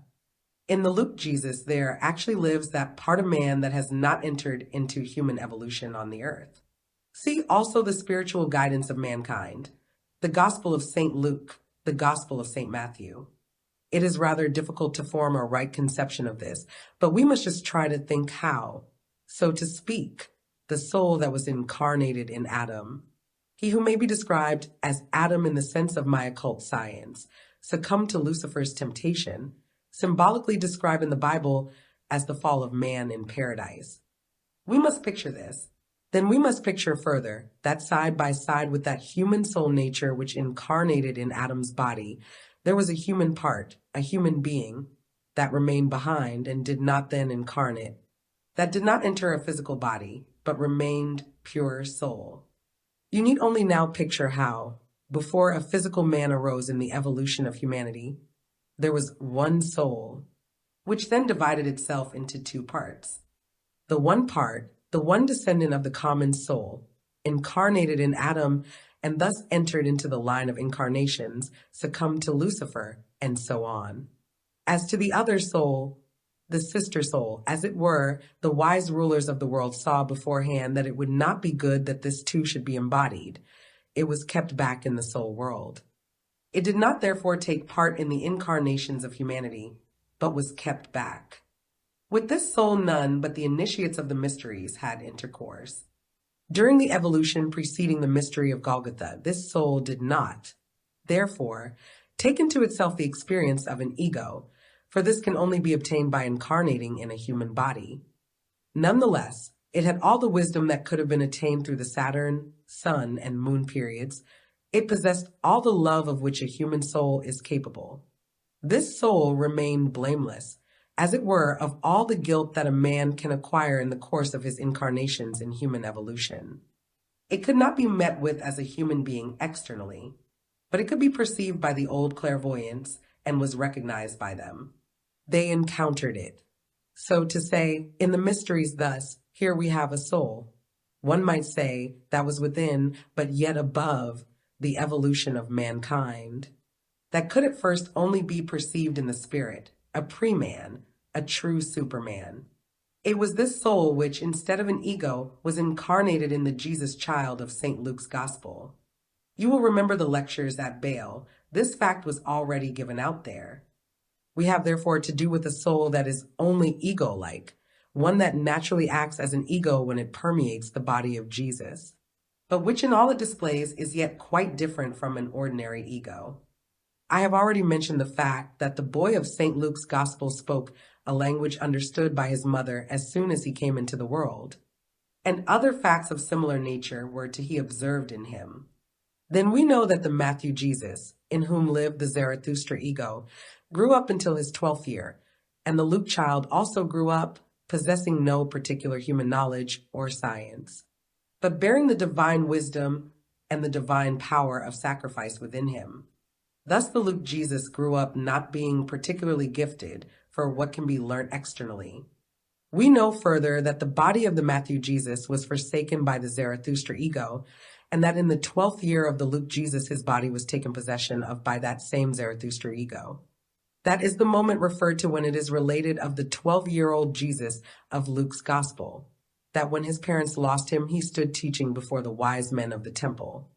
We know further that this Luke Jesus bore the Zarathustra ego within him up to his 30th year, that the Zarathustra ego then left the body of the Luke Jesus, and all its sheaths were taken possession of by Christ, a superhuman being of the higher hierarchies, who only could live in a human body at all inasmuch as a body was offered him which had first been permeated up to its 12th year with the pre-human wisdom forces and the pre-human divine love forces, and was then permeated through and through by all that the Zarathustra ego had acquired through many incarnations by means of initiation. In no other way, perhaps, could one so well obtain the right respect, the right reverence, in short, the right feeling altogether for the Christ being, as by trying to understand what sort of a body was needed for this Christ ego to be able to enter humanity at all. Many people consider that in this presentation, given out of the holy mysteries of the newer age about the Christ being, he is thus made to appear less intimate and human than the Christ Jesus so many have honored in the way in which he is generally represented familiar, near to man. Incarnate in an ordinary human body in which nothing like a Zarathustra ego lived. It is brought as a reproach against our teaching that Christ Jesus is here represented as composed of forces drawn from all regions of the cosmos. Such reproaches proceed only from the indolence of human perception and human feeling, which is unwilling to raise itself to the true heights of perception and feeling.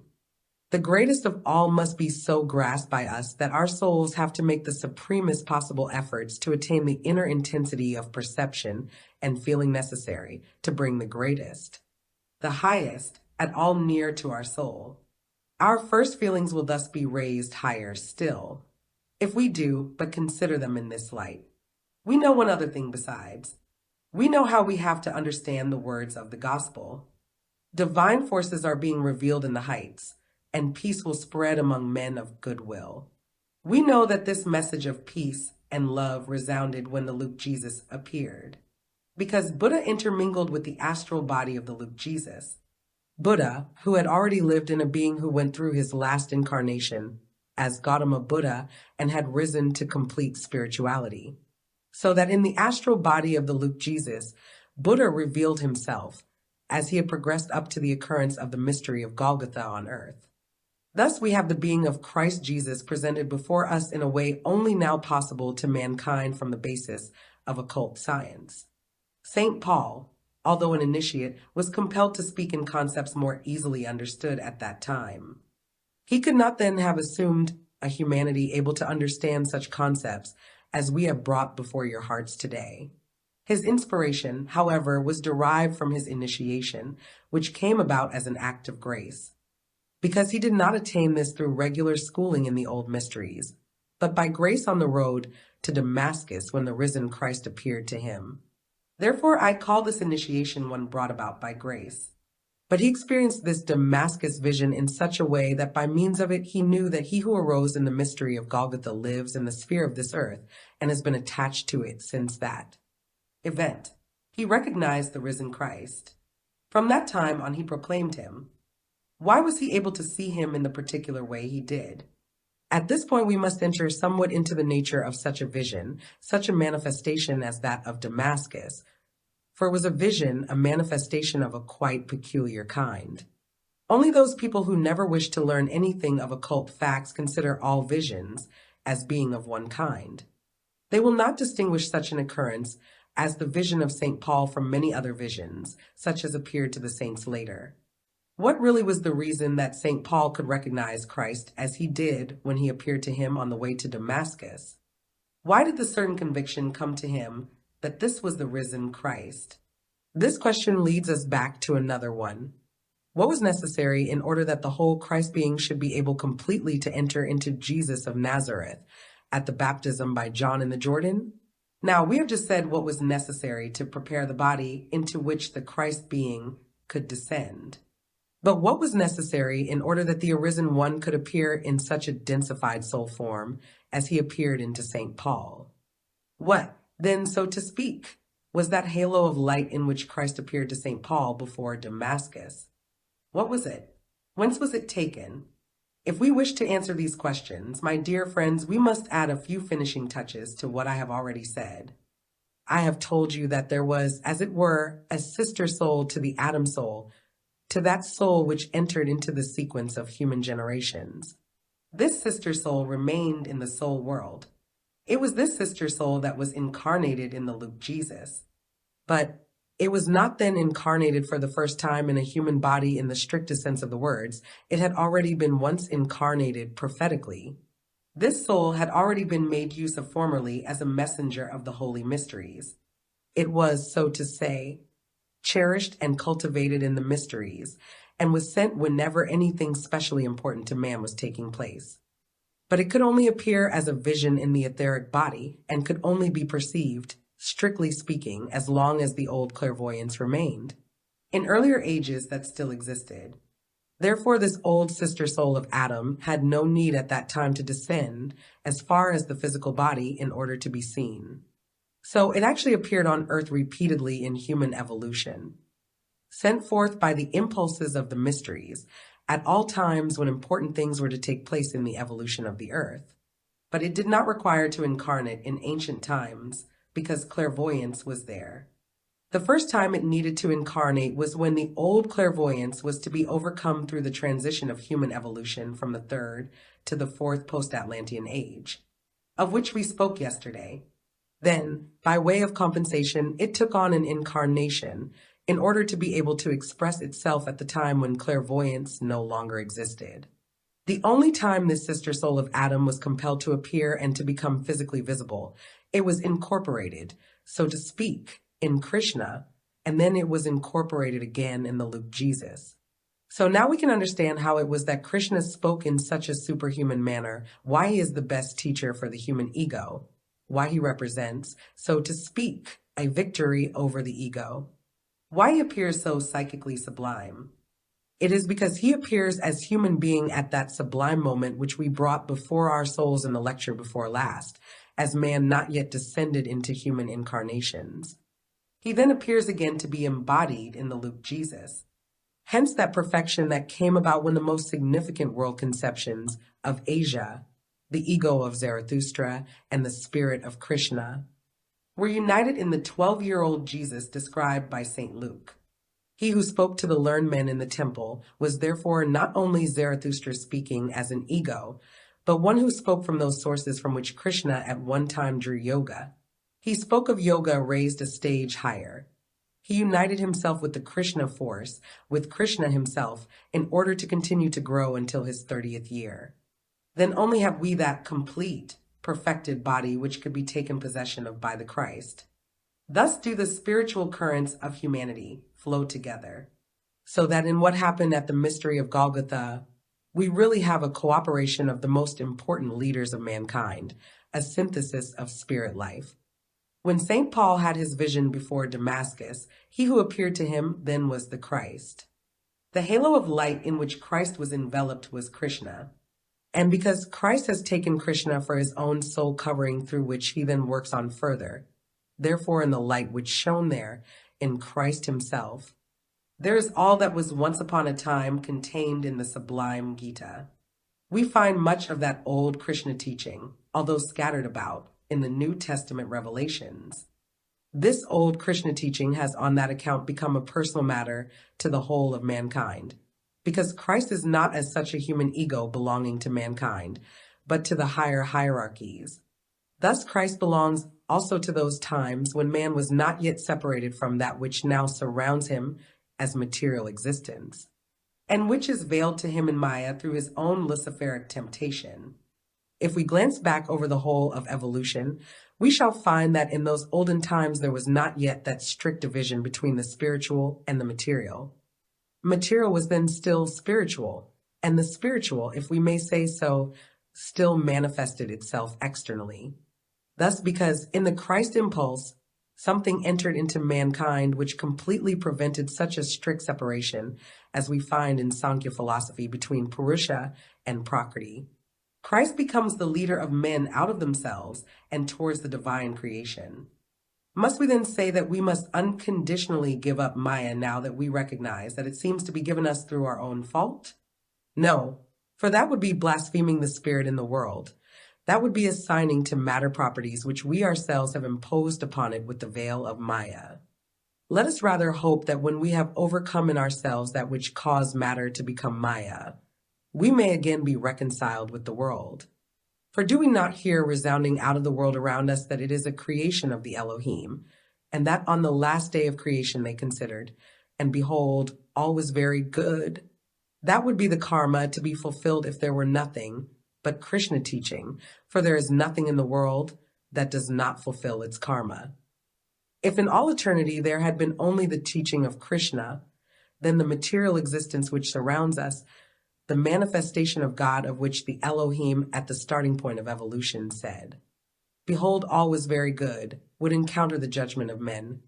It is not good, I must abandon it. The judgment of man would be placed above the judgment of God. We must learn to understand the words which stand as a mystery at the outset of evolution. We must not set the judgment of man above the judgment of God. If all and everything that could cling to us in the way of guilt were to fall away from us, and yet that one fault remained, that we slandered the work of the Elohim, the earth karma would have to be fulfilled. In the future, everything would have to fall upon us, and karma would have to fulfill itself thus. In order that this should not happen, Christ appeared in the world, so to reconcile us with the world that we may learn to overcome Lucifer's tempting forces and learn to penetrate the veil, that we may see the divine revelation in its true form, that we may find the Christ as the reconciler, who will lead us to the true form of the divine revelation, so that through him we may learn to understand the primeval words. And behold, it is very good. In order that we may learn to ascribe to ourselves that which we may never again dare to ascribe to the world, we need Christ. For if all our other sins could be taken away from us, yet this sin could only be removed by him. This, transformed into a moral feeling, is a newer side of the Christ impulse. It shows us at the same time why the necessity arose for the Christ impulse as the higher soul to envelope itself in the Krishna impulse. An exposition such as I have given you in this course, my dear friends, should not be taken as mere theory, merely as a number of thoughts and ideas to be absorbed. It should be taken as a sort of New Year's gift, a gift which should influence our new year. And from now on it should work as that which we can perceive through the understanding of the Christ impulse, insofar as this helps us to understand the words of the Elohim, which resound down to us from the starting point, from the very primeval beginning of the creation of our earth, and look upon the intention of the course at the same time as the starting point of our anthroposophical spiritual stream. This must be anthroposophical, because by means of it will be more and more recognized how man can in himself attain to self-knowledge. He cannot yet attain to complete self-knowledge.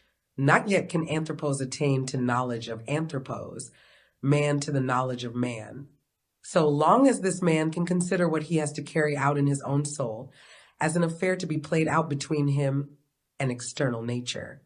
That the world should appear to us to be immersed in matter is a thing the gods have prepared for us. It is an affair of our own souls, a question of higher self-knowledge. It is something that man must himself recognize in his own manhood. It is a question of anthroposophy, by means of which we can come to the perception of what theosophy may become to mankind. It should be a feeling of the greatest modesty which impels a man to belong to the anthroposophical movement. A modesty which says, if I want to spring over that which is an affair of the human soul and to take at once the highest step into the divine, humility may very easily vanish from me, and pride step in its place. Vanity may easily install itself. May the anthroposophical society also be a starting point in this higher moral sphere. Above all, may it avoid all that has so easily crept into the theosophical movement in the way of pride, vanity, ambition, and want of earnestness in receiving that which is the highest wisdom. May the anthroposophical society avoid all this, because from its very starting point, it has already considered that the settlement with Maya is an affair for the human soul itself. One should feel that the anthroposophical society ought to be the result of the profoundest human modesty. For out of this modesty should well up deep earnestness as regards the sacred truths into which it will penetrate if we betake ourselves into this sphere of the supersensible, of the spiritual.